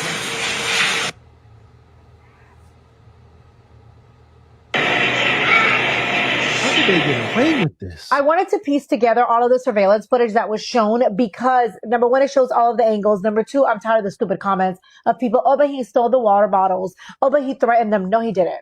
No, he didn't. In fact, his own surveillance footage shows that he blatantly lied to police, that he never stole anything, that from the moment he walked in, he was respectful. He put the backpack down. He didn't argue with anyone. And that she, on the other hand, his wife, harassed him the entire time. When he was walking towards the water bottles, she's standing over the chips like this, monitoring him like he's a criminal. They then accuse him, even though in the surveillance footage, it's 1, 2, 3, 4 water bottles being put back. She still followed him, still questioning him. The son now jumps in. And instead of him arguing with them, he said, I don't have anything here. He shakes his hoodie and he walks out the door. They followed him. All three, not just him and his son. And what breaks my heart, on top of the fact that he is not here to even speak on his behalf, the fact that he was shot while he was trying to get up from the floor after tripping, is the fact that no child should ever have to walk into a store and be taunted in this manner, followed throughout the store at 14 years of age. I just asked myself, what does that do to a person? How does that jack them up in their mind, in their soul, to think that you can't even walk into a store innocently? All of them deserve to be in jail. In the next video, I'll go into day 3. So you mad at Mr. Rick Chow because he chased down and eliminated the threat. That 14-year-old boy pointed a semi-automatic at his child. You would feel the same way. Let's say your black child was working alongside Mr. Chow and his son, and the young man pointed it at your black child. You would be thankful and glad that Mr. Chow was there to eliminate the threat. Asians are taught to eliminate the threat. All of this anti-Asian hatred that I'm reading, you can kiss all of our ass, because at the end of the day, and stop comparing him to what happened to Latasha Harlins. Hell! This is a psyop. This is COINTELPRO in modern times. They say we're going to send this big back bull nose bonnet wearing Bonquisha on the damn screen and let her start spewing hate. This is why we be on Synthetic G's top, because this can be one of her disciples. They spawn from that and then they grow comfortable and start talking like this. I blame Nug Nug. Nug Nug got to be her daddy and she hate him. She had everything black about herself. And I'm going to assume her mama Asian. Yeah, because golly, man, that don't make no. She so like she say we us Asians, we eliminate the threat. Ain't no mama. She done took a damn 23andMe, found out she got about 1.2% Asian in her or something at best. Damn near don't we all? God, shoot. Oh, the self-hatred is at an all-time high. Shout out to Cousin Walker. Show this to our babies. Let them know what's out there so they can be smarter. All of these kids out here doing these teen takeovers and all of this, they need to know what they up against. Maybe they get some common sense, because obviously the parents ain't doing it. But yeah, this one here, she making me cry. When I'm muted, I'm cursing. She on the screen because she get on my nerves. Yeah, and she's all caping for them or whatever. She probably goes to her little corner Asian, Chinese food restaurant or whatever, and they gave her a couple extra egg rolls every time, like it's a butter biscuit or whatever. And now, she's talking the way that she's talking. Look here, I have, Asian people that have married into my family or whatever. I talk the same way that I talk to y'all with them. We have a lot of discussions about race and stuff or whatever. And we have uncomfortable conversations, but it is what it is. Don't ever compromise your lineage and who you are trying to cape for other people. This is not what we're doing. So this Bonquisha, she's completely out of order. Put the egg roll down and go sit down somewhere. That go right. Shout out to the brother Classy. Always good to have you, brother. Says Miss Ebony, you don't have to go in the store. You can do this online. Get the picture of the owners and air them out. There you go. Everything online now, huh? Yeah! Boom, shakalaka! There you go. Money, money, money, money, money, money. We appreciate you, Stu Peas. Says all results from previous mash and grab and stealing from Oakland California, and New York City. These things are all over the internet, and other races are using it as an excuse to delete. Stay out. Oh man, just stay out the way. Stay out the way. That's my number one motto. Yeah, and we got to remember with some of them mashing grabs, they were not all our people. They were some people from other countries, you know, kind of cosplaying and stuff. A lot of them were Hispanic and a lot of them were from the Caribbean. So it wasn't our people, all our people doing that. So we got to keep that in mind too. There you go. Appreciate you, brother Classy. Says she wants those nails done in those wigs. She ain't about to turn, huh? She wants them discount prices. At what cost, your soul? What happened to Latasha Harlins was a tragedy. Latasha Harlins was targeted. Latasha Harlins was unarmed. And the woman who did it was indeed a racist. Chow, on the other hand, working in his store, it was a misunderstanding. Instead of the young man pointing his finger, he decides to point a semi-automatic in this man's son's face. All of you that are dads, black or not, you would have responded the same damn way too. Because what if he would have come back? Asians are taught to eliminate the threat. Well, how the hell did the anti-Asian bill get passed before hate crimes? The hate crime bill was established long before the anti-Asian bill was passed. What the hell are you talking about? And furthermore, the hate crimes that are, you know, prosecuted in this country against blacks or browns or anybody else, they're prosecuted 3 to 5 times more than any crime against an Asian. It's just on paper. When Asians get assaulted in this country, they just go home and they don't talk about it. They hold their head down because they want to live another day. They know Asians aren't welcome in this country. The only reason Americans even deal with Asians is for the business aspect of it. You don't protect Asians. You don't care about Asians. You don't love Asians. You see Asians as worker bees for you. Asians are supposed to do your feet, do your hair. I'm not trying to hear it. When have Asians ever been strange fruit in this country? When have Asians ever been, tortured, had, ligaments cut, thrown in rivers in this country? Show us the time. When have Asians been on the plantation for hundreds of years in this country? Show us. I ain't trying to hear this. None of this make no sense. Granted, I'm sure there are some isolated incidents of black-owned Asian crime. Welcome to the United freaking States. But ain't no melanated folks making Asians feel unwanted. There's only one person I know that outwardly voices his disdain for China and Asia. That's your daggone orange president. It ain't us. Yeah, that's them good old boys. Yeah, T-Money put that battery in the good old boys' backs. Them ain't got nothing to do with us if there is any malice towards the Asians. Yeah, blame T-Money for that. This is why whenever you guys were talking about Cynthia G, that whole bandit thing, because you see how she had so much compassion for Latanya Harlan or whatever. And then when it came to this situation, she was like, he was a criminal and he had a pew-pew and all this stuff. And this is why that bandit stuff, it's very dangerous and it puts a target on our young men's back and our men's back too. But we got to debunk some of these talking points that she had, especially about, she was saying that the Asians, there's so few of them, which is why they needed the protection. There were so few of them that had crimes against them, but there are so many of us who have crimes against us. Well, hello, that would mean that we need the laws passed for us. If we're the majority of the ones having all the hate crimes against us, why not give us the protection? But she was trying to justify it because there was too many of us having that and it's too few of them. And she was saying that ever since they came over here, they've been discriminated against. First of all, you didn't have to come over here in the first place. You could have fixed up your own homeland and stayed there and made that great. Since you guys are so smart, you're so educated, you're so this and that. In reality, you guys are the one getting the handouts and getting all the set-asides and benefits that we fought for. So we can just debunk everything that Bonquisha is saying because it's all cap and it's all lies. Mm-hmm.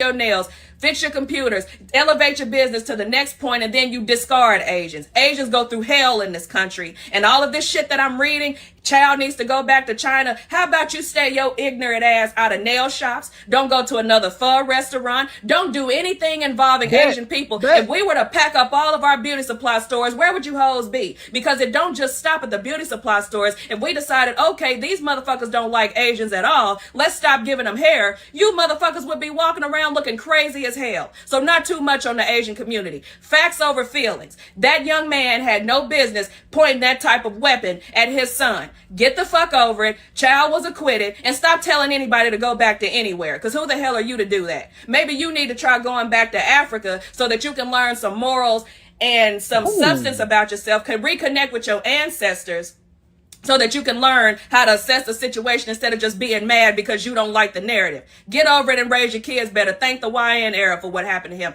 not Mr. Child. He shot a 14-year-old in the back, found not guilty. How does that happen? Well, let me explain. This is the owner of the store.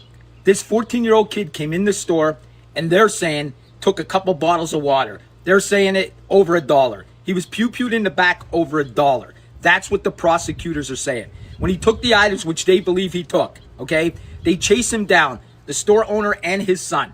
The store owner then says the 14-year-old pulls out a gun, and he pew-pews the 14-year-old before the 14-year-old pew-pews his son. That's what the defense is. The prosecutors didn't say this at all, okay? The prosecutors are saying it was only over $1. But if you go watch the trial, the defense attorney said that, no, this wasn't only over $1. It was because the 14-year-old had a gun and turned it on to his son. And he had to take action right then and there. And now people are up in arms. Oh, hell! Man, and it's like this world we live in with all this technology and cameras are everywhere. You know, all of a sudden they do all this and then the actual scene is just out of sight. And then the people that claim to have saw it, the court ain't listening. Y'all ain't credible. So it's wild. You know, we talking about Ring cameras. There's cameras on Teslas. That's another thing. On all these Tesla cars and a lot of these smart cars anymore, you got cameras on them. And the cameras are running all 24 hours pretty much. You know, there's the one shooting I was watching happen down. I'm like, where are they getting these angles from? Like they caught these dudes and they get cameras from everywhere. They was like, these camera feeds are coming from the dashboards of Tesla cars. And these dudes was in this parking lot having the pew out, and everybody and people like, where are they getting all this footage from? They was getting it from the cars in the parking lot. That's the Big Brother's here. It's over. No more conspiracy theories, no more speculation. It's here. Like you said, cameras everywhere. I was telling my son, just going through intersections. I don't know one intersection now, even in old stuck in time Pittsburgh, where it ain't riddled with just cameras. It's everywhere. The new toll system. Yeah, the drive-through toll system, that used to be kind of a new thing. No, that's the standard. Cameras, that's the thing. Like, these ain't grainy. These is high-functioning, top-of-the-line cameras. But like you said, how convenient for there not to be any where this incident took place, where we could see what I'm saying? If we could see just how this went, all we could do is speculate. Maybe Child's son hit the brother in the back of the head, made him fall down. Maybe he didn't fall down at all. Was there Thule? We don't know. Want no camera in that position. Again, how convenient. Right. And they probably knew that too. And a lot of times they just have the cameras, but they're not working. They're just there for the illusion. A lot of businesses have that too. So that's something to think about. But maybe this was all a part of a plan. Maybe this was a part of the premeditation, being that he has priors or whatever. So we don't know. Man. Shout out to the brother Jay the Great. Good to see you, man. Says, who this Jabberwocky? Jabba whatever in the bond. Shout out to Jay. We don't know. Some self-hating woman. Oh my God, not guilty, not guilty. But we don't ask the question of, why did a 14-year-old have a gun? Why did a 14-year-old walking around have a gun in South Carolina? But we don't ask. We don't ask that at all. We just want to blame. Let's ask the question, why a 14-year-old had a gun.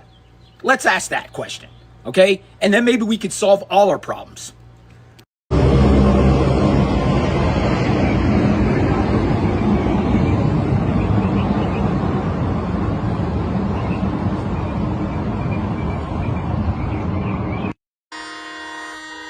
Protesters outraged about the Rick Chow murder trial not guilty verdict, letting their signs and voices Justice for Cyrus be seen and heard. For many, this case has been personal from the very beginning. Well, here's what we can do right now. The hell with the sign. Like, granted, y'all looted the place, but he done moved and everything, done lost his, shell, done took his franchise or whatever the case. He moved on. They left the state. Ain't no justice for Cyrus. Now, if this was a cold case, y'all looking for somebody, or if the trial is over, he's not guilty, there's no double jeopardy, he can never go back to court for it. The only way you're going to get justice is going to do it yourself, unfortunately. Sitting out here with signs, they ain't about to drag him back in the courtroom. So, where are we at? Listen here.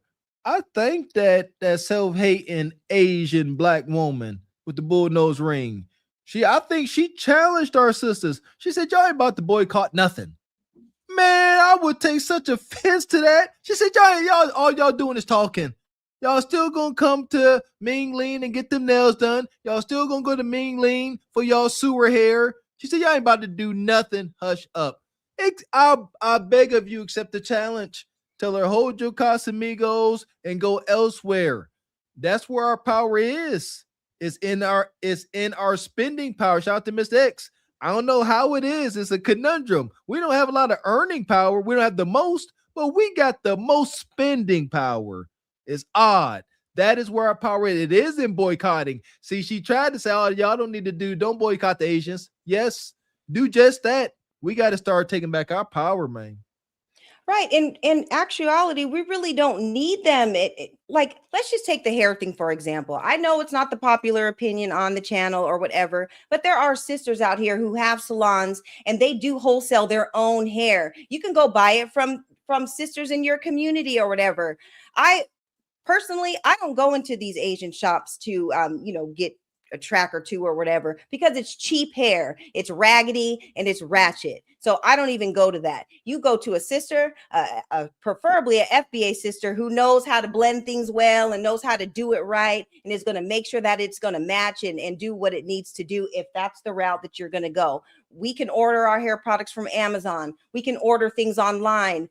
Courtney's hair care products that we promote on the channel and stuff like that. There are other people that we can go to. Yes, it is convenient, but like Mr. Walker said earlier, it maybe takes, a couple little clicks or drive a couple more miles down the road or whatever to, do business with people who represent us. And as far as the nails go, you can go on Amazon, you can get your builder gel, you can do all that, get all your gel polishes, do it at home until you can find an FBA sister or somebody else in the community that can do your nails. We do not need them in our communities, and we don't have to patronize their businesses. Amen, sister. And voices Justice for Cyrus be seen and heard. For many, this case. And I was going to say real quick, I see y'all in the chat. Yeah, I would say a lawsuit, that is not justice. Yeah, even if they sued this dude and won $1 million or whatever the case, yeah, first of all, he got to pay him. So they got to get the money up out of him. He can simply leave the country, file bankruptcy, whatever he need to do not to pay. And you can't give me enough money to take my son up off this earth. So there's so many layers to that. That ain't justice. There you go. It's at best, this is a life. It's a constellation prize. It don't heal nothing. You see what I'm saying? I agree. And you know what? So many of our people come from such downtrodden situations.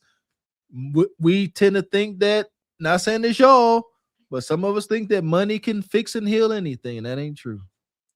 Right. And we have to remember, you guys, that these people have insurance. So, destroying the place or graffiti and all the damage done to the place, they have insurance, and all they're going to do is set up shop in another community, and the same thing is going to continue to happen. That's why economic delineation is what's going to work. And also looking up these people who are in your neighborhoods, who have these businesses, know who is in your neighborhood and who you're shopping with. I think that's what's most important. Hit them where it hurts, and that's in their pockets. And voices Justice for Cyrus be seen and heard. For many, This case has been personal from the very beginning.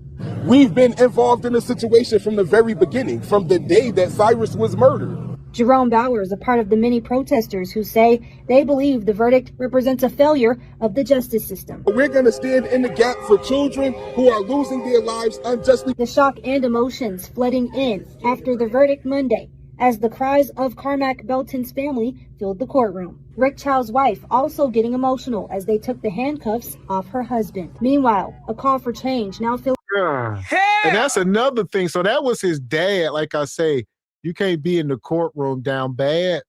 I ain't even here. I'm out. My war face, so I'm waiting. All right, it is what it is at this point. You know, that's held me down. You know, I get it. It's emotional, but man. And the thing is, so we saying that this gas station has been open this whole time. So y'all been letting his wife run the damn gas station up until this point, and now he has been in jail for over 3 years.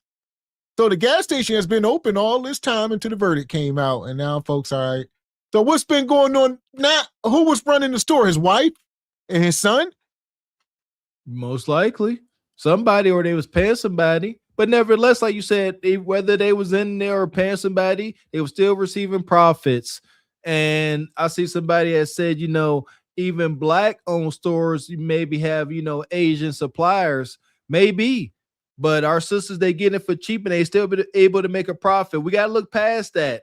Obviously, we don't own raw materials. That's not a thing. But we can own and have charge and control of the retail. Yeah, we have to go. And our community is the net of it. We want them out of our community. We don't mind doing business with anybody, but you ain't about to come exploit us. I mean, if you're in China making a product and we can partner up, co-op, partner up, and we can benefit and make money off of it as well, but you won't exploit us in our own damn communities. Absolutely not. Absolutely. Yeah, shout out to the sisters that got the connect getting it wholesale from whoever, daggone right. They getting it at a fraction of the price. You know, got they markup, making a profit. That's the game. And so here we go, touching on something a little else. We can't hold our people to a higher standard than we hold other people. Everybody does that. You know what I mean? In case, you got to have a black supplier. They got black people, you know, creating it, forming it, doing all this. No, just as long as they got that connect and they got it from a wholesaler, able to make a profit, we need to support with the bias. That's how the change starts. Right. It's not like sisters haven't even tried to get their own beauty supply stores and everything. But unfortunately, they are, the Asian community or whatever, they are prioritized to run these businesses or whatever. It's the nail shops, it's the beauty supply. There's certain things that they prioritize for them to have, and they overlook us. Or if we do have a beauty supply store, there's also sorts of nuisance, things that go on. They put, they're honest about permits and like all these different things, and they nitpick at us when they're able to, have their own businesses and they're running all sorts of illegal stuff that goes on in the back and stuff like that. So we're always targeted, even when we do try to have businesses and do try to do things on our own. Exactly. Shout out to the brother BY. Appreciate you. Says if she's Asian, I'm a professor at Hillman College. Hey, welcome in, Professor. Man. And have owned the property since November of 2023. I want to be your enemy. I understand you. Spokesperson says the new gas station owner decided to close down after yesterday's verdict until further notice. Now, we spoke with the current owners of that gas station, and they're making it clear that they are not connected to Chow and have owned the property since November of 2023. And there we go. Yeah. So that's our answer. So after that happened, one thing about these franchise corporations, they will make you sell. This happened in Pittsburgh a few years ago at a Shell, or I believe it was a Shell, at a gas station, and something happened. It was a racial dispute or something happened. Maybe somebody got called an N-word or maybe got pew-pew. I forget exactly what happened. But, the people at the store was responsible for calling people the N-word or something. They was arguing and it went viral. And the shell made the people sell the franchise and kept it open and put it under new ownership. You went against whatever rules and guidelines was established, and they will make you sell the franchise. And I guess that's what happened here. But, you know, folks, I don't care. Y'all all connected. You might be their cousin, like y'all saying in the chat. There you go. Yeah, Shell ain't going nowhere. That's the big house. Fun fact, Shell actually started by selling seashells. Actually a real deal. Then they end up getting into gas and oil, obviously.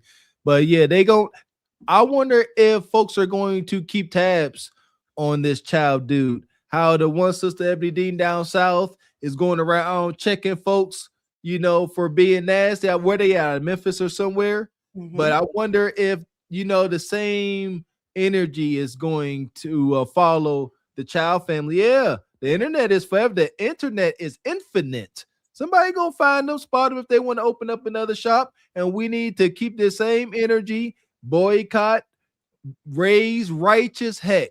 We got to. Right. And yeah, like you guys said, that could have been, they could have sold it to a family member or, you know, one of the homies or whatever, because we all know that they look out for one another. But at the end of the day, you know, unfortunately, we can only look back into their history for so long, because a lot of times they came over here. We don't know the crimes that they committed in their homeland or, you know, somewhere else. But again, just know who's in your neighborhood and, you know, who is opening up shop and stuff in your community. And in the meantime, we can just delineate and just shop with our own people as much as possible. And have owned the property since November 2023. I don't want to be your enemy. I understand you guys are upset and you want to boycott Asian-run businesses. Totally fair. I do acknowledge that many Asian people could be racist. And I condemn all races, regardless their ethnicities. Racism should not be accepted or tolerated. But not all of us are racist. I don't think I'm racist. I mean, I try not to be. I don't think I'm racist. I'm just Asian. I don't think it's fair that we all are punished because of one guy. I mean, I don't know who the fuck is Rick Chow is. Why are we all punished because of this one guy? But don't call all Asian people our enemy. I don't want to be your...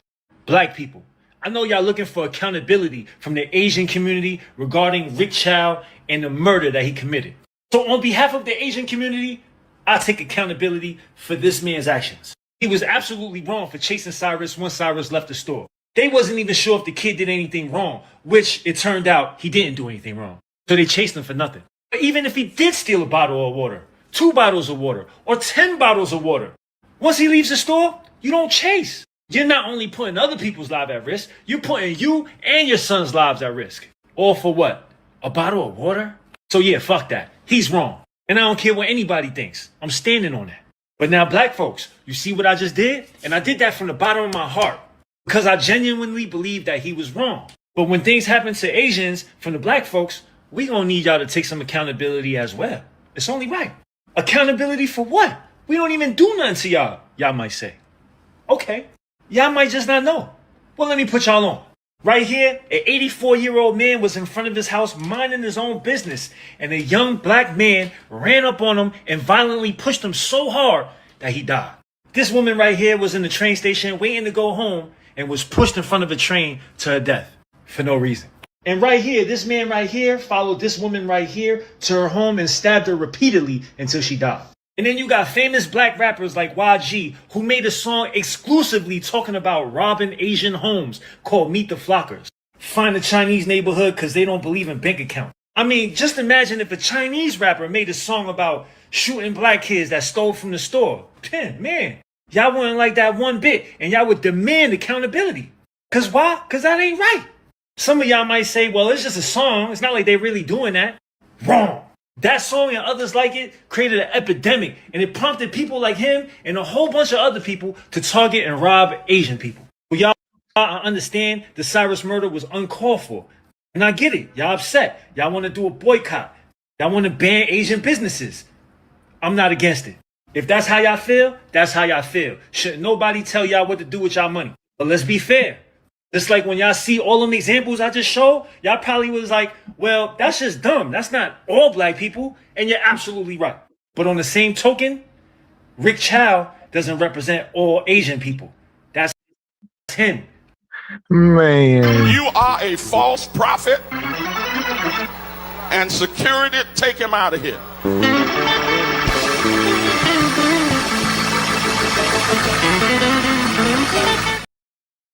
Man, the deflection.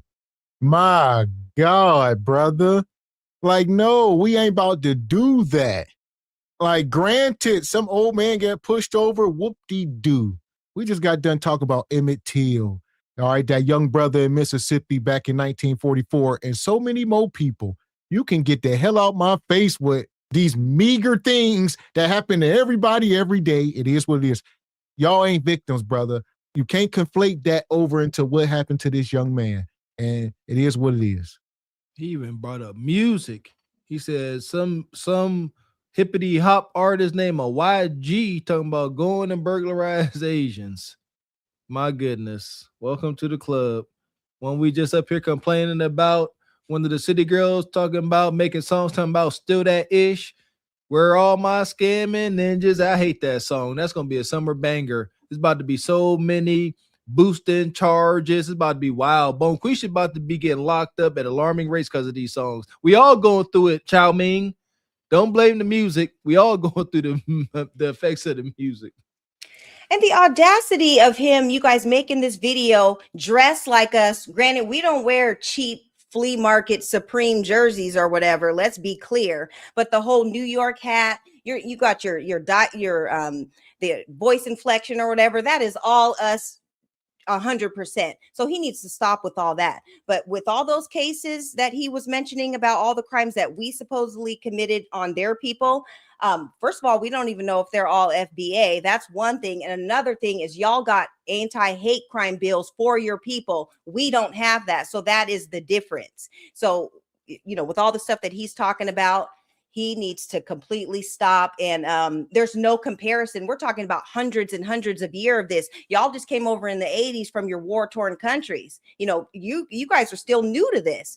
And even all in the same run, when you guys come over here, there's all sorts of, you guys get all sorts of grants and loans and all these different things. A fresh start. We never got a fresh start. That is the difference.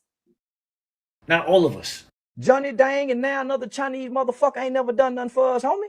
They didn't cry when Tamir Rice died. They didn't stand up with Mike Brown.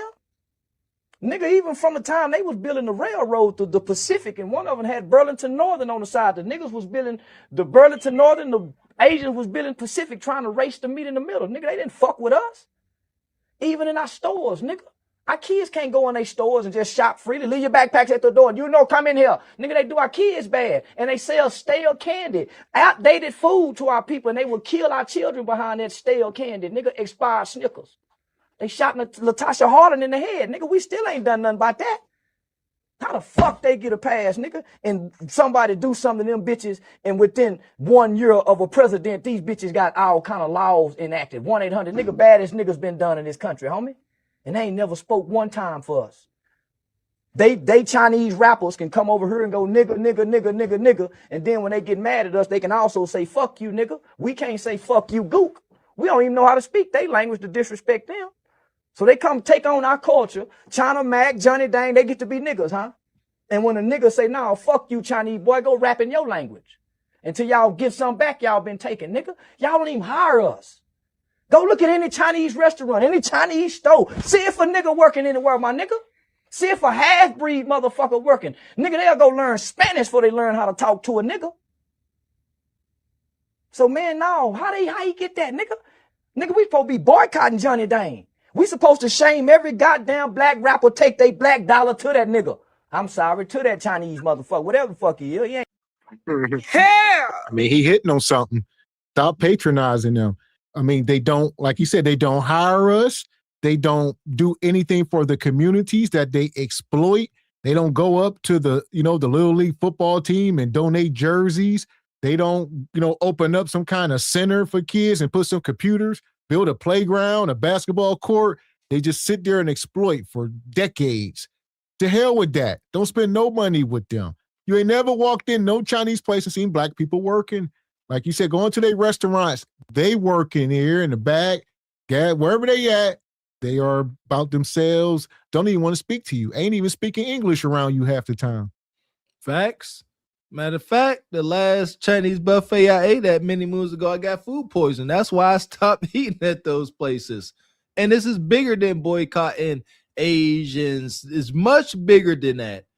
We've been having these conversations. It's just now really time for us to start putting, belt to ass, as they say. This goes for everybody. We tired of being used and abused over here by any and everybody. Whoever it is, Indian, Asian, we need to start supporting each other with a bias. And shout out to Ebony talking about getting her hair supplies from black-owned places. Like, we got to stop, not wanting our brothers and sisters to be doing better than us. That's the thing. Like, I ain't going to, Bonquisha's hair place, because a lot of folks, but I ain't trying to see her, trade in her Honda and get that S-Class. That's a real thing in our community. You ain't about to issue me. I ain't about to sit here and build you up. But growing up in the hood, Mr. X seen it too. I done seen the support Middle Eastern convenience stores, and I done watched them go from driving Hondas to S-Classes to Bentleys. We gave them the money for that, but we are reluctant for whatever reason of supporting each other to that extent. We don't mind folks doing good, but we don't want to see them doing better than us, especially when they share our complexion. We got to stop that. Yeah, and even with Bonquisha, with her bundles or whatever, she's going to understand, my hair needs or whatever, because I don't want something that's just been drenched in chemicals or whatever. I want something that's from a reputable, manufacturer or whatever. And, I can trust, just getting to know people, that she's going to have the best products and at the best prices or whatever. So, of course, I'd rather put money in her pocket than to put money in somebody else's pocket. And as far as Charleston White is concerned, as much as I hate to say it, he is right about everything that he's saying, because he'd be on the coon train a lot of times. And with the other guy in the last deal, he's talking about where were you guys fighting for us? First of all, we already fought the good fight to get you guys over here, and we're always the ones out protesting whenever stuff goes down. Now that we've decided to delineate and stuff, now everybody's like, where's the blacks? What are the blacks doing? No, we're just minding our own business and fighting our own fight. Y'all figure it out. Y'all fight your own fights, because nobody comes to back us up when it's time to. And that just goes with the whole black and brown coalition, the black and yellow coalition, the black and red coalition. We have no friends. Granted, there are people from different races that ride with us, and we rock with them too. But as a collective, as a whole, y'all don't really rock with us. And that's why we're on the type of time that we're on now. Ain't no nigga, but fuck him. My nigga. Hey, my nigga. Hey, he got so much money. He's so rich. He telling us this white boy way richer than y'all. I'm making this white boy shit. You niggas, that's what he said. And you niggas clapping. Man, I'm sick of these niggas, homie. So, this Asian man is going viral because he decided to do a rant about black people not wanting Asian businesses in their neighborhoods. 14-year-old boy was just shot for no reason. And the man that did it is Ricky Chow or whatever. There's other footage of him fighting black kids and harassing black kids, and he shot at black people before. New information about 2 prior incidents where Chow reportedly shot at his customers. The latest one happening in 2018 when Chow shot at a customer that assaulted him. Before that, in 2015, Chow reportedly shot at another customer he suspected of stealing. Chow says that customer left the gas station threatening him. Chow then ran behind him and shot at that individual's car 6 times. So this guy has had a habit of doing this to black people in South Carolina. So we want to boycott this specific store because he killed somebody's son for no reason over a bottle of water. And they're very disrespectful. What we want to do is boycott people who treat us like shit. We didn't paint a whole picture and say, all you Asian motherfuckers get out of our neighborhoods. We didn't say that, but you made a general picture about us black people, and that lets me know you ain't shit. you're a bozo because you go, oh, we'll take away the liquid. This is what you said. I love when the black community says, let's boycott Asian businesses. Please do. We'll get rid of the Chinese takeout. Yeah, take the Chinese takeout out. That's whack anyway. You serve us bullshit, GMO, all that shit. We get fat and get diseased off of your dirty food anyway. Because the food that's in the hood is not good for the black people. There is good Chinese food, but the shit you serve is usually trash. All right? The dry cleaners. We'll be fine. Black man invented dry cleaning anyway. We'll be fine with the dry cleaning. We will find another place to get our dry cleaning at. The laundromats. We'll be fine with that. Let's get rid of the liquor stores as well. We don't need liquor. See, all the things, a lot of stuff you were naming is that has been killing us anyway. So Exactly. Yeah. So it's like, I wish y'all would. I mean, all of it. Take your Chinese food, take your liquor, take your nails and all your glue and your wigs, take it all out, every single bit. We won't miss it, I promise you. Serving us garbage, all garbage. Been there, done been through the process of stop eating all this, fast food and takeout. I dare y'all. What's the favorite Asian cuisine, right? Was it General Tso's chicken, right? A lot of folks eat that, and orange chicken. I challenge you, go ahead and order some. And don't just sit there and bust down on that overly breaded madness. I dare you to open it up. Open it up and look inside.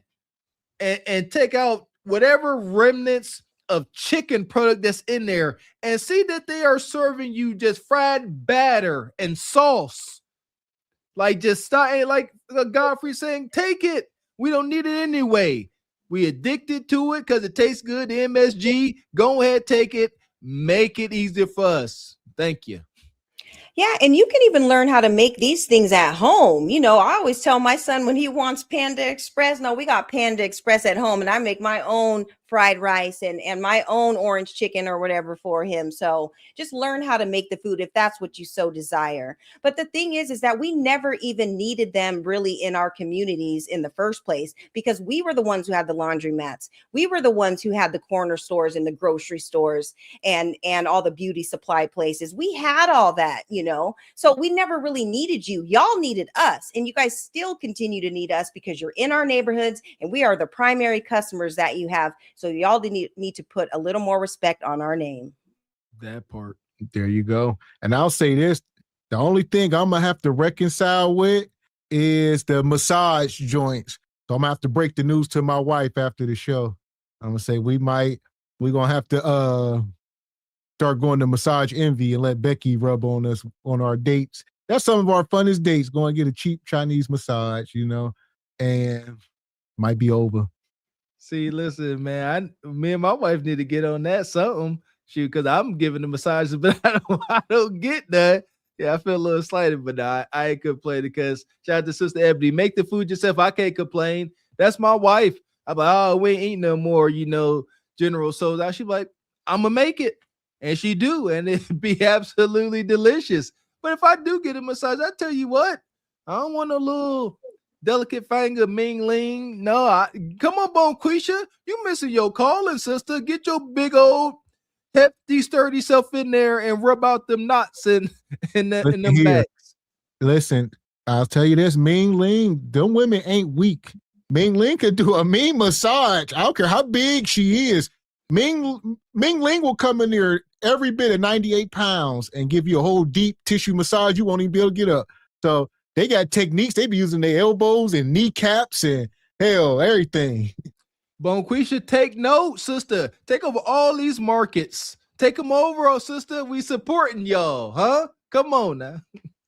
But you know what, too, Gav, what you can do if that's something that you and your wife used to do, you guys can take like a massage, like a date, do it as a day date or something, to go to like a massage class and just kind of learn to do the techniques on each other or whatever. That might be something that will be fun. And we do. Yeah. She, especially her, she do a lot of massaging, but it's just about going to the what do they call it? Whatever, the massage parlor, or get your feet rubbed. Ain't nothing like it. Together, like say you're in the same room. It's an experience. There you go. I'm definitely gonna get it because you've been talking up, Mr. X.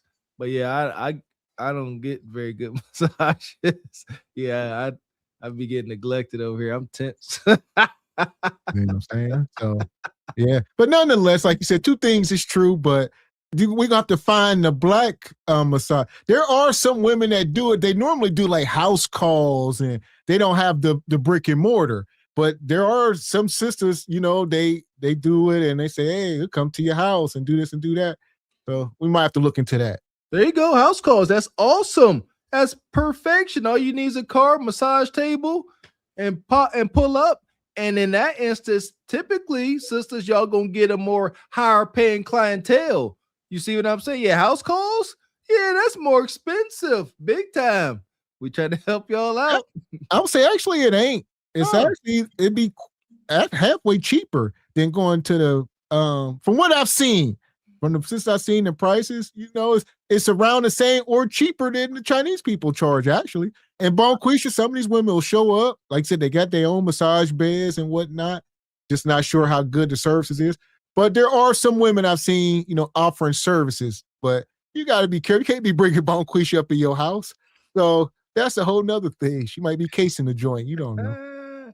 See, that's true. We got to support. We got to try, huh? If we going to allow men to meet in the middle. Hell, we going to meet at the police station. You could massage my back in the parking lot. Bring your oils.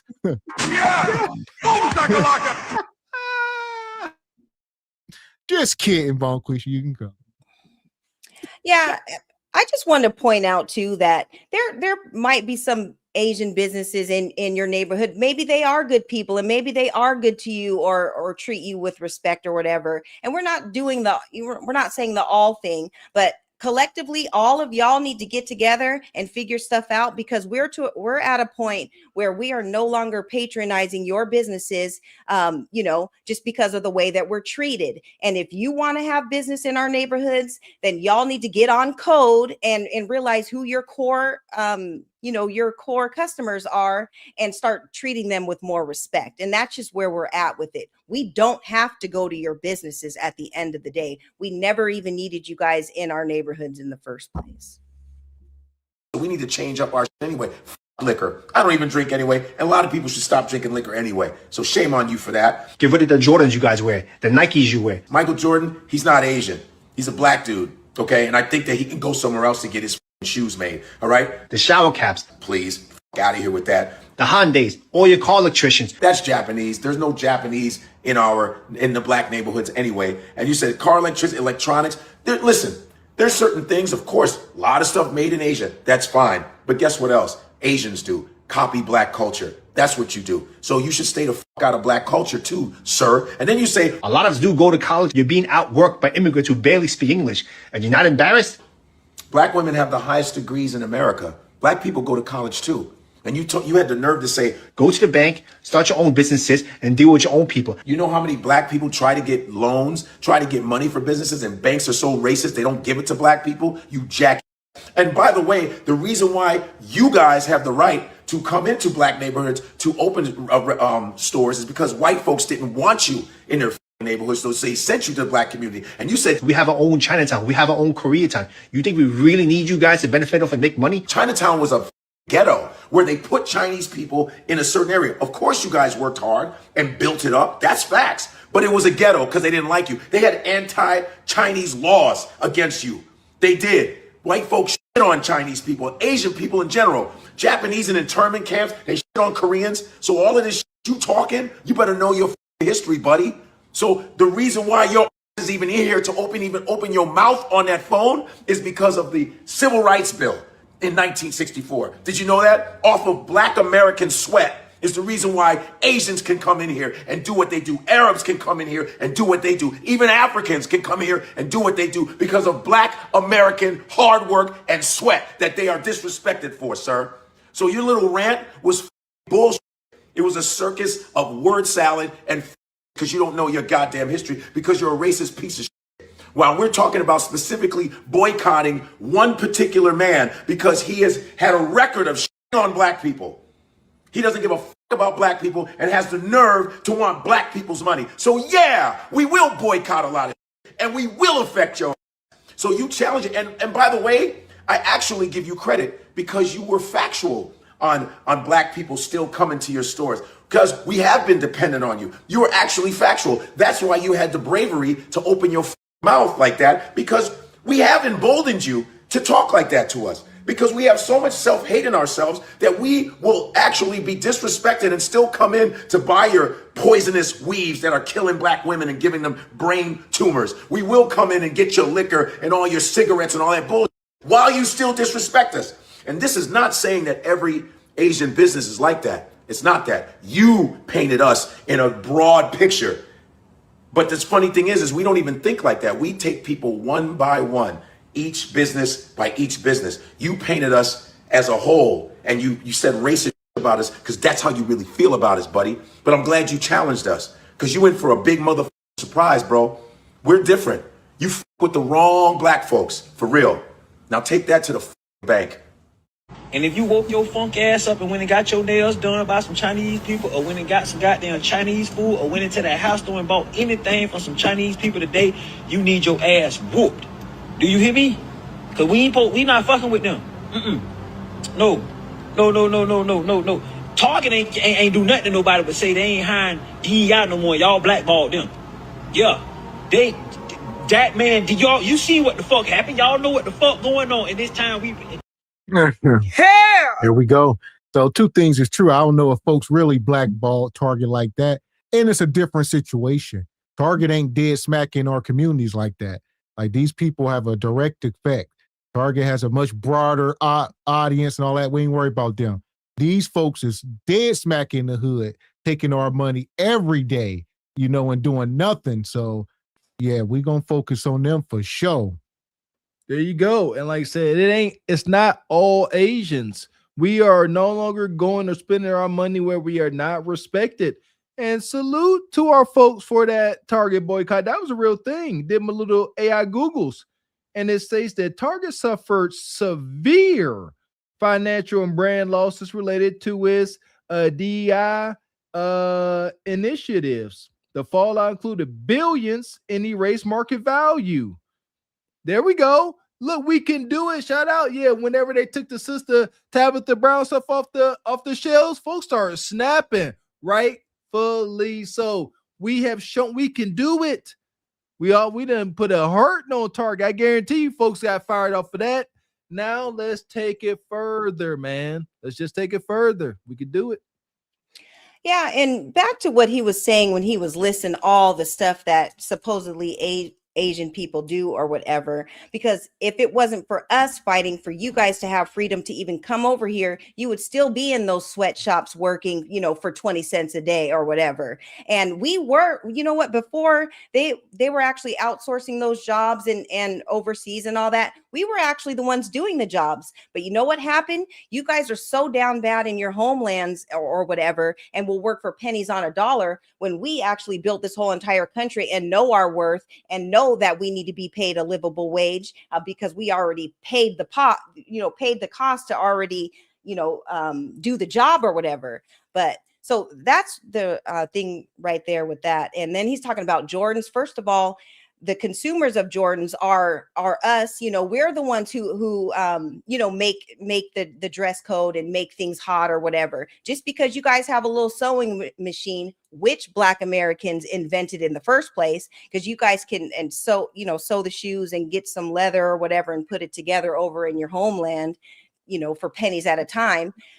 We are the ones who created, who made that hot. And so, yeah, he's just all over the place with everything. We actually don't need you. We can do everything in this country, but we need to be paid a livable wage. And there it is. And I would say, I didn't hear anything he named that. Yeah, y'all know where I stand with Jordan and all that. Y'all can take all that. That's right up there with everything else. Y'all can have it. Yeah, and they also keep trying to say liquor. Asians ain't got no monopoly on liquor. I don't know where they got that from. Yeah, you ain't taking the liquor.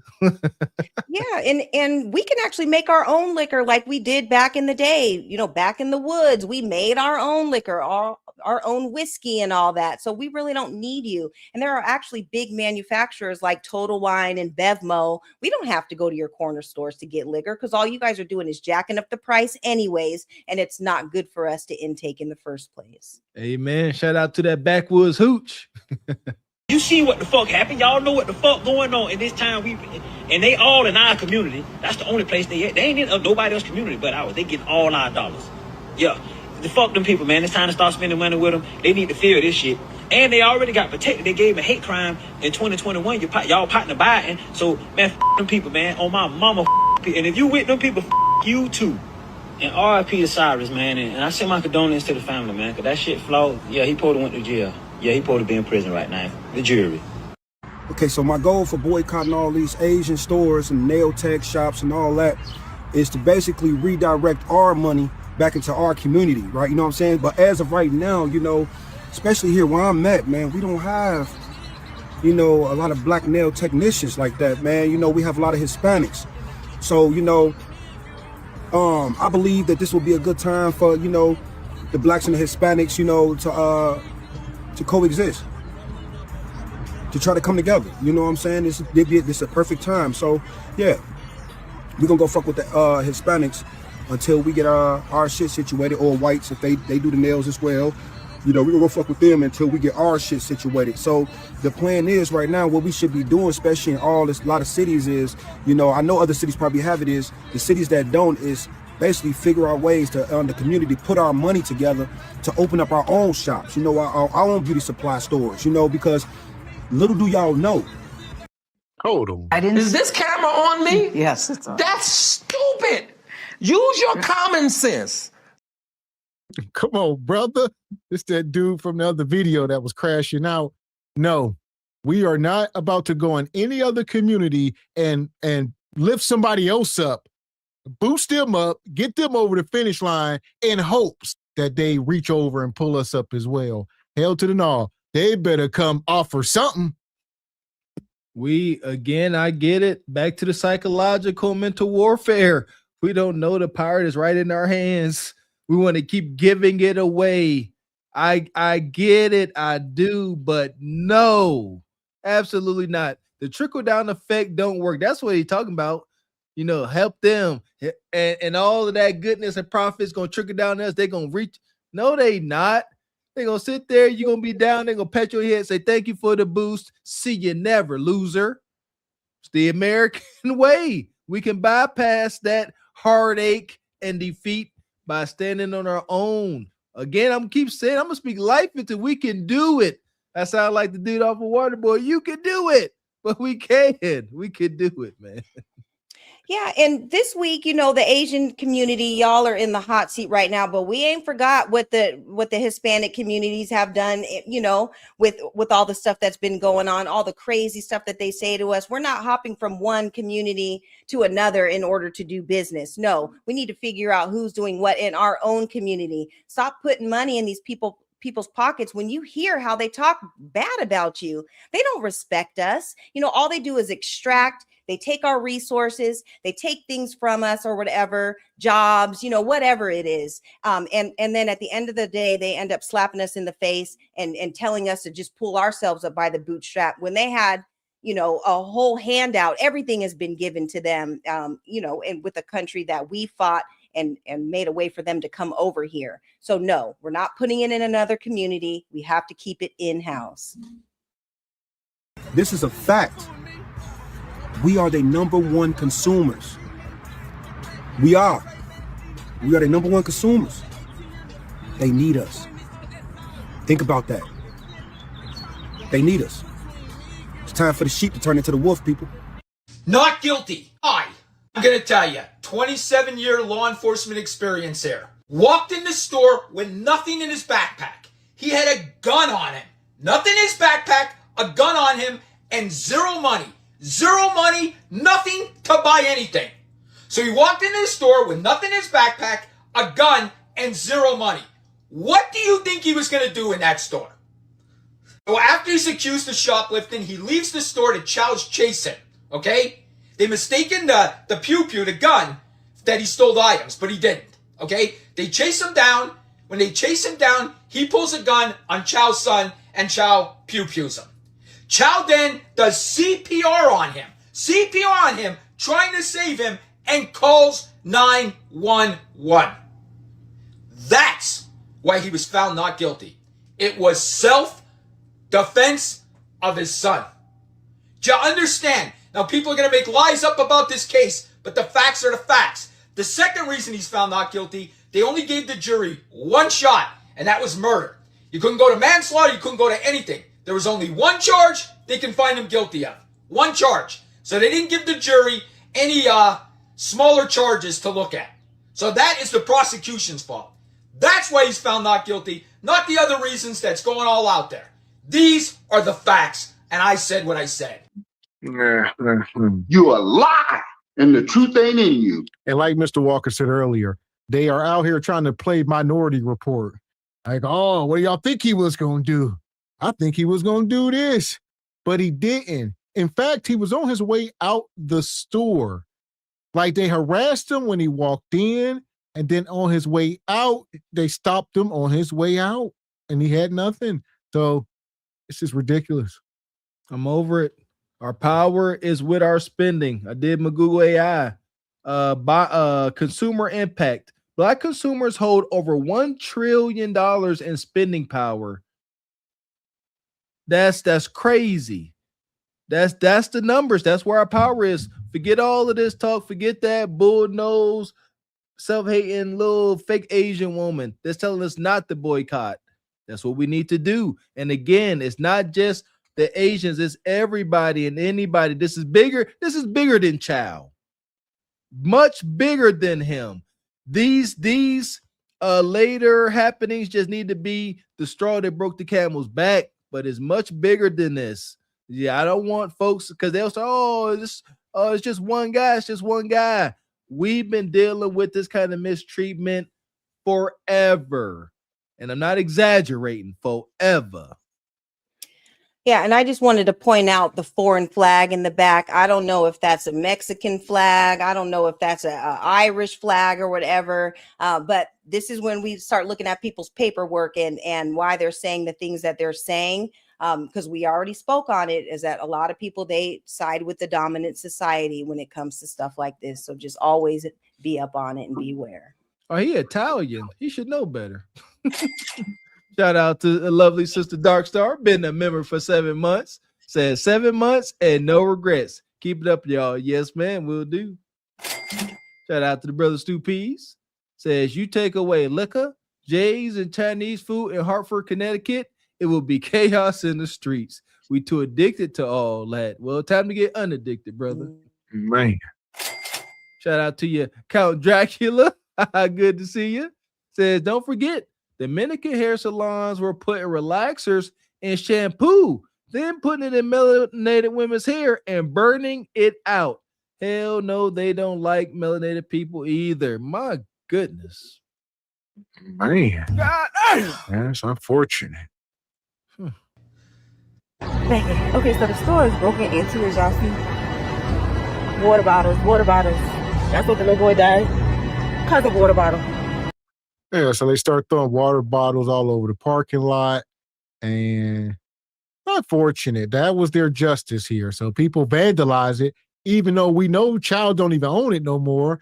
They sold it in 2023 right after he was charged. So once he was charged and put in jail, either they was forced to sell it or they had to sell it to come up with lawyer fees or whatever the case, but they don't own it.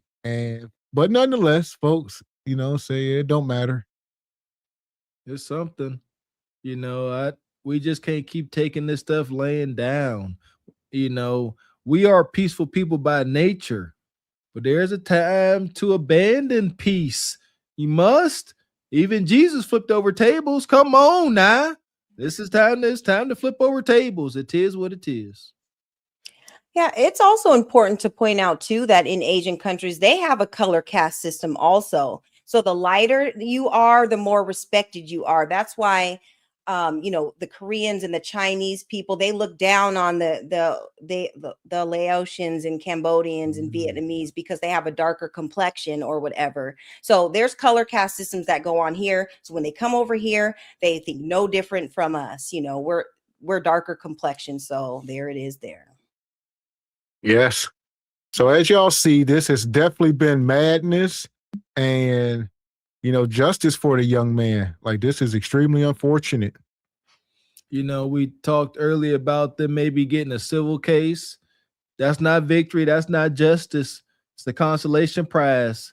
Hopefully they do, though. I want to say that something, win some money, start a foundation in his name, a program, and let's honor this young man by being involved parents and making sure the rest of the babies, especially our babies, don't wind up suffering a similar fate.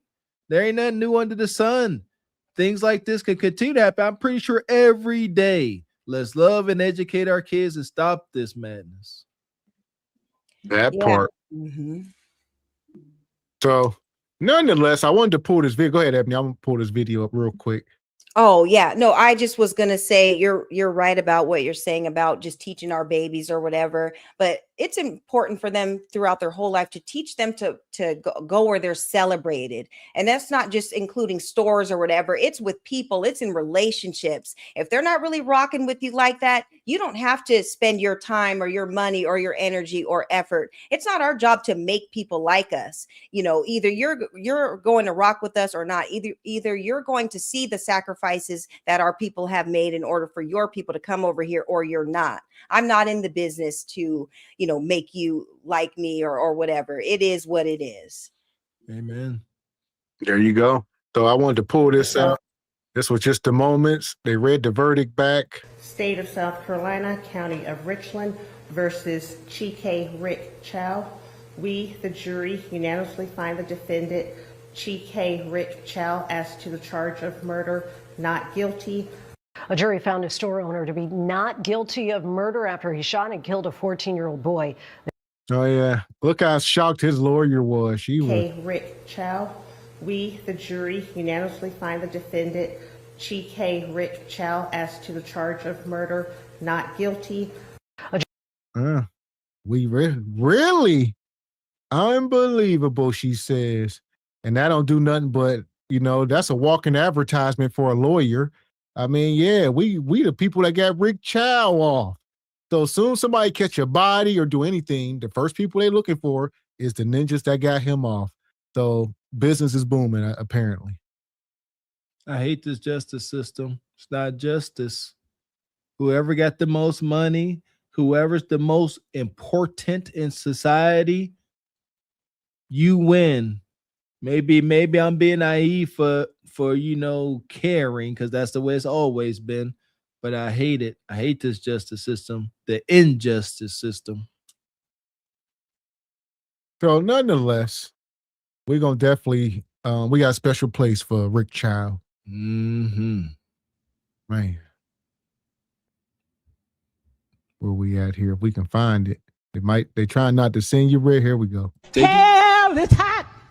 Ain't no water there. Oh, hell is hot. Ain't no water there. No ice, no tea, no lemonade, no Coke, no Sprite, no Gatorade. Oh, hell is hot. Ain't no water there. Hell is hot. Ain't no water there. No ice, no tea, no lemonade, no Coke, no Sprite, no Gatorade. Hell is hot.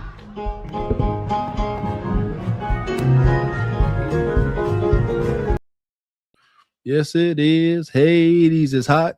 Ain't no water there. We need that back. Old Testament, Grandma. I seen a video lately, folks. We need, bring back, programs in the church, all this. And there's some truth there, but somebody made a rebuttal, said they could build 5 swimming pools, 10 basketball courts. But if things are not being taught and reinforced in the home, don't matter. And that's our overall message. To stop this stuff, it starts with us. We got the power to stop it.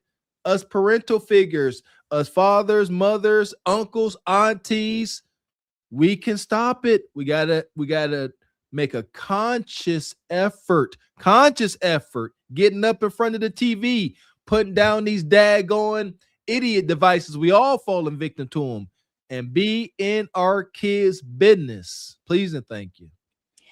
Yeah, and it's important to know who you are and where you come from, especially with dealing with people that come over from the diaspora or from other countries. When they come into our country and try to treat us like we're less than, I wish somebody would try to make me feel less than in my own community in a country that my ancestors fought and fought for me to have a better life and for other immigrants to come over and have a better life. So it's important to know who we are. And when we do come across individuals like this who have these types of dispositions and thoughts about us, you check them and you let them know, if it wasn't for my people fighting for you to come over here, you wouldn't have this business. You wouldn't even be in this country. All the education that you guys say you're so much smarter than us, and you do so much better than us, but you didn't do it in your homeland.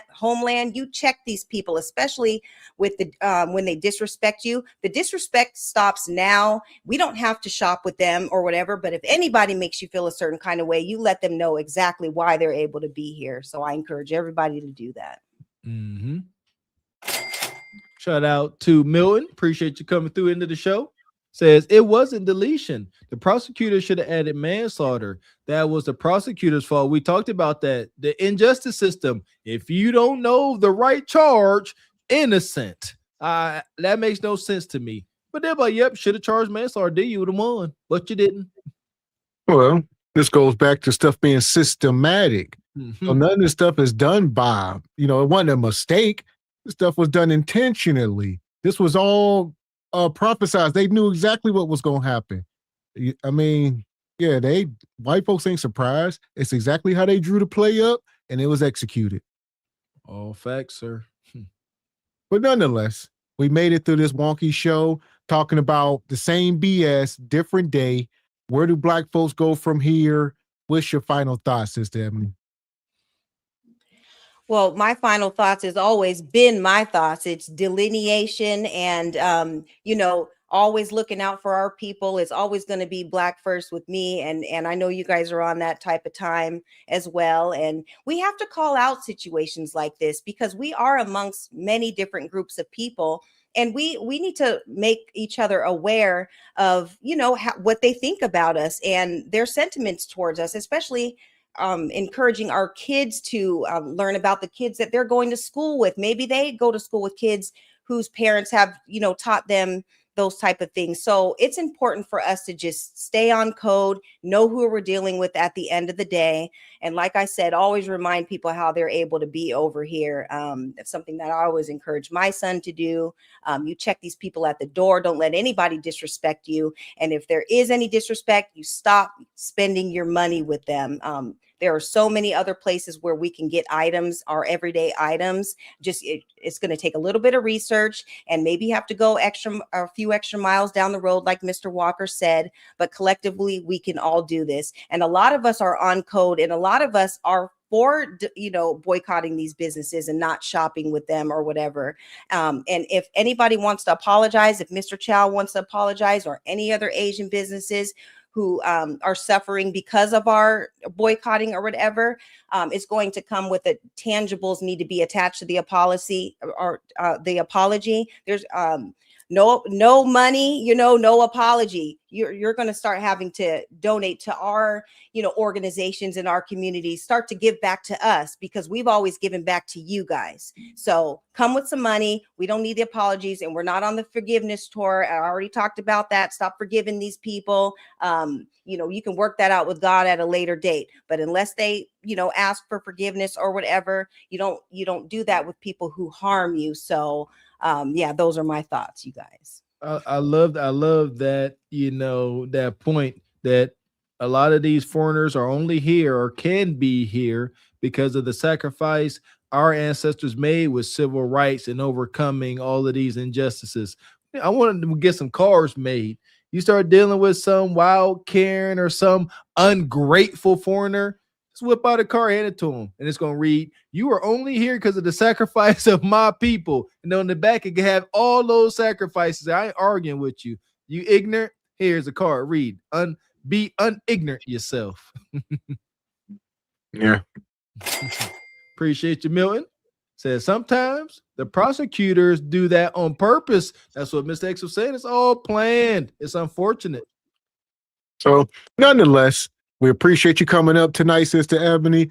This was an awesome show. And this ain't the end, folks. So I believe we're going to finish this on Tuesday over at Truth Over Lies. We're going to piggyback on this and some more stuff, see what's going on with the brother Carmelo Anthony and some other things. And I believe we're going to open the panel up because I see y'all was in the chat. Let's see if y'all come up and be civilized. I doubt it. But appreciate you, Sister Ebony Dean, for rocking with us. Always a pleasure, sister. Thank you kindly. Yes, and thanks for having me. And Truth Over Lies Saturday, you know, it was a whole thing. So I enjoyed myself, and like I said, thanks for having me, and thanks for the merch. Y'all go and order your your t-shirts and your mugs and your tumblers, so you can have all that stuff too. It's summertime. Now is the right time. So thanks again for having me, everybody. Have a good night, and we'll see you guys for tomorrow's show. That's it. Appreciate you, sister. Yep.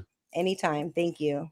Appreciate you, Sister Eb. So yes, as y'all know, we will be back up here tomorrow for Single by Choice Sunday, which will be a hoop. You know, tonight was a little change of speed, and which should make tomorrow enjoyable show. There you go. It's a little hot and heavy, right? Listen here, we have a responsibility. We got to talk about these things. It sucks. It ain't funny. It ain't fun. It ain't really enjoyable, but is moving our culture forward to some degree. Shout out to the chat. Yeah, I'm not making this up. We are judged off of y'all. Y'all voice these things, and we appreciate that. We appreciate y'all coming through, how y'all always do, supporting your channel, supporting your interests, supporting your beautiful Black media. Shout out to everybody coming through in the Cash App, Super Chat. Can't thank you guys enough. Tomorrow, we'll see you back with Single by Choice Madness, more dating, mating, and rage bait coming down the pike, and we'll see you then. That part. So shout out to all the sponsors, everybody supporting Cousin Walker, Brother Weednit in the Cash App, Divine Photos, Project Leroy, Stu Pease, Brother Jay Tillman, Classy Perspective. Shout out to Petty Sama, Sister Reed Pink. Shout out to Evie Ray, Miss Charming to you. Shout out to Brother Frederick Howard, Brother Ray, and last but not least, Brother James Burton.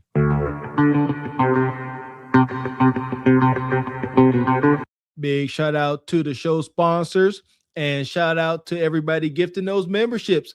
All of you Jav Chickens that got your no-cost membership, make sure you re-up at the end of your no-cost month and show some Backwoods Country boys some support. That part. So we'll see you guys back up here tomorrow night for Single by Choices at 8 p.m. Eastern Standard. Until then, I am Gavin X. I am Mr. Walker. And we are Carpet for the Horse Productions. A good evening. Yeah, the crown stay heavy. We don't fall. Ay. Truth over lies. Yeah, the story been told. Listen. Two married men from the trenches. Still standing.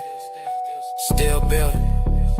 Trying to show you it's another way. This ain't hate, this is game. Hit that like button goes, don't play with it. Subscribe, go, yeah, stay with it. Cash App lit if you rockin' with the flow. Super chats on, yeah, support the show. If you SBC Nation, then you already know. Regal Rumble, yeah, we shaking up the game, let's go. Regal Rumble, cart before the horse. Hey, now we running